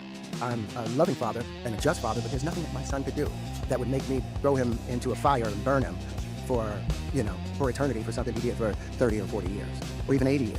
The equanimity, it doesn't balance out. The reciprocity, it doesn't balance out. And I'm thinking God is love, so how can you do that too? But that's what some of the scriptures are talking about, or that's what some of the faith believes in. Jehovah's Witnesses believe that, no, you just die and you're wiped out forever, and that's a loving thing. But they were never able to explain or help me to reconcile the dates of Bible chronology based upon archaeological truth. What did your father mean? My father was a Muslim. He was a Muslim? My father was a Muslim. What's your mother? My mother was a Baptist. And was he a practicing Muslim? Yeah, he's a practicing Muslim. So he became a Muslim when he went to prison. So did you ever become a Muslim? Yes, Comments might have also contributed, but we don't really know. Yeah, I think there was supposed to be like some frozen water and some comets and shit. Same thing with like, that's how life might have arrived on Earth. Like, that's how some people are trying to put forth. I don't know. Yeah, I was actually feeling Glitter Wizard, I think, was a band that I was thinking of. I think that might have been one of my coworkers' bands when I was working at Whole Foods in San Francisco. Common sense is literally the most unreliable method for determining truth. Well, literally the most unreliable would be completely making it up. But common sense is pretty up there in some of the most unreliable. I think that there was a giant meteor or giant impact theory that theorized Earth smashing with a protoplanet to get its water and moon. Yep, that wouldn't surprise me if that was the case. I don't know for sure, but yeah, that would be somewhat unsurprising. I think I'd support that. His name was Suleiman, practiced a lot, did all of that. For how long? Up until I was 13. Up until 13, you're Muslim. Mm-hmm. And how did you walk away from it? I've talked about this before, but there was a day I came home and all of the brothers from the masjid was over. Yeah, Gunsmoke, have a good one, man. Brother, like and subscribe if you haven't already. It really helps, honestly. To love his nature. But apparently, I know everyone says that. Castrated Wino, a homeless person. For I try not to harp on it. Masjid. He castrated him? And he's sharing the story with you? No, everybody's around. Like 13 of the brothers from the mosque are there because Yaqub has been arrested, and they're talking about that. And the argument was, conversation was, well, he shouldn't have, he shouldn't have castrated. Well, he shouldn't have desecrated. I think is what he's desecrated. There you go. Yeah. He shouldn't have desecrated the holy temple by urinating on the mosque. That was what they were talking about. So you cut a guy's dick and balls off because he peed on a building. Okay. They weren't talking about the fact that this young man or older gentleman was also a child of God that may have been lost. And I was like, that, it was so severe. You're overhearing this conversation? Yeah, I'm sitting there, I'm in the stairs, and they're in the living room. So you're not part of the conversation, the 13 men are having? I'm just listening. Got it. And it could have been 12, but it felt like all the seats were taken up. And so at that moment, I started questioning Islam in that regard, because a God of love, I couldn't see that happening. So then I started exploring, Methodist. Well, of course, also a God of love wouldn't create a destination for you to go to if you don't believe in him. And then create people knowing that he was going to send them there. Catholicism. And that's then by the not time love. I'm like 17, That's what a cycle of abuse looks like. Like, that's what an abusive lover is, bump into witnesses, and they tell me about the truth about Christmas, the truth about Easter, the truth about all of these things. And I believe it, because it is the truth. But when it came to, they tell you stay away from astrology. And I'm like, why do you stay away from astrology? But I listened. Because it's demonic! I did my research. Astrology came from astronomy. All of our religion, the 12 constellations that the sun goes through, became the 12 disciples. The sun dying on the 21st of December, and being dead for 3 days, and then on the 25th it rises again and becomes that Southern Cross. Oh my God! Does anybody believe this? Is this a common belief? This doesn't sound like any of the religions that I'm familiar with. Some people even attempted to desecrate the black stone in Mecca by spitting and rubbing excrement on it. I wonder what happened to them. Oh man, they at least got their hands cut off. I think if someone was to spit on a holy thing, you'd probably get your lips cut off, right? I think that would be the most common thing that would happen, right? I love these schizos. Well, I don't use the term schizo to be derogatory towards people, but I support. It's okay if you want to do that, but I personally don't, and I also agree. And Christians, anti-Christians are schizos. Okay. I'm not really anti-Christian. I just don't happen to be religious. Wow, they wanted me to stay away from astrology because it was the basis of most religions. And so that was a red flag. Interesting. It was No, I guess you could probably call me anti-Christian. A huge red flag for me. Well, let me ask you, to me... I'm not anti-religion. There's a couple ways with this, right? One of them is the actual debate, which is the, theological debate you can have on faith. And that can go for hours, right? Christianity, Muslim, Jewish, Seventh-day Adventist, Mormon. We can go that route. That's one side. From your experience, you've traveled all over the world. You've been all over the place. You've been around everybody. Who do you think produces the best societies? Okay, I'll totally cop to the fact that Terrence Howard has traveled all over the world. I will not, however, admit any closeness to the fact that makes him an authority on anything. You can ask him for his experience, but that's all he's got to stand on. And produces the best, safest results. Well, the Buddhists, for the most part, because they don't really put anything into a higher being. The Buddhists are more so the interconnectedness of the universe, the entanglement, and doing things based on karma, but without the idea that you want to gain. Is karma a Buddhist concept? I thought it was Hindu. And I could be wrong, but I had always thought that it was a Hindu concept and not from Buddhism. Karma. Something in return from it. It's more of a living way. Instead of a worshiping way. A lot of our worship now has become something perfunctory, and it's transactional. If I do good... Perfunctory? Hang on, let me look that up. I know that's a word, but I don't know what it means. Perfunctory. I've heard it used before, but I do not know.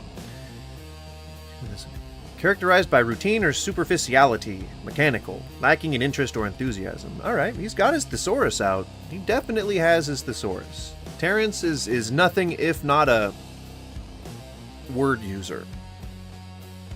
Good, and I can ask God to help me, and people do things and hoping they're going to get something in exchange, instead of balancing and doing good just from the sake of doing good. Because it's the right thing to do. That's what rule number 9. I wish the discussion would end there.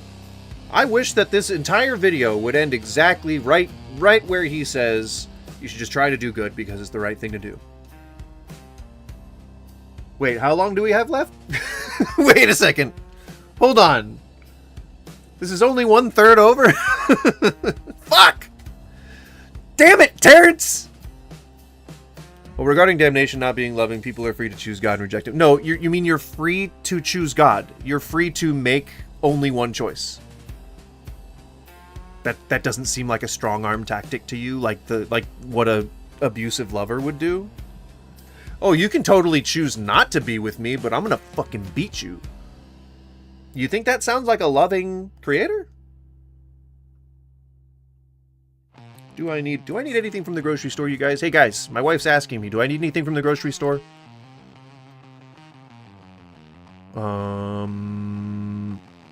Come on, guys. What do I need? What do I need from the grocery store? We're getting avocado. That's a good start. But what else should we get? You just Red Bull? One single Red Bull? Or should I get like a case of Red Bull? I don't drink Red Bull, so it'd probably go to waste. But like, I guess I could give it away. Why am I getting Red Bull though? Because it gives you wings? Sponsor me! Mine is make way for life. You got to take. You're going to have to take in this world, but take responsibly and give as much as you take. If you're going to eat a piece of fruit, the Buddhist way, the human living way, be appreciative that you got the flesh of the fruit. But why not go and plant the seed? Why do we throw the seed in the trash? The embryo. Why do we throw the plant's embryo into the trash? Why don't, since it sustained us, why don't we go and plant that somewhere? You never tried Red Bull? No, I've tried it. Seedlings is out there in the world and somebody uses it, they'll also place it in a good place. So it's for the karma of it. But I don't follow, any religion, no religion. But I pray. Lemonade? Do you mix Red Bull and lemonade?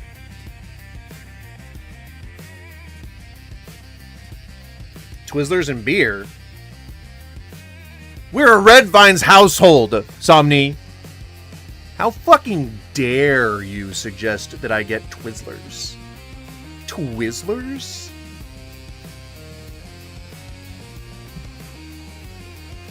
Like, I'm gonna make my double chin even more pronounced. I'm gonna do a double chin for you. This hurts, actually. Ow! Oh, I got a little cramp there. Oh. Oh. That's why it hurt. Owie. My poor necky.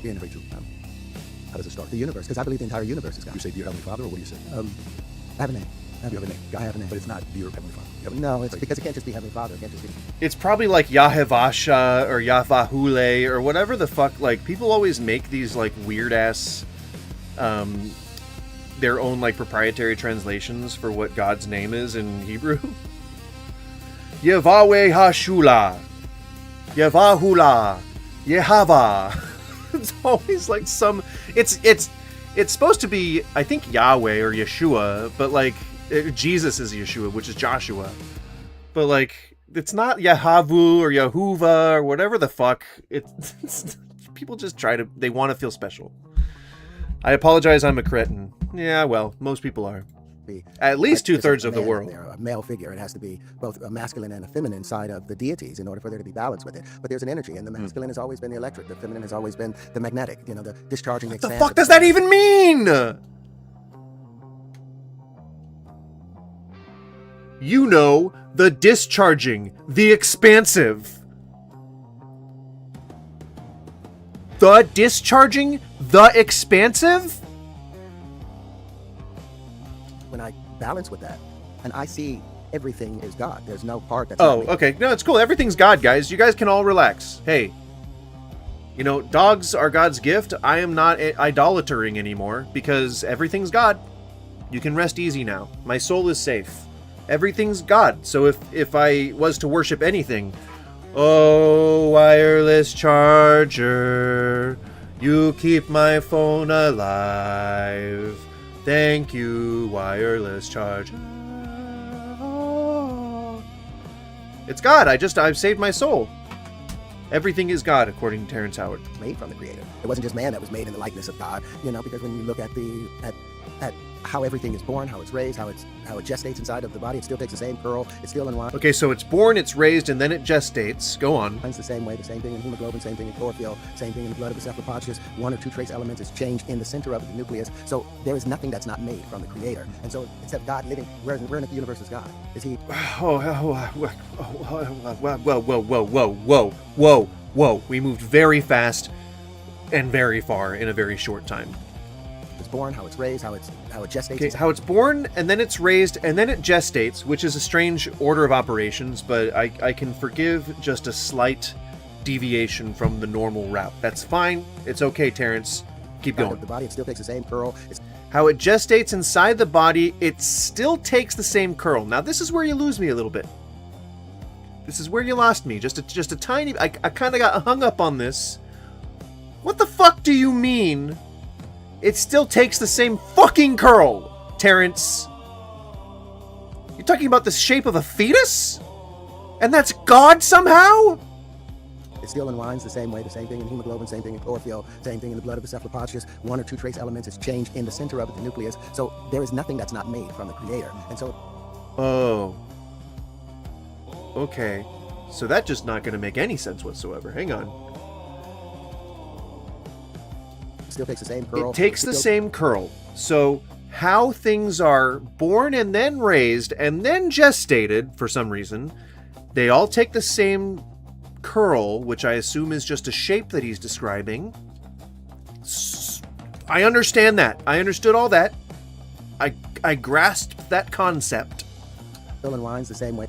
It still unwinds the same way. When it's born, it's a baby. When it's born, it's a caterpillar. When it's born, it's a whatever the fuck. When it's born, it's a thing. It's a thing. It uncurls. It uncurls. It does an uncurling motion. I get it. We're on board. We're on the same page. I understand. The same thing in hemoglobin, same thing in chlorophyll. Okay, now you're making a little bit of a weird left turn. It's the same thing in hemoglobin. So hemoglobin shares the same curl with how things are born and raised and then gestating in the body? And then he says it's the same thing in chlorophyll. That it shares the same curl and gestation in the body. And then it's the same thing that happens in the blood of cephalopods. Why cephalopods specifically? I wonder. But I'm not an expert like Terrence is. Not just one or two trace elements is changed in the center of the nucleus. So there is one or two trace elements are changed in the center of the nucleus. And just so you guys remember, these things are gendered. Okay, so all the elements have genders, and when you switch octaves of the elements is when they change genders, according to Terrence.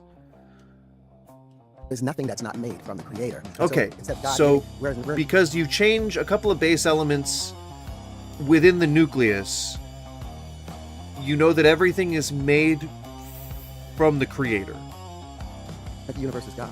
Is he, near Alpha Centauri somewhere? Instead of God is living where in the universe is God, is he, near Alpha Centauri somewhere? No, I believe the universe collectively is God. Therefore, all of us are part of the creator, I'm as small as, when I want to be small, I think about Terrence Howard. But when I want to be large, I think about Terrence Howard in the universe. And Terrence Howard disappears, and then now I'm a part of everything. Have you ever read Conversation? What the fuck? Well, okay, he's just fucking tripping right now. Like, he's like on a psychological, on a psychedelic trip. Like, that's... I just have to raise my perception, and I am God. Conversation with God? Yes. What do you think about it? I love that. Okay. I love that. Was it recent or was it? That was 20 years ago. Okay. That was 20 years ago. I'm just wondering, because you'll hear words being used, and it's, the universe. I'm like, okay, so that's sometimes folks who read the book Conversation with God, they would speak the language that way, and some people had a bad experience with a person who was a member of a church, and then there's a falling out. For me, I was an atheist 25 years. I had nothing but bad experiences, and I was like, I'm not even dealing with it. And then I met with a man whose name was Mono, and he said the most powerful thing to me. He says, if you judge... He was the first man Paul Bet David ever fell in love with. His name was Jesus. God, horizontally, you'll always be disappointed. Because people will let you... Horizontally? Down. They will, but if you judge it vertically, that's where the relationship begins, because it's you and him. And that's the element of faith. Because for somebody like you, would you consider yourself a very analytical guy? I think you're very analytical. I'm analytical. Oh, yeah. Didn't you hear he's a math genius? Examine things, but I'm very emotional at the same time. You wouldn't be in the business you're in if you weren't. There's a good balance of both, right brain and left brain. How do you manage faith? How do you deal with faith? Well, like you said, with conversations with God, I believe every conversation is with God, because Dogs, no, he created Earth. Before that, there was chaos. How do you know? Because the Bible says? This I know because the Bible tells me so. Everything is divine, and so when I deal with people, a gentleman told me once, he said, in every person you meet, there's this little piece of God in them. That's who you talk to. And that's what made him believe everything he believes today. And Case so closed. Faith. I approach everyone as if I'm talking to the creator. Oh wait, he's still talking. That gentleman at Disneyland, like, okay, wait a minute, this is God right here, instead of this insignificant worm that's stopping me. He's going to He's going to be like Terrence. I'm so sorry, because Terrence Howard is on Manek. If you got any questions, you can always Manek him. We're going to put the QR code below. Oh dear God. All right. Well, this is we're still not talking about his religion yet. And we're still not talking about the section of the podcast labeled early sex. Fucking Christ. Oh my God. All right. Well, guys, if you're appreciating at least the commentary, I would appreciate it if you liked or subscribed or any of that kind of stuff. I don't push that very often, but it's, you know, it is helpful. I do appreciate it. Real quick before we do anything else, I needed to play this. I stumbled upon this on my YouTube Shorts feed, and I need you to tell me that there aren't real vampires in the world, okay? Because they're making content. All right, here we go.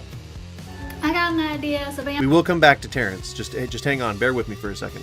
vampire who likes to wear lipstick. I need to start carrying me So this is a vampire who likes to wear lipstick. one of those metal reusable straws so I can just I don't have to even bite no more. I can just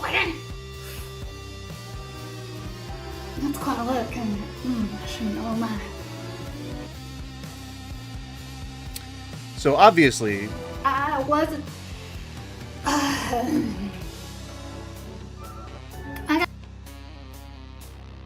it sounds like she wants a more sustainable way to keep her lipstick on while she is devouring the blood of the innocents so that she can sustain her eternal immortality. I guess vampires are a thing in the modern zeitgeist. There's a preview of what we'll be talking about on Monday. But for now, the stream is over. I appreciate it, guys. Thank you so much. Please, again, like and subscribe. That helps way more than you can even imagine. Even if you're not sure that you're going to come back, I do appreciate it. I'm trying to grow this channel. We're moving soon, and it really would help to have channel memberships available. So it'd help alleviate a little bit of that. We're not even really sure if we can afford it, so it'd be super cool. I would appreciate it. Thank you so much. And I'm not from Romania. I don't know that we're from Romania. I know that our family name, like, we took from that region, so I don't know. I don't know, man. Maybe someday I'll figure it out. I'll get one of those genealogy things, maybe? I don't know. It's not outside the realm of possibility. But, yeah. So, I think I'm gonna stream again tomorrow. We actually normally don't stream on weekends. We stream on Mondays through Thursdays. But my wife is going out of town this weekend, and I don't really have anything planned, so I'm probably going to stream for the majority of the weekend if I can manage it. That means that we're also going to be streaming the D&D session on Saturday. That starts at like 4-ish, 5-ish, something like that, and we'll be having a lot of fun with that. And I'll probably be streaming into the evening. Same thing, you know. Not jealous of what?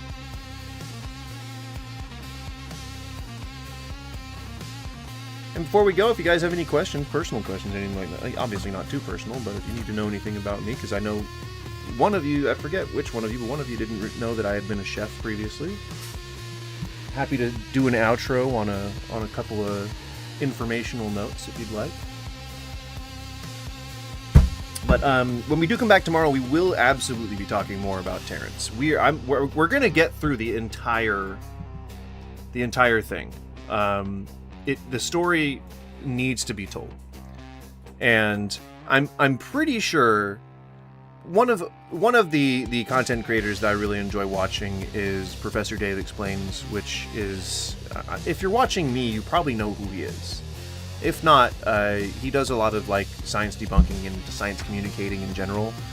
Science meaning like religion, you know, debunk or whatever, religion debunking or whatever. You get what I'm saying. But yeah, so we will be, or I will be hoping that he covers this at some point because again, it needs to be in front of more eyes. It's just like I'm surprised he keeps getting gigs, to be honest. I'm surprised that he just keeps like staying in relative out of relative obscurity. Like, I don't think he's acting anymore, is he? Let's see. Terrence Howard, I am D frickin' B. You suck. No, you suck, John Henry Smith Jones. You suck. What?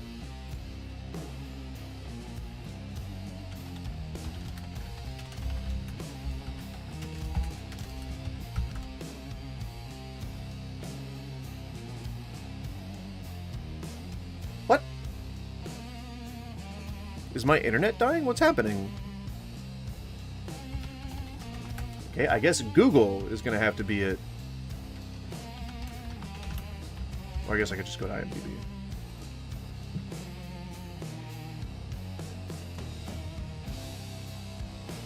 Alright, what was the last thing you were in, my friend? Nope, that was not, I didn't read it. Actor. Alicia in Wonderland.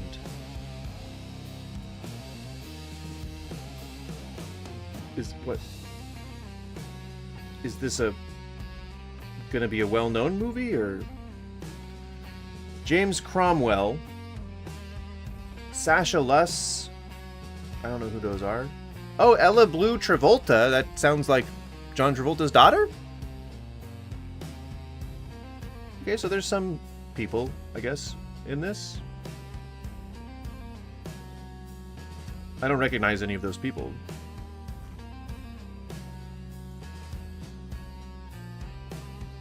And I guess it really does kind of look like they're trying to be like an Alice in Wonderland type thing, or no? No, I guess not. Maybe? I don't know. He's still getting work.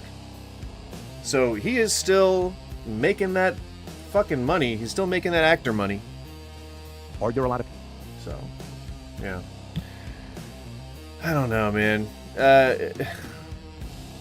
It honestly feels like I just traveled through a different dimension. Like, I don't know a lot of the stuff I just heard. And I don't know that most of the stuff was accurate or inaccurate. I just don't know. He gives you so much shit to listen to. Like, there's so much shit to process that it's just like, it's like trying to put like a bunch of gallons through like a pinhole sized hole in something. You know, a bunch of gallons of water through like a pinhole poke or something. You know, it's like it just all backs up, and I'm like, what the fuck is even happening right now? I gotta sort it all out before it friggin' leaves my brain, you know? Alright, guys, thank you so much for tuning in. We will, again, probably be back tomorrow. I just don't know what time. I think my wife is probably gonna come home around noonish, and then we're gonna hang out a bit, and then she'll leave town, and then I will be on my lonesome for the entire weekend. So probably evening time, early evening.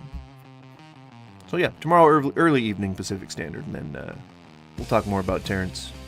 All right, guys. I hope you have a wonderful day. Even if you didn't agree with me, I hope you have a wonderful day. Or at least I hope you have a better day. Go hug the people you love. Go outside, take a walk, see nature. It's raining where I am, so let me live vicariously through you. And drink lots of water. Treat each other nicely, okay? Don't be a dick. Thank you, guys. Love you. Bye.